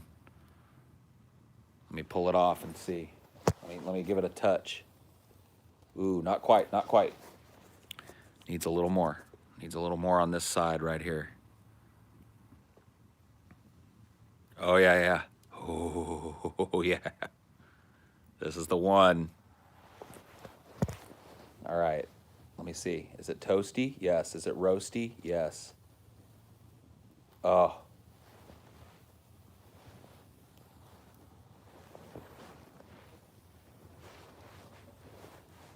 Oh, my God.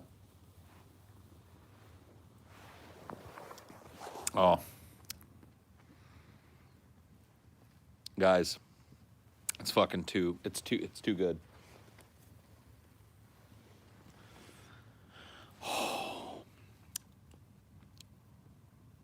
Burnt marshmallows? Nah, dude. I mean, I'll burn one for you guys and I'll rate it, but that last one was a 9 out of 10. I'll let one toast up and flame out, and I'm telling you, man, it's gonna be like a fucking 2 out of 10. No, these are not cheap mallows, bro. These are Jet Puff. These are Kraft. Not cheap mallows. What are you talking about, man? These are Jet Puff Kraft mallows, bro. Roasty, toasty. Give it a chance. I mean, I'll give it a shot. Just give me a sec here. Let me get this mallow off of my finger. I got a little finger mallow going off, so I'll use some ice and a paper towel to take care of that. But I got a case of the finger mallow. A little bit of the mallow hit me on the finger, and you know that never comes off.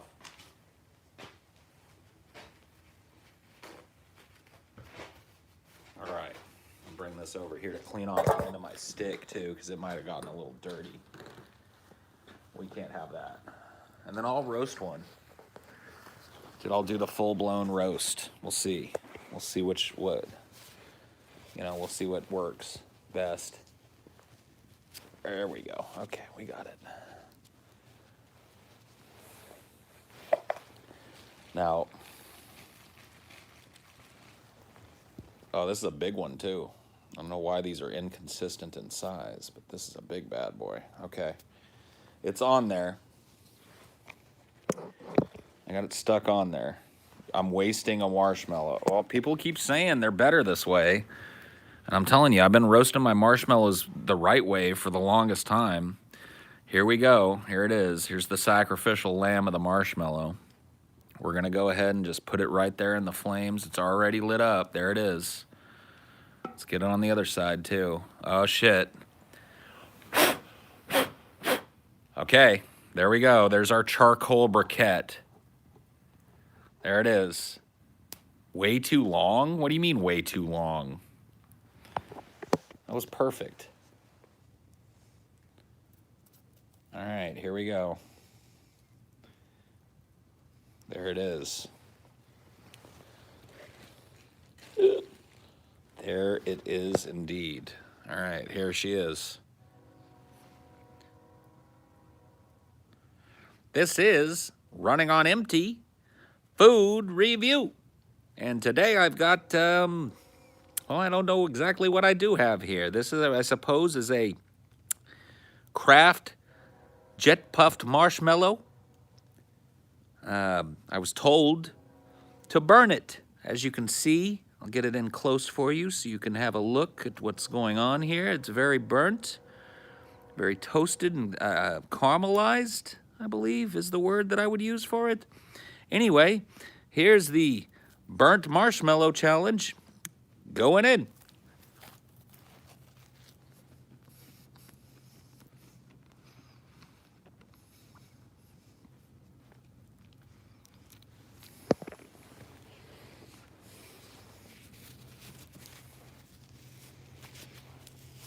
I kind of wish, honestly, that it wasn't burnt. That's the first thought that goes through my head, is that it would very much be a better marshmallow if it did not have that burned charcoal sort of overcooked flavor to it.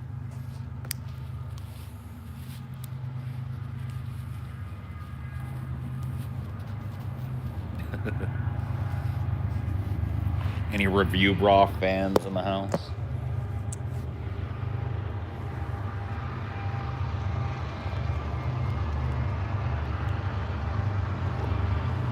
Man, I gotta do one more of these just to knock the taste of that nasty burned one out of my mouth.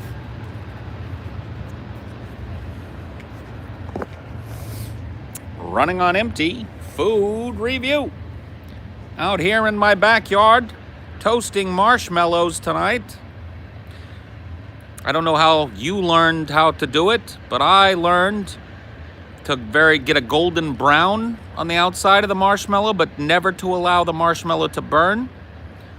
So that is what I will attempt here tonight with you.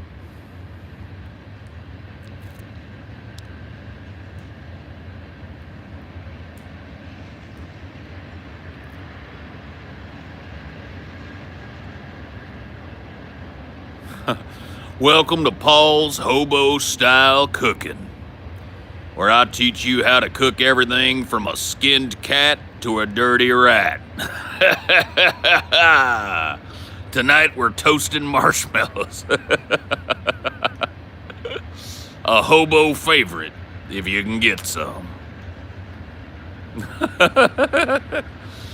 Ride the rails with us tonight, folks. All right, well, here we go. Show you my technique here too. You got to be very careful, because if you want to grab this and pull it off, first off, it's good to let it cool for a second. But everybody's done this. The faux pas is you pull too fast and then the skin comes off and you leave all the marshmallow on the stick. You don't want that. So a slow pull is necessary to prevent all of the goo from coming out. And then we got our perfect marshmallow here.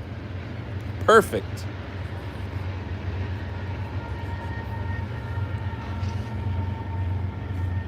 "100% perfect roasted." This is the way a mallow is done. You see, right here. Not too brown, not burnt.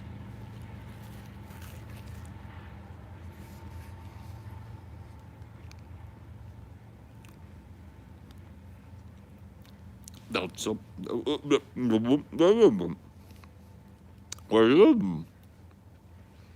You know what I mean? That's really the long and the short of it.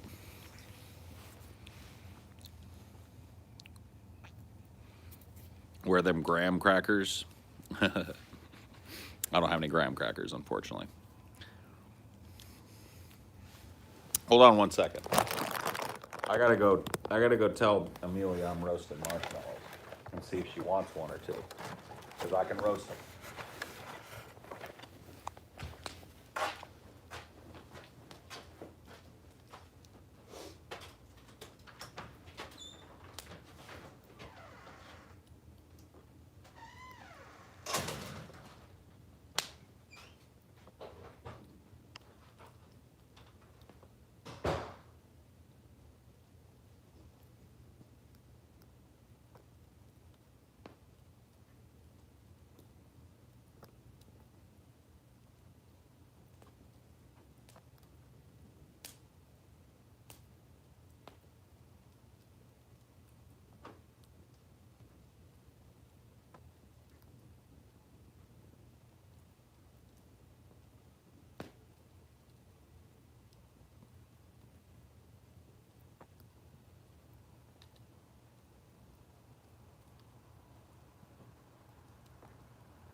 Okay.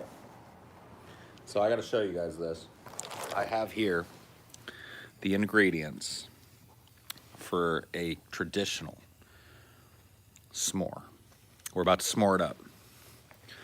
All this marshmallow and no s'more was driving me insane. I've got the Hershey's chocolate bar. I've got the graham cracker. And I've got the marshmallows to boot. We're s'moring it up.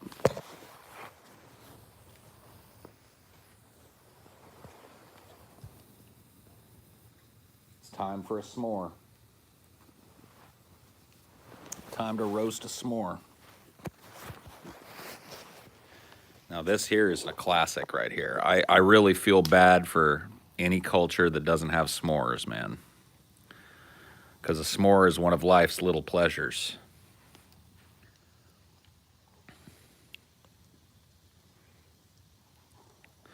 I will, however, unfortunately, hymnalysis, not be using your method to make my s'more. I will not be char-broiling my marshmallow. I will be lightly toasting my mallow. I will be letting him dip into the flames and sizzle and crisp above the flame.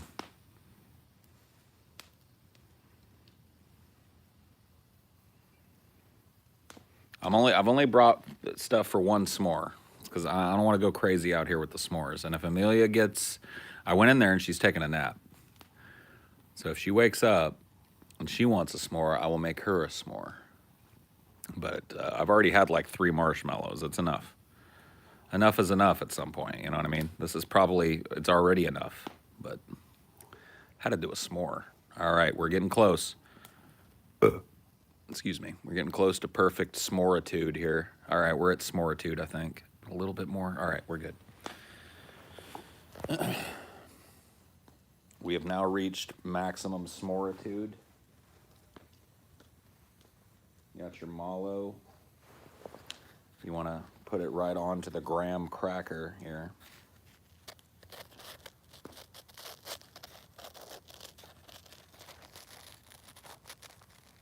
There we go. There we go. Okay. It's a messy one. That's okay, though. I want s'mores to be messy. Dinor, don't lick the stick, please. You're going to lick the stick, ain't you? All right. And you got your Choco. And you got your other one. Here's, I'll give you guys the squeeze. Here it is. Here's the s'more squeeze. You ready? Oh my God. Oh, did you guys see that shit? This is going to be fucking delicious. Oh, God. Oh, here it is. Oh, God.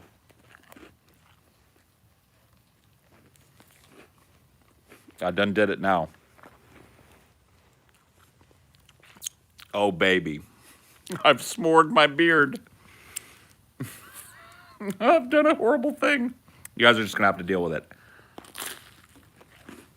Oh. I'll run over there and get a paper towel in a second. Oh, my God.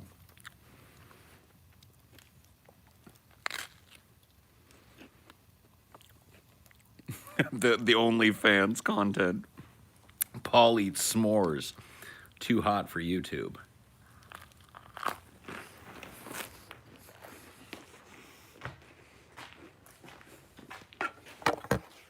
Oh, man.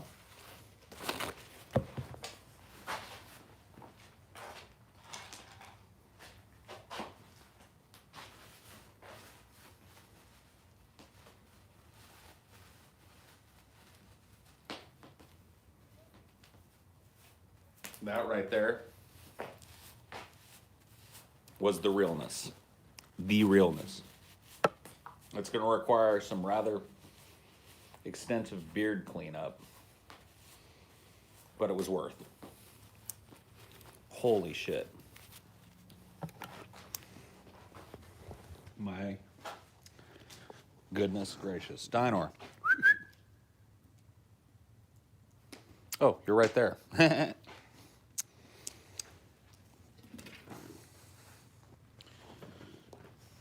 What you doing? Holy shit. Did I even get it all? I don't even think I got it all. No, I did it. I'm okay. No? Oh my God. Look at how badly I've s'mored my beard up. It just won't. Just used a mirror. I'm outside, dipshit. I don't want to run inside. It's just a little, I'll use you as my mirror. How's that? Just a little s'more in the beard. It's not that big a fucking deal. Don't have a conniption fit about it, you know what I mean?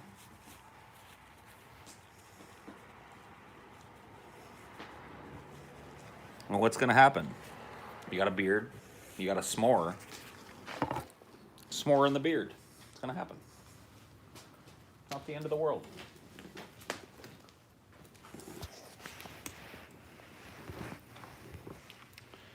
Let me get another log here.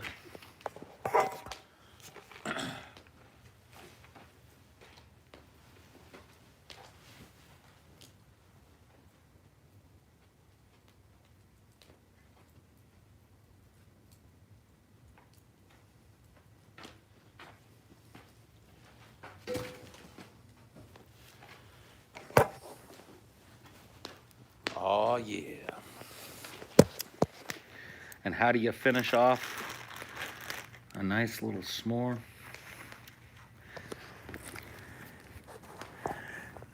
You have a smoke.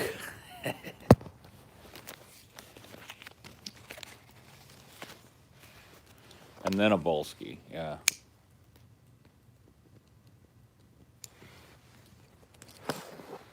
Oh, well, that was nice. That was a good little trip down memory lane. It's been a hot minute since I had a s'more.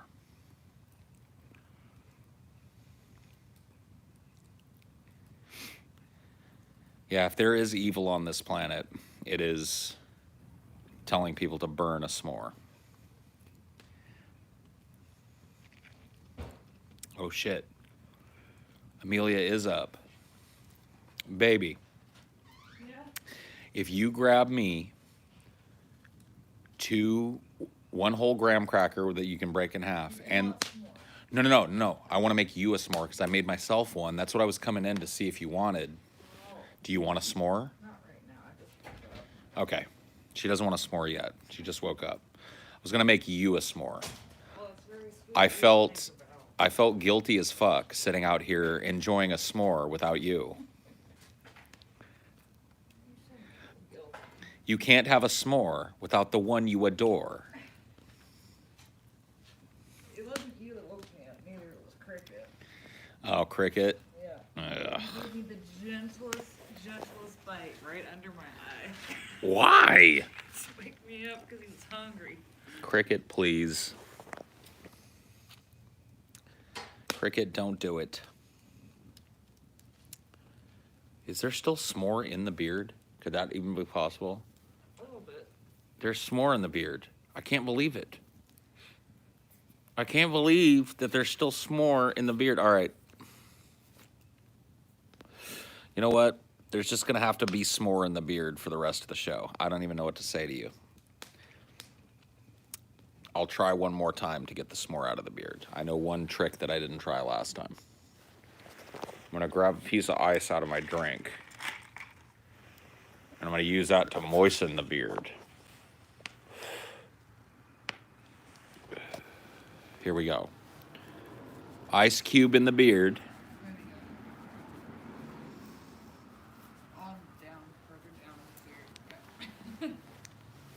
We're moistening. And that should assist. Oh yeah, see, it's getting all melty now. Melting into the beard. Dude, marshmallow wants to, you don't want to get it in your beard. And when you do, it's a whole process. Clearly. There we go. Sizzling remnants of the ice cube in the fire. And now I think we have no s'more beard. Good old mallow beard, Paul. You got it, dude. Yep. Oh man, I gotta back up off this fire now. Ooh-wee. That last log I put on it kicked it into hyperspace. No, it's all good, baby. You just let me know if you want one. S'more it up.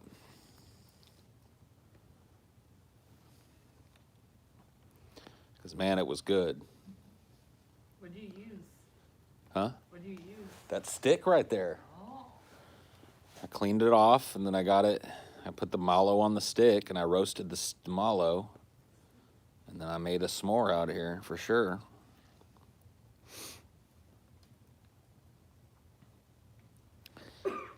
Old mallow beard up there. He lives on s'mores, they say. And at one point, he would clean the marshmallow out of his beard, but then, over the years, he stopped caring. Now his whole face is one big, droopy marshmallow.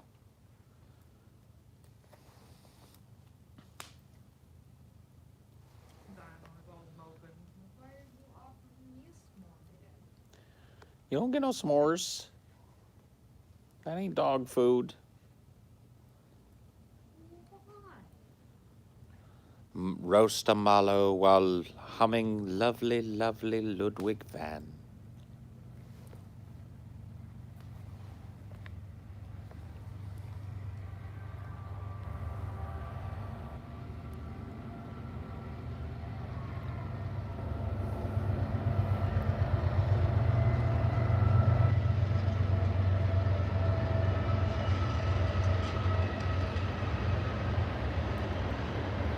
See, that train looked cool coming through the fog.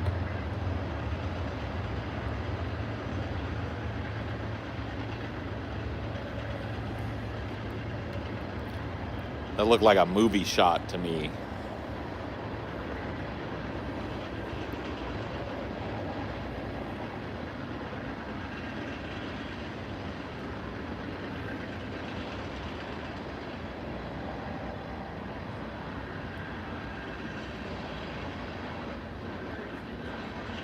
What? Perfect.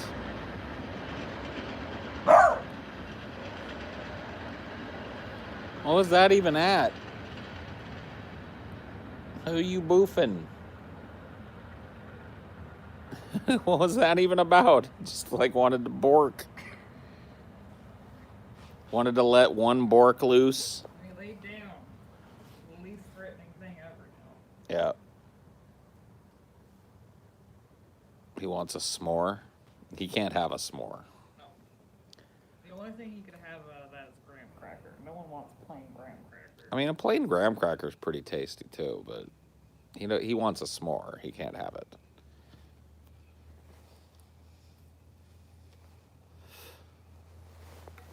Oh, God damn it. I bricked it. Wow, there we go.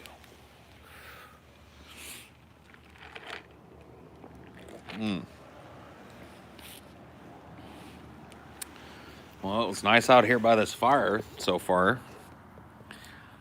Was missing you. But, yep. Sorry. That's okay. You're my little fire companion out here.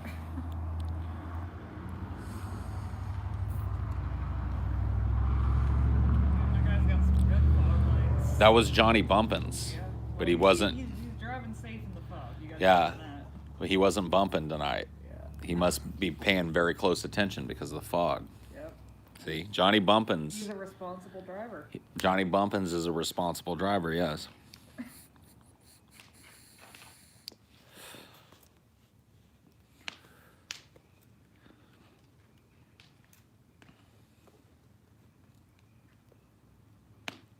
Best s'more is no graham cracker and 2 chocolate bars instead. Heresy. Heresy. Burn the witch. That's horrible. No. You need to have. You must have the graham. The graham holds it together. The graham is the bread on the sandwich.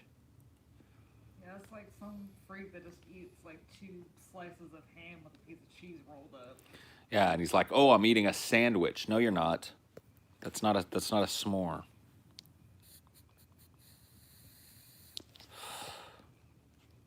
Paul, will you ever stream while jumping aboard an empty train car like a Depression-era hobo? I think if I get to that point, I won't have the money to have a phone to stream on. Yeah. You know, that's the problem with that, you know. Like, I wouldn't really have the phone or the money to pay for the service for the phone, so I really couldn't do anything for you guys if I was a total hobo. But I'm willing to, like, hobo LARP out here by my barrel fire and roast food.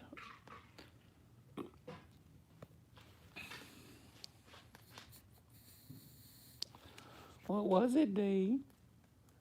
What did you hear that made you bork? You like that fire? Does it feel good?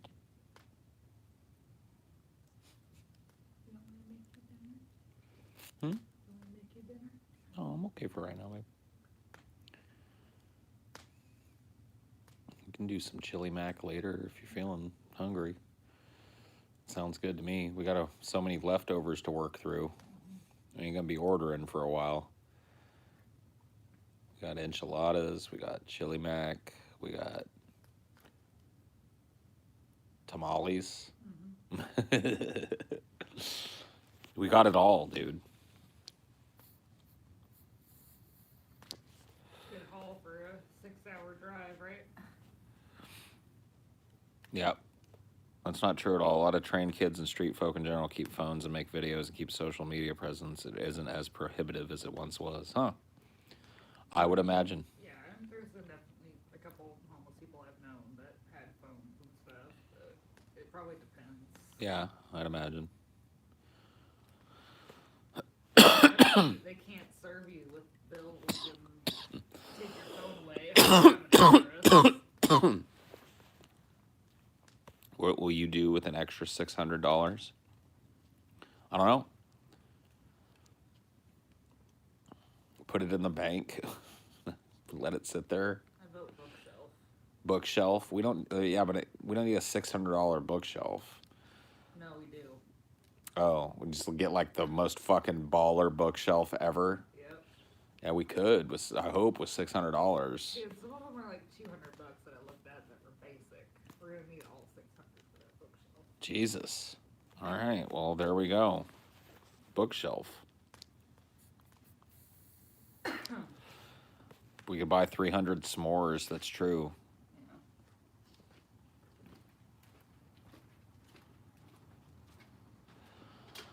Yeah.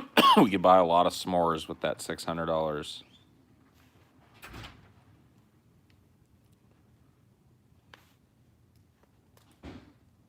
Buy an improved fire pit. Nah.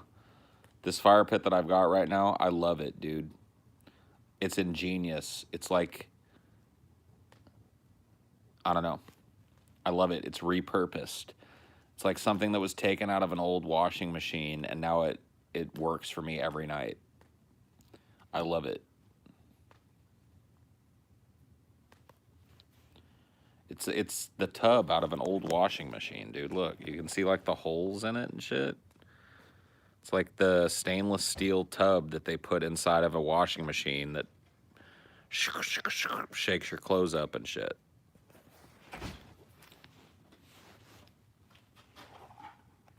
Oh, snap. You brought your s'more stuff? Yep. You're going to do it up? Nice and proper. I'm telling you, man. You were right on that golden roast on them marshmallows for the s'mores. Yeah, you can do it. Go for it. Just make sure you stick your mallow down on that. You got to stab it almost all the way through. Yeah. But other than that, you good. Hails to the yeah. Amelia gonna roast herself up a nice, delicious s'more.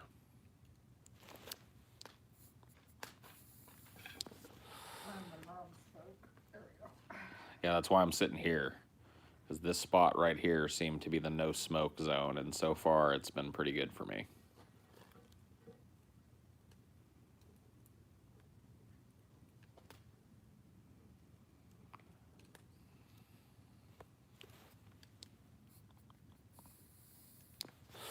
Yeah, you know what? I'm sitting out here vaping, and I really do kind of want a bowl. So while you're making that s'more, I think I shall pack myself a bowl of some nice, mellowing indica to cap off my s'more.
come together?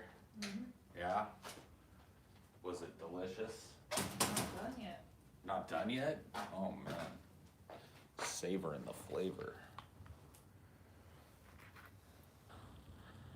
Savoring the deliciousness. I think I took mine down in 3 bites. I'm going to be real with you. It's 3 bites and done. And that's a clean bowl. Just pack it.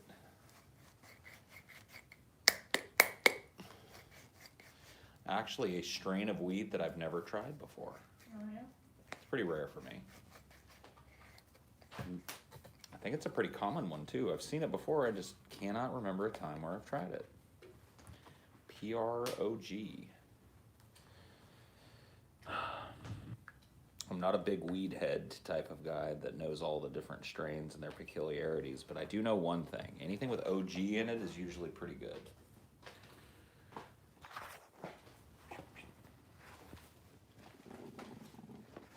It's got OG in the title. It's typically pretty fucking good. Hello, everybody. Oh, I got $5 here. I smoke a bowl in your honor, Paul. I'll smoke one with you. Got it right here. Here we go.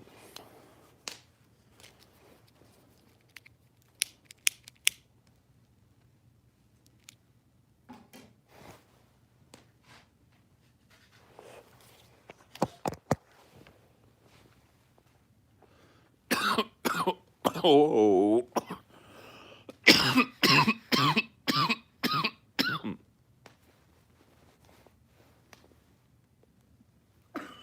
I told you.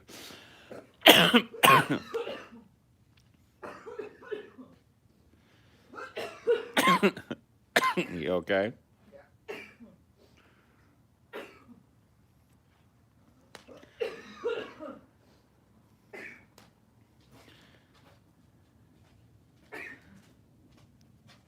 I have some water here, babe. I'm getting my own smokes. Oh, okay. Wash it down. Wash it down with a cigarette. That's the way to deal. Ooh. She took a big fucking hit. She's about to be really high. She's a lightweight. I handed her the bowl, and I think she took a big fat hit.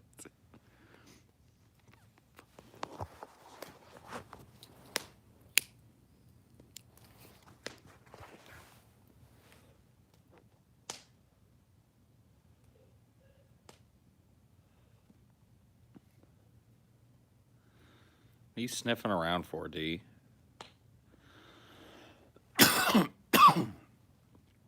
Yeah, dude, I envy the lightweights myself.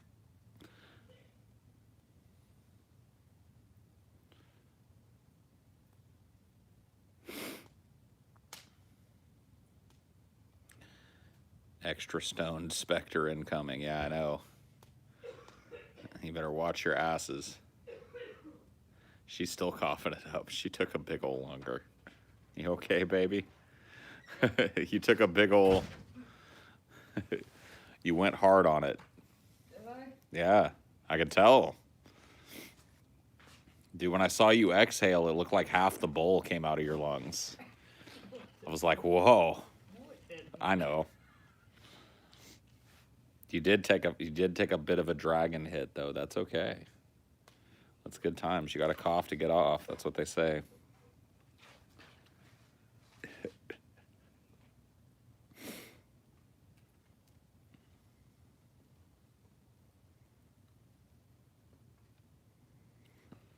was just too close to the s'more. You think you followed it too close with s'morage? Yeah.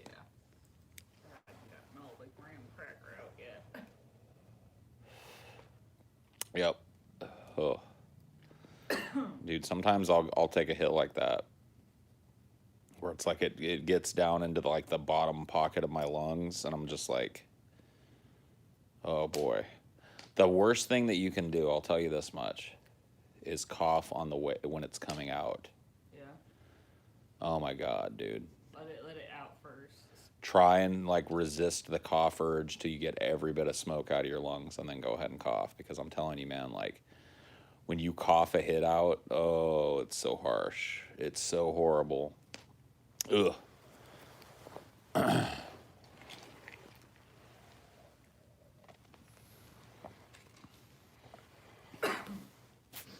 It's like a shotgun, yeah. Just like all that burning smoke comes back out all at once, just like, ah. It's horrible. Not a good feel. Paul, I need to know something. I took edibles recently and it was too much for me. I don't get why smoking is usually fine, but edibles, it's very different, dude. I had a hard time with edibles at first. You saw. Everybody does. Like, here's the thing. It's like edibles are a totally different high than smoking. A smoking high, like even if you get too high smoking, it lasts 15, 20, 30 minutes and then you're on the come down. Edibles, you're like, you're high for a couple hours. You're high for like 5-6 hours. You know what I mean? Like if you take a decent dose. And so like, and it's a whole different feel of a high too. Like smoking is a different high than an edible high is. It just, maybe you don't like it. Like I've met some people. I'll tell you somebody that's like that is Scotty. Scotty can appreciate an edible, but he's very careful about what he takes and when, even though he's got a really high weed tolerance because he smokes all the fucking time. And you know what I mean? He's just not a big edible dude. I'll eat weed all day. Like I don't care. I'll eat edibles until people tell me to stop, and then I'll eat 2 more, and then I'll have a good time. But I have a tolerance that's like through the roof. I also have like whatever that genetic marker is for like excessive drug use or whatever, like not necessarily excessive to the point of habitual. I have that too, but I'm talking about like, you know, that genetic marker where people can function on more drugs or whatever the fuck. Like I'm pretty sure I've got that because I don't know. Like it takes so much fucking of any drug to get me to the point where I can't function at all. Scotty's vape puke, yeah. Did you ever see Scotty freak out on edibles? No. I mean, there was a story that TJ's told about him freaking out on edibles, but I was on planet fucking Jupiter when that happened.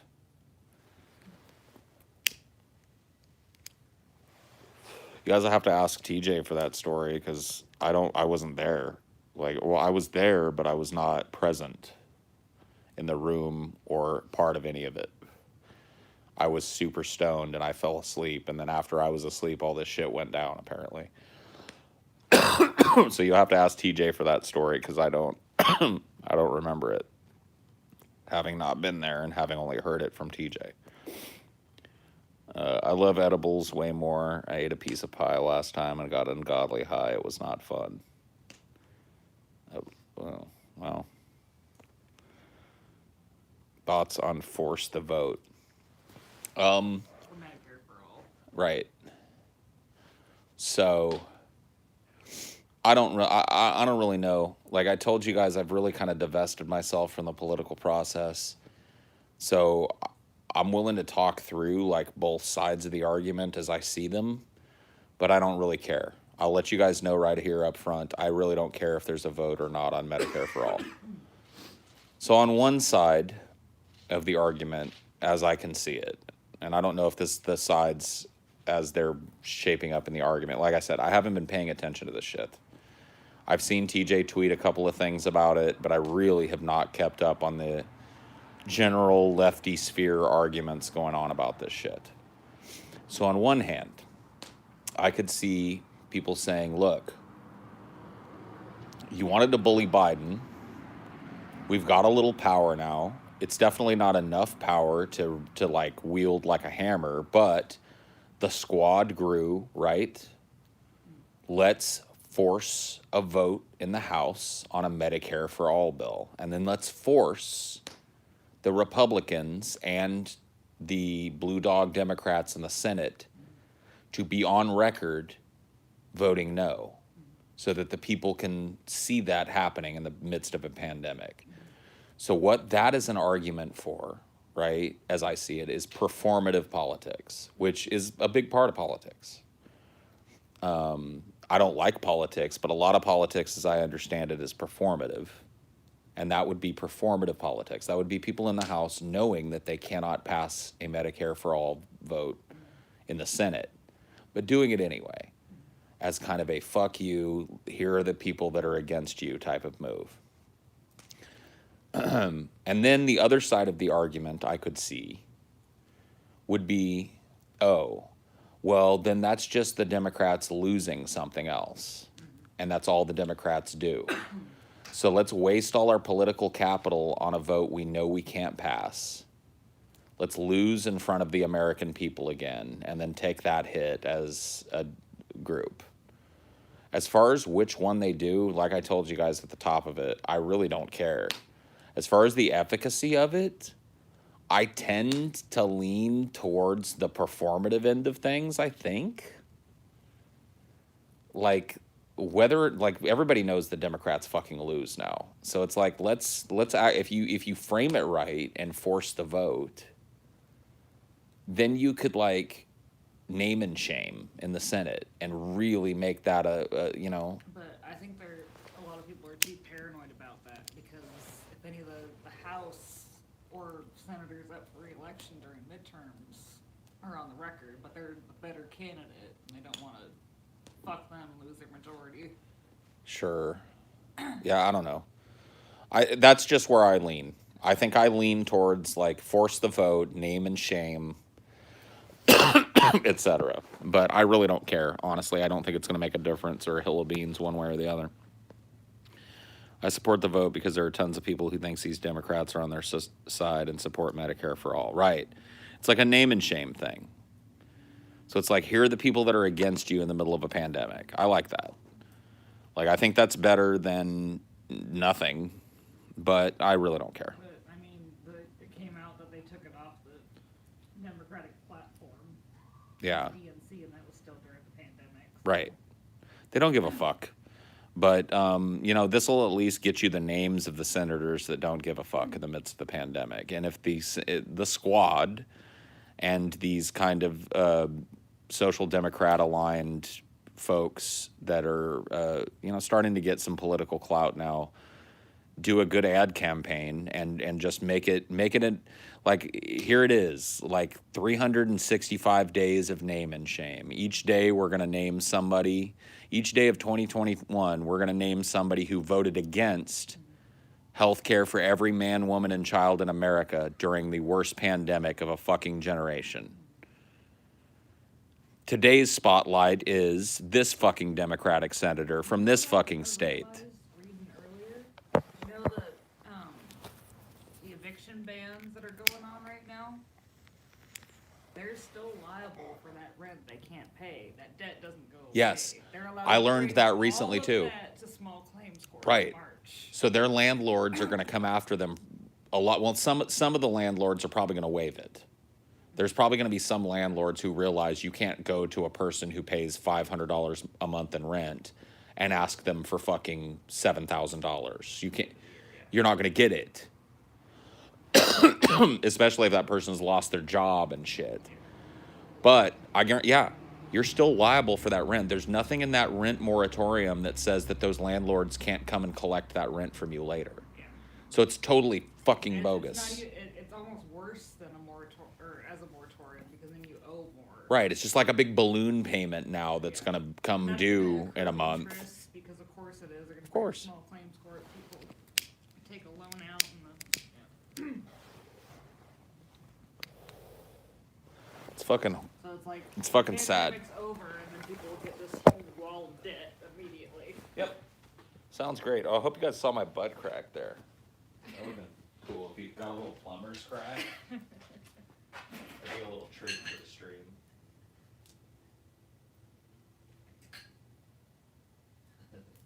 I felt it flap in the breeze for a second, so they might have gotten, I don't know if they got an angle on it. One other hit here, baby. Are you okay?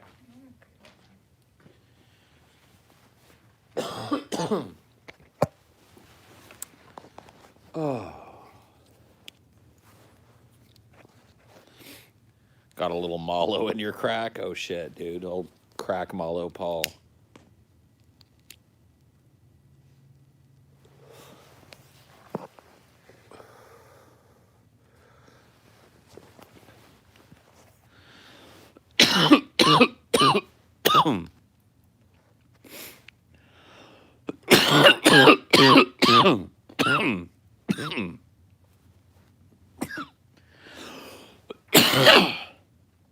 Wee.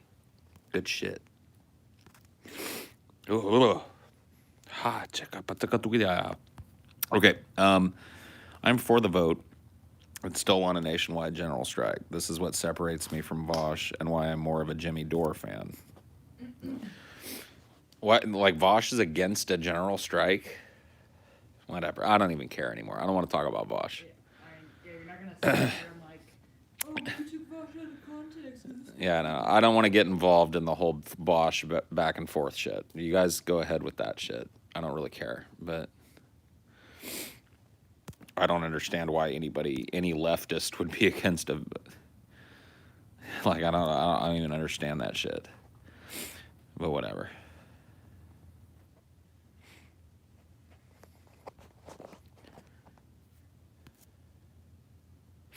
He's not against it. I don't really care. I don't care what he's for or what he's against. We must appease the means of production. Appease it, yes. Yeah, I care about marshmallows and weed. My wife, my dog, and my cat, and to a limited extent, people beyond that. And that's it. The rest of it is all bullshit, as far as I'm concerned. Vosh isn't all that and a bag of chips, dude. All that and a bag of chips. Is that even something that is said anymore?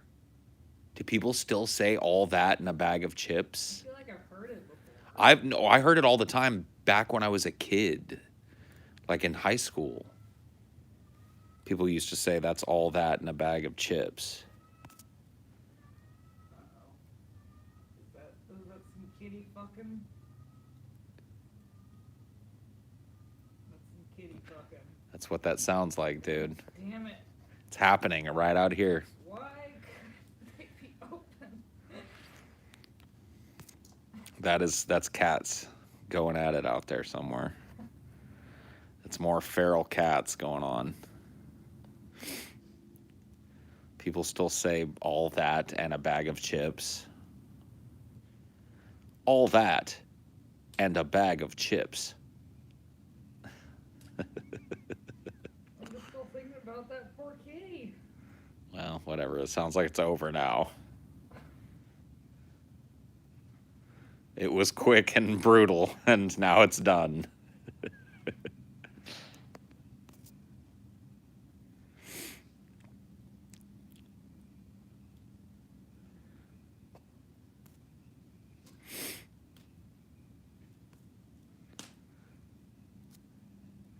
A bag of crisps.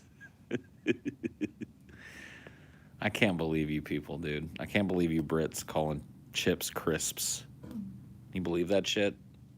Crisps. I understand that the fry probably came before the chip. So there's the chip and the crisp. No, the fry is a fry. Yeah. A chip is a chip. And a crisp is something that's like a dessert. It's like an apple crisp. Yeah. Like a little tart. You know what I mean? That's a crisp. There's no... That's just it. I don't get where they got the... Because, like, why do they have to make their fries chips? The chip didn't come before the fry. The French fry came before the chip. And they were like, oh, well, this isn't a French fry. We'll call it a chip. A bunch of thieves. The French made the French fry. And then they ripped it off and called it a chip. And then we invented the chip. And we're like, fuck you, this is a chip. Dude, word wars. Mysteries of the Brits, I know. Yeah, they do ruin everything they touch. Do you remember that guy on the Patreon that was like, guys, I'm probably going to be called a pussy for this, but Paul's ragging on the British people all the time is, as a Brit, really starting to get me down. I mean, is my $5 even welcome here? Is my patronage even wanted? Because I'm a Brit, simply because I was born on the British Isles. I know it's all in jest. I know Paul's ego's just making jokes, but those jokes hurt me, really, deeply down. I was like, oh my God. Are you serious, dude? Well, pardon me. Try saying that to someone that like grew up in Alabama or something. Yeah. Alabama don't get no breaks. Yep. A crisp.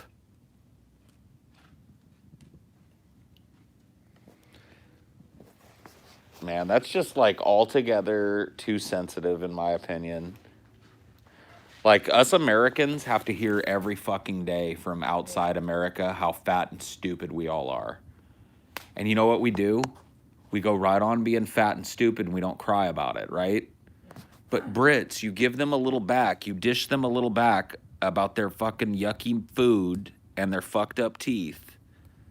And that dude wrote like 4 paragraphs. Furthermore, you know, and I was just like, oh my God, sir. But you turn on the British media over there, and it's always like, you know, their opinion folks over there are always like, fat and stupid is really what we can expect out of America these days. That's just the truth. Fat and stupid is all you can expect. The rest of it's all up in the air. We're spreading that obesity worldwide. It's true. And we, as Americans, we gotta sit here and absorb that from the salty losers of the American Revolutionary War. We're just fat and stupid. Still have fucking royalty as front page news. Yeah, you guys are over there wringing your hands over Meghan Markle and Prince Harry and whose grave they laid a flower on or whatever. It's like, whatever, bro. Don't talk to me about being real unless you're an American, okay? That's all I have to say. I'm not trying to exclude anybody, but don't talk to me about being a real human being unless you're here in the goddamn United States of America, where everything of consequence happens. No, I'm just kidding. And I hope that the whole British trolling thing that I do it's obvious that I'm just kidding, except about their yucky food and their fucked up teeth. That is true, in my opinion. Sorry.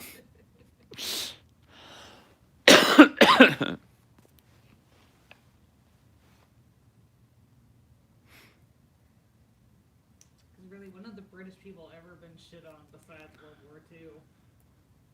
The Revolutionary War. Yeah. They lost the entire continent. That wasn't on their soil, though.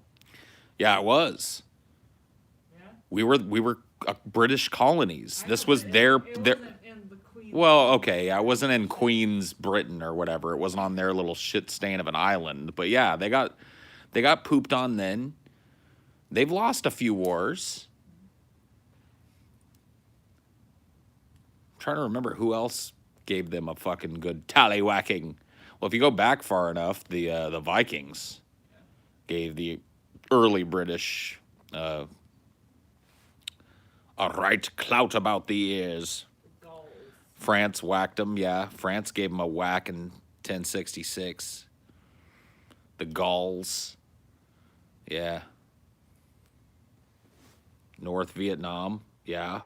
That's true. They were there with us on that. So they got fucking shit stomped there with us. But I think, like, you're not under threat as an entire people unless it's your home turf. I mean, that's true. I mean, yeah, I mean, it is different. Obviously, like, a fight or a war in Afghanistan doesn't affect all Americans. True, but you don't want to go pick a fight like that and lose it either. Yeah. That's not good. But yeah, they've been pooped on a few times in wars, but they've never been like out and out conquered, I don't think, full blown. Except in World War II parts of it. Well, like World War II, they got bombed and Didn't they take occupied. some islands? Yeah, they've some occupied islands and whatnot. But you know, yeah.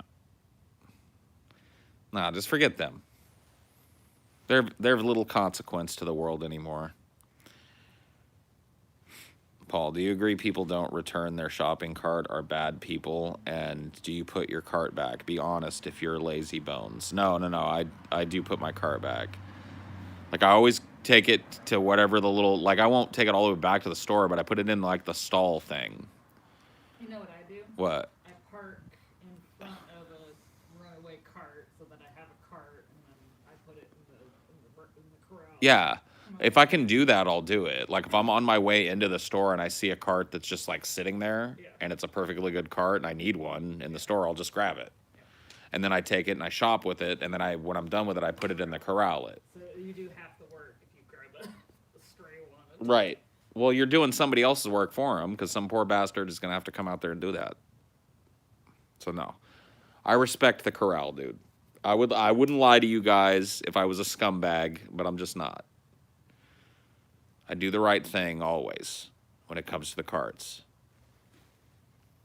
Do you think the quarter thing is stupid? Like the stores that have like a chain and you can't like unlock, or you gotta put a quarter in to take it out, and then you get it back and you put it back in. But if you don't put it back, then you lost a whole quarter. No, because they can take those quarters and pay the poor bastards that have to clean up after these fucking lazy bastards that can't take their cart 5 feet. They just spent like 20 minutes running around the whole store, but they can't walk 5 feet to the cart corral. I mean, come on. See, like, for me, all of society is based on basic human politeness in public spaces or common use spaces. We'll put it that way, because Walmart's not a public space technically, but it is. It's a common use space, right? It's a place where people come from every neighborhood. They do their shopping there. And so, like, you don't squat down and take a poop in the aisle. You don't do a flying karate kick and knock over all the fucking macaroni and cheese. Like, yeah, that happens at Walmart. Yeah, but those people are bastards, and you don't leave your cart flying around on the thing to hit somebody else's car and dent it up. You know what the problem was? What? We started having those indoor corrals, because then people go into the store and get the indoor corral, but they can't put it back in the indoor corral. So. No, I mean, like, look, a place has got to meet me halfway. If it's a big-ass chain place like Walmart, and they've got a big parking lot, and I've got a fucking 5-minute walk just to get to the store, and they don't put a corral out there for me, they can get bent. Yeah. At that point. I'm literally, like, meet me halfway here. Put a freaking, even if it's a sparsely corralled parking lot, and I gotta walk fucking 5 things over to get to it, I'll do it. But if you're telling me I got to take this thing all the way back to the store myself, at that point, as an American, I have a problem. A 5-minute walk uphill both ways, Slow Loris. Paul, there's actually, I know, I've seen the cart narc thing before. Didn't we watch cart narcs together? We watched someone else watch cart narcs. What? Remember someone watching it on Oh, Twitch? that's right. That's right. I was watching Twitch, and the dude on Twitch in between games put on cart narcs, and we were laughing at it with him. Yeah. So I'm aware of the cart narcs, yes. I don't think I care about this enough to be an actual cart narc, but I'm a cart narc at heart. The risk benefit for cart narking's pretty. Yeah, I don't want to get cart narc shot by some cart narc fucking hillbilly who gets pissed off because I'm exposing him for being a lazy bones. He kept calling him lazy bones. Yeah, but you know what? I mean, all right, sir, if you're going to be a lazy bones, I guess that's fine. I think those people would have been just as mad with the camera off, honestly. Yeah, that's true. I think their reaction to it, they would be 100%. I think a lot of them probably don't even know there's a camera on. He's probably got a GoPro. Yeah. And a lot of them probably don't even realize they're being recorded. But they're in a public space, so that doesn't matter. Lazy bones, no lazy bones allowed, dude. Just being a lazy bone, sir. What they get extra pissed about apparently when he puts that bumper sticker on him. He puts the magnet on the car. He's like, there you go, I'm a lazy bones. Let's just put that on your car. And they're like, you motherfucker, don't touch my truck. Touch my truck again, I'll shoot you. Oh, sir, that'd be illegal. That'd be illegal, sir. That would be an illegal and violent act. I've done nothing to harm your truck by putting a truck magnet on it, sir. Touch my truck, and I don't give a fuck what you did. I don't give a fuck what you did. Next time you touch my truck, I'll fuck key. Sir, that's illegal. In fact, you just telling me you're going to kill me is illegal. In addition to your cart violation. I don't know if I could do it, dude.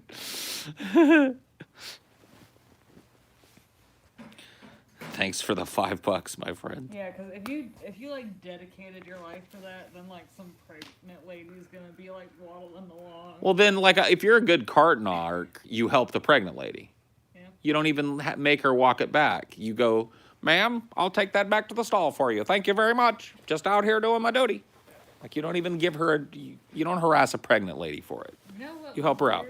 Did you ever have a grocery store where like the baggers were paid through tips only?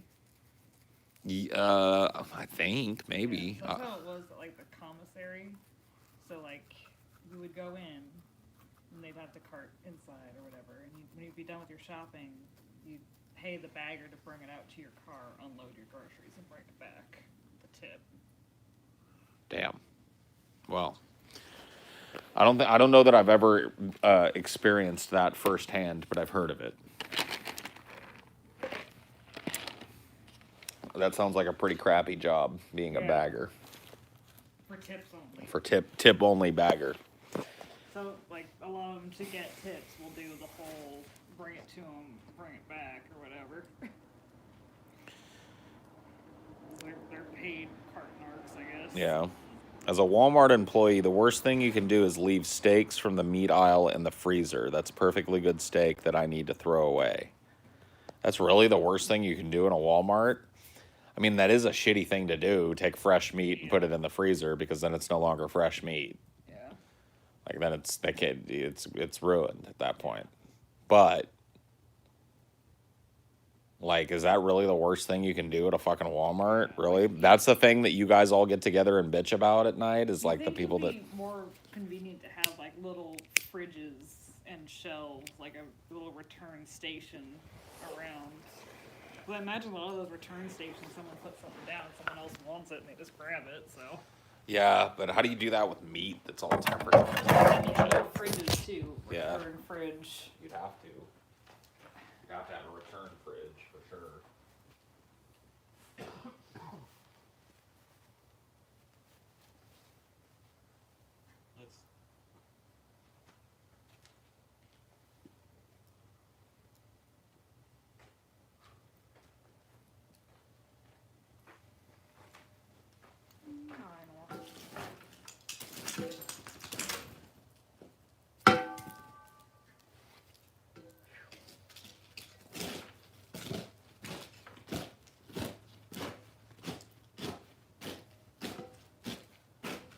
You know what I think Dinor's doing? What? Dinor's hoping for another hot dog. He ain't getting another hot dog. You got a couple bites of a hot dog today, Dinor. You ought to be glad with the way that you get diarrhea when we feed you anything but your food.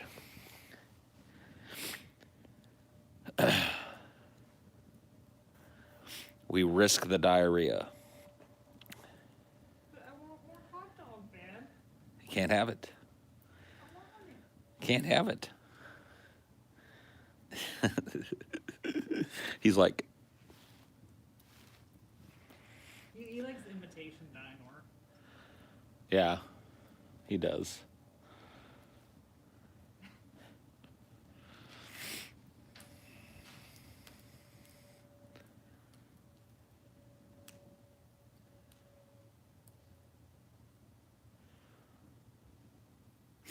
Yeah, I need a good fire poker, Yeah. a good stoker. I Steve's think probably Steve's got a good one. you have this one, and then you have this one. So this is one we were using before. Yeah, that's not great. I need a big long iron fire poker that I can just like poke, poke, poke. Those will work, but it's fine for now. I just had to do it with a piece of wood just now. Stoked it up nice. I'll poke it around in there a little. Gotta introduce some air into the coals sometimes. Otherwise you get this like little smoldering bed. It's like, no, I want a fire. You want some beer or not? I'm good, thank you though. You know what I want to do though? Sometime before Christmas, if we can, I want to order some eggnog, dude. I want to get some nog. I want to get like a 10-gallon thing of nog and do nothing but. Plain nog. We can get some plain and some booze nog, Okay. but I want a big thing of But plain nog. We're not adding horchata in it again. No, we can't do that. We're not gonna mix nog with horchata again. That was bad news bears.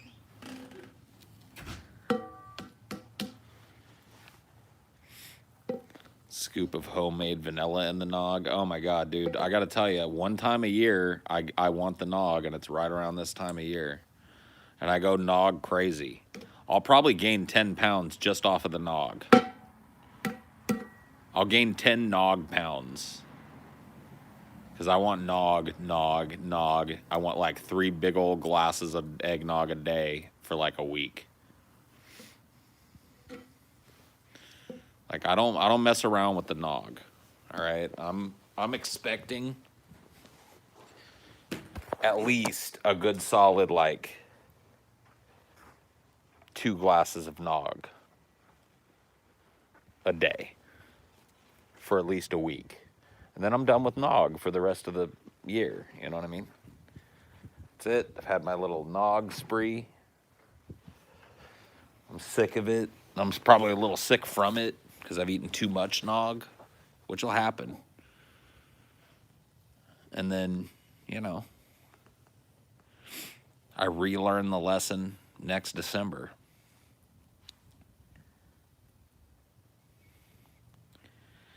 Whoa, this has been a long stream. I don't really feel like stopping it though, so I guess we'll keep going. Typically, I'll look at that number up there because I really don't notice it. I can see it here. It'll tell me it. I've got a little number that shows me how long the stream has been. I don't even really notice that number. I don't think it'll be a 24-hour stream, but... Oh, smoke. Hiss and boo. But I might kick it out here for another hour or so before I'm donezies. I'm ready some more water though. Oh, thank you. I'm getting smoke-faced right now.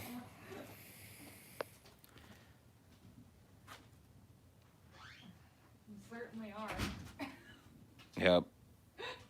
In more ways than one, I guess, huh? Right after you said, I'll be out here for another hour, it happens. I know, dude. Probably out here another hour. Fire's like, no, you won't. Why don't you just switch chairs with me? I don't want to, because you don't have to sit in the smoke either. I can just move my chair. I can stand for a bit. I could just move my chair. I'm fine with it. Like, I'll move my chair if it gets too bad, but look, it's fine now. It's gone on. The little whims have changed. The whims of the fire have changed, and now it's you that's going to be getting the smoke for a while, maybe. I love sitting by a fire, man. I really do. Are you chopping trees or just purchasing wood? Dude, I chainsawed a whole thing of wood today. Just off of the property. Just shit that was just laying on the property, rotting. I chopped up a bunch of fucking wood into cordwood today. And so that's what I'm burning right now. And before that, there was already some that was just left to rot on the property that was kind of chopped into pseudo cordwood, and that's what I burned up before. And then today I rented a chainsaw and bzz, bzz, bzz, bzz, bzz, cordwood. Free wood for sure. Free wood, and it, cleans up my yard a little bit. There's less fucking piles of weird logs and shit for Dynor to fuck around with. Oh, dude, I massacred whole families of beetles and termites and shit today. I can almost guarantee you that. And if I didn't massacre them, I will soon. Yeah. Because they're going to go right on this fire. Just crap. I don't think they try to get into the house from there because they have plenty of wood to eat, right? Well, like, that ain't going to stay there for fucking long. And it's not right up against the fucking house. Short term, the termites are probably happy enough in the wood. They've got fucking a giant fucking thing of wood.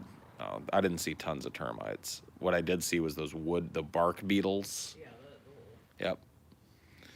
My stepdad loves those for walking sticks. He'll find a stick like that has a ton of bark beetle marks, and then he'll lacquer it and all that shit for a walking stick. Yeah, it's pretty cool. I saw some pretty cool designs on the woods. Some of it, little bark beetle tracks. I didn't see a ton of termites. I saw a lot of spiders today. Spiders, little roly-poly type bugs that like living underneath things. Was it just when you got into the bigger stuff, or? Yeah, like the big logs, when you move those that ain't been moved in forever, like underneath them is the whole ecosystem of creepities and crawlities and, Yeah, I guess the shorter ones had less gaps, so they probably didn't attract those as much. Yeah. And then, yeah. I didn't see any, like, of the telltale sawdust piles of a fucking termite thing today. The only place I saw that I think has termites is that there's a wood pile over there that has a bunch of old, like, 2x4s. We cut some of them up, but it wasn't the 2x4s. There was some old, like, plywood and shit out there that I moved off of them, and underneath that, they were eating that shit up. So they love that, apparently. Yeah, it's just something that But I saw, the yeah. property owner needs to think about long term. Oh, for sure. If I owned this place, I would have. Well, that's like I'd be doing what I did today, but on a larger scale. I'd be cleaning up the property, and I'd be having it inspected for termites, and having the house fucking triple checked, and having all this fucking shit that's jerry rigged, At some point, torn we're gonna down. Start making the march. Yeah. Well, yeah. I mean, they like this area that we're in is not super notorious for termite problems, but it is also totally possible to get them. So. Do you think that fucks with their ecosystem? What? Like, people put wood where wood normally isn't, and the termites stay there, and then they move out. I don't know. Does that affect their little ecosystem? Maybe. It fucks them up when someone leaves and stops burning wood. Maybe. I don't know. Who knows? How many little critters systems do we fuck up? Dude, I fucked up some today, but they'll go find another log to live under. I didn't kill no animals today on purpose. But, I mean, ultimately, it's us that as a species that put the wood there. Right, that wood was there because somebody fucking left it out there. Big old logs of it. Magically fall from a tree in that shape. And Right. texture and all that. But they got up underneath it, and we're living up underneath it. Now every last, like, you think about it, dude, when I pulled up some of that plywood and moved it, that was like Apocalypse Now for like 10 different species, dude. They were like, what the fuck?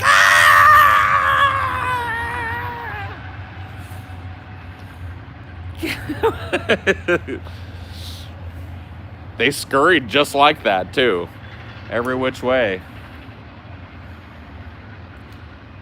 Dude, I found underneath, between two of them plywood boards, there was a black widow that had been egg nesting. Like, she had, it was gross. So I destroyed those. I didn't kill her. She scurried off. I didn't feel right. She was a big old black widow. But I killed them egg nests. Them egg sacs ain't gonna be hatching no more fucking black widows. I'll tell you that much. But those are common around here.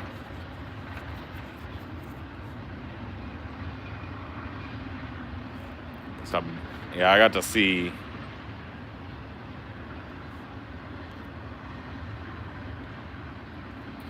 Yeah, dude, I want no black widow eggs in my beard.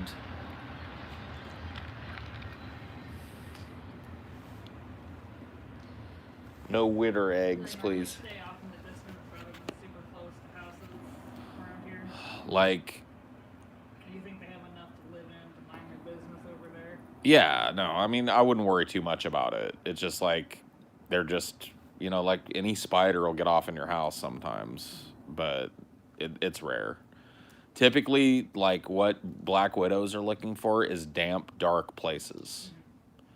So, like, garages get them more than houses do because garages are typically connected to the subfloor and not raised up like the house is. And they're easy to access from the outside because they got a big door with cracks all the way around. So, like, a lot of times people will find black widows in their garages and stuff like that. But it's, well, yeah, and like I said, I didn't mean to spook you. I mean, they're just around here. There's all kinds of, there's probably fucking rattlesnakes, like, not far from here. It just is what it is. You know, nature, like a black widow, they'll do that in a log. Well, he's fine. Like, here's the thing. A black widow is not going to come jumping out of a log and bite Dynor. Like, they're not anywhere he's going to get at them. They don't go to a place where, like, an animal can get them. They go in between that plywood board. He's not going to be digging around in that. You know what I mean? They like a damp, dark, small place, like in a log, like in a rotten log that's overturned, that's got a hollow spot in it. They'll get up in that shit. Like, that's where they nest and make eggs. That's why when I pulled up that plywood board, she had all them egg sacs in there. Because that had been out there for who knows how many fucking years. She'd probably been nesting there for fucking years.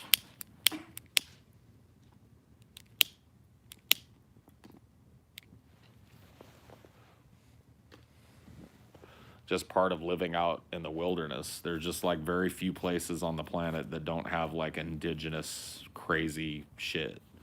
But none of it wants to fuck with you. But you have to be careful when you're lifted with. Oh, yeah. Especially if it's been sitting a long time. That's why I wore gloves all day today. Anytime I was handling that shit, like, if it's been on the ground for a long time, a big old piece of wood, and it's knotty and it's got holes and stuff, you don't know what's on it. So you got to be gloved up. You just, to be safe.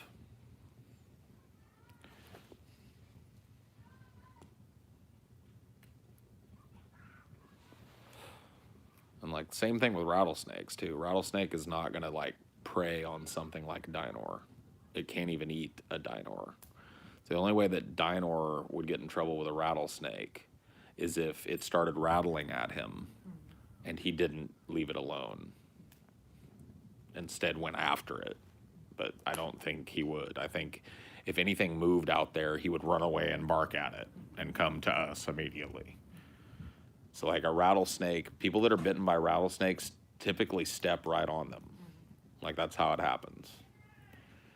Like, they'll be walking in undergrowth, and there'll be a rattlesnake sleeping there, and they will step their foot on it, and the snake will strike in self-defense. But yeah, like, a rattlesnake will tell you before it's going to hit you. I've actually, where I grew up is even worse with them. And, I actually have been through the tall grass sometimes. I remember when I was a kid and hearing that, and then you just go fucking right back the way you came. You can, yep, you go straight back. Because it's just like when you're in the grass like that, you don't know where he or she is. But you just know that that's the warning. You come any closer, I'm gonna strike. So you can hear which direction it's coming from. You go directly away. And they're not gonna fucking come pursue you or nothing. I tell you what, like out here, bobcats and coyotes, probably the most dangerous thing to him. And we're fenced off here, so no coyote is going to come this close to a fucking dwelling. So, and come through all our fucking fence and shit without us knowing it. With him back here, you know what I mean? Because he's never back here without us. But yeah, like the most dangerous being for Dinor out here would be a pack of coyotes, probably. Or him running across a bobcat mother.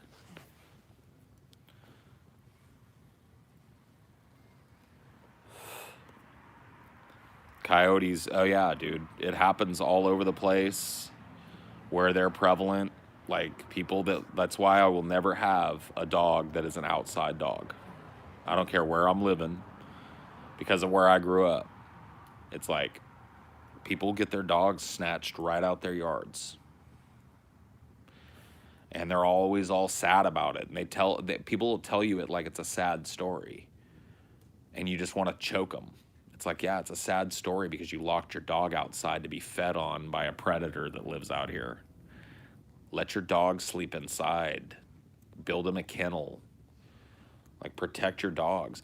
Like, I grew up, I had this family, I was friends with their youngest son. He was the same age as me.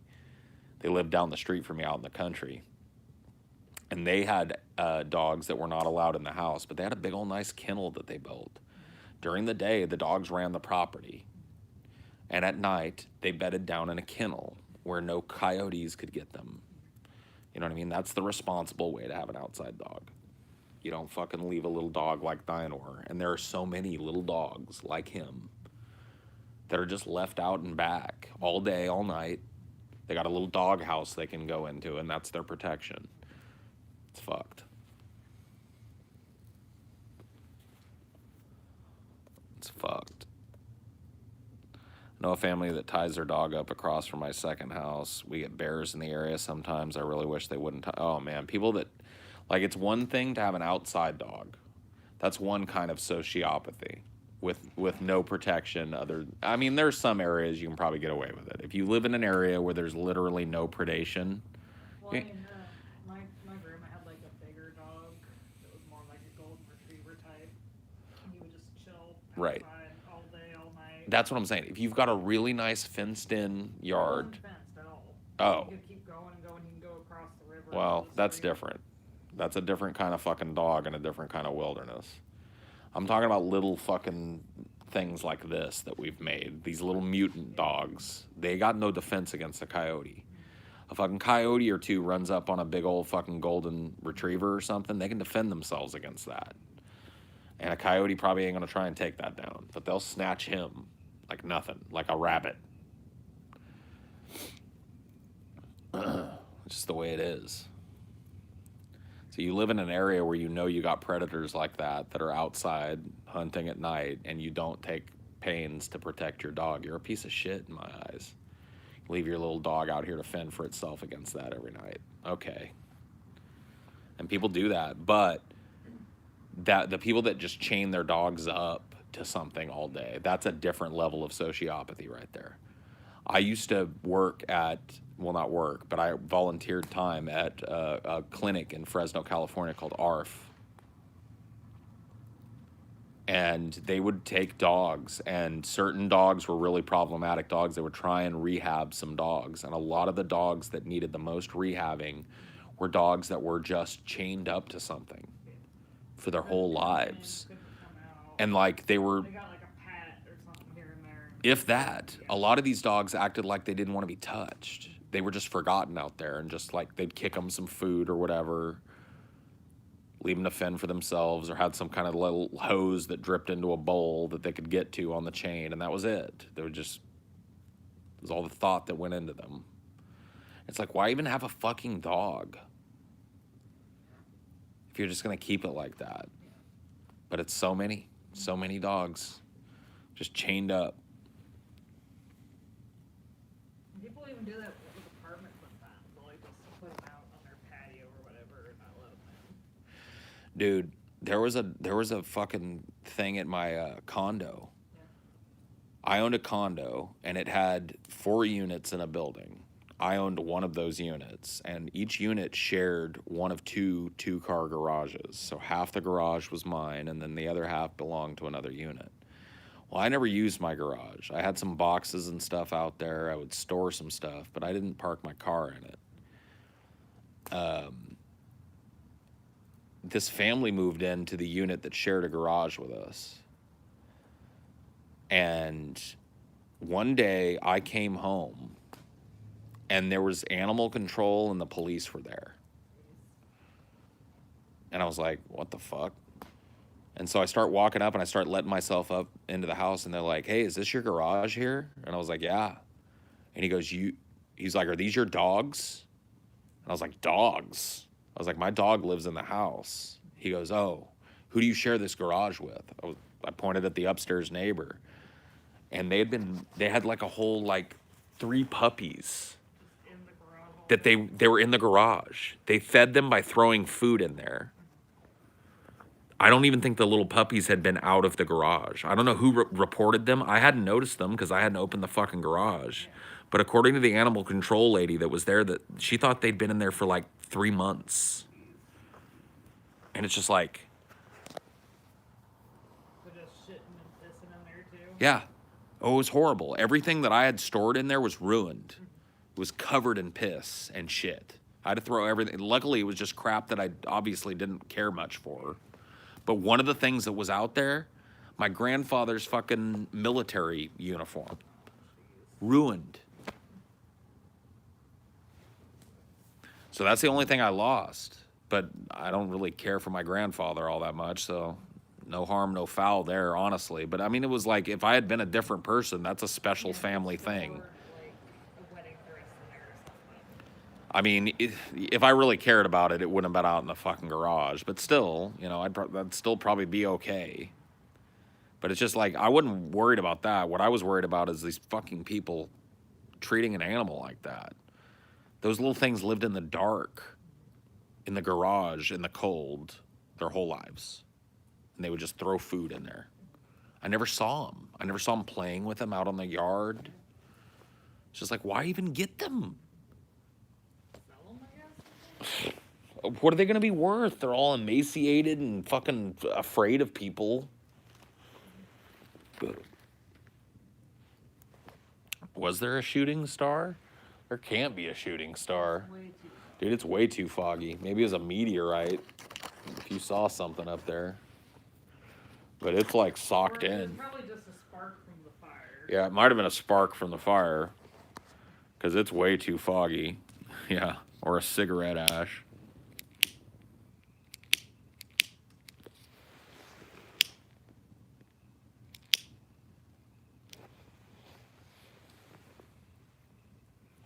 You want to believe it was a shooting star? Fair enough. You go for it. You made your wish and everything, then go for it then. It was a fucking shooting star.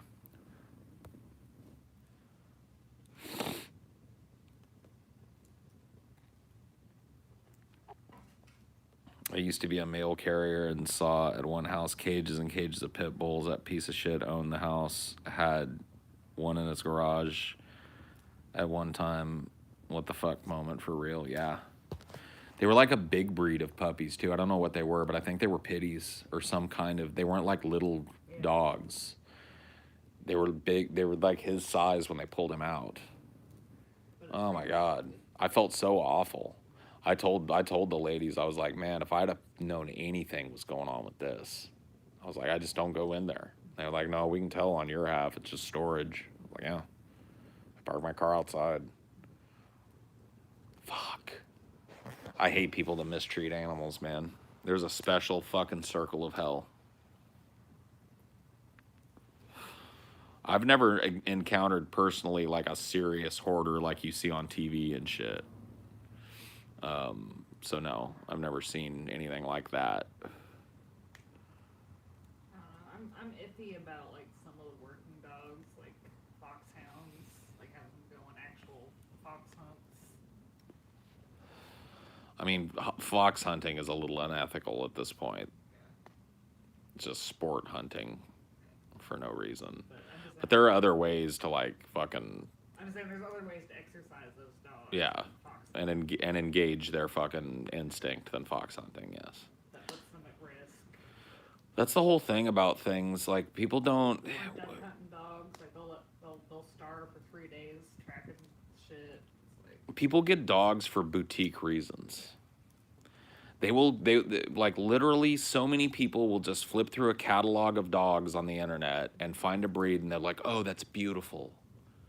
And they'll go find an unethical breeder, puppy mill place, and or some registered breeder type of place that's at least ethical, and pay out the ass.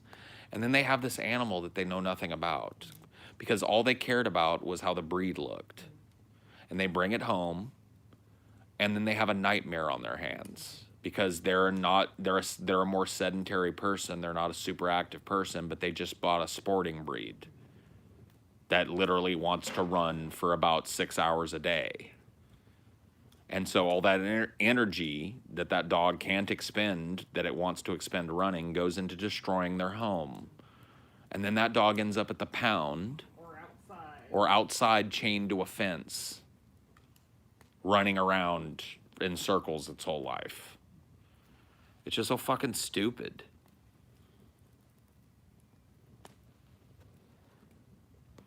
Oh, dude.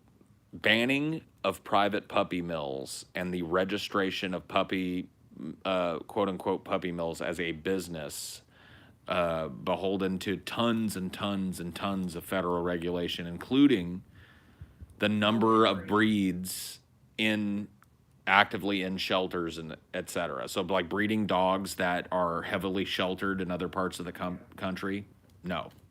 but also like ensuring no inbreeding too. Well, of course, that would be part of it.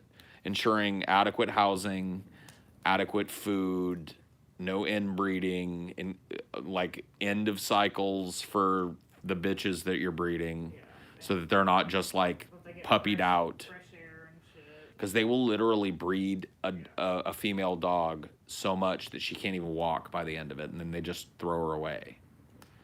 So that type of shit. And that's what you support when you go get one of these little boutique dogs. So not only do you end up with a destroyed house and a bad experience, and a dog that you're probably mean to because you think it's being bad all the time, when the only problem is that you bought a sporting breed dog and you know nothing about it, and it has all this instinct that you're not engaging. So you end up being abusive towards an animal that has nothing to do with it, and then that animal ends up either suffering in your backyard chained to a post, or gets euthanized at the fucking vet because nobody wants a spazzed out fucking animal that hasn't been trained at all. And that's it. And that's the cycle. That's the money-making cycle of the puppy mill. And it's not something people should be fucking profiting off of. Let's put it that way. I think my ex had a friend that was selling pit bulls for like $5,000. Oh, yeah. Like pit lines, all of these sporting breed lines, like the blue retriever, or not the blue tick hounds, and the fucking retrievers, and the fucking shepherds, and this, that, and the other thing. All of those dogs are farmed to fuck. They really are. I mean, in this case, like the daddy pit bull, he just had him as like a normal pet where he'd come in and out and shit. But Yeah. Well, it's a fucking nightmare, dude. It's sad. It makes me want to cry just sitting here thinking about it. Little animals, like, have no choice in that shit. They're brought into this world. And dogs, especially, to me, dogs and cats, they got a special connection with us. And to see them mistreated is just so inhumane and so silly and so unnecessary.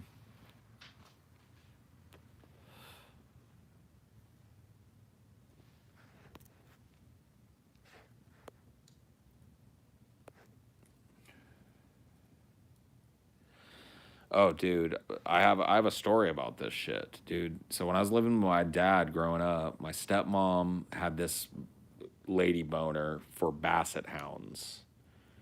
She wanted a basset hound in the worst way, probably because of some fucking dumb movie with a basset hound in it. Knowing her. But whatever her reasoning was, she just had to have a basset hound. I want a basset hound. I want a basset hound. I want a basset hound. So we got this basset hound named Brody. And this poor fuck was just, he was a nightmare. He was doing all the things basset hounds do, like bay constantly. Boo! You know, but we lived in a residential neighborhood. And my stepmom, at this point, was disabled from a car accident. And I was a kid, so I wasn't trying to walk Brody all goddamn day. It wasn't my dog, it was my mom's dog. So Brody was just a nightmare dog. They would put him outside all the time. Like, he wasn't outside all the time. They let him in to sleep and shit. But he would destroy shit in the house because he wasn't being taken care of right. He was taken care of better than a lot of these dogs. Brody stayed fat and happy. I'll tell you that much about Brody. But beyond that, Brody was just, you know, he didn't get walked enough. He didn't live on a big, nice piece of land where he could run around and engage his hunting and stuff instinct that those types of hounds have. He have none of that. You know, he just lived in a fucking little residential McMansion type of neighborhood. Not even McMansions, really, just residential kind of like lower middle class kind of neighborhood. And that was it. You know, he had a little backyard. Most of it was a pool that my dad put in. This was right before I moved out, too, so I didn't even get to enjoy that pool. Thanks, Dad. He did have a jacuzzi that I got laid for the first time in, though, so thanks, Dad, for that, I guess, too.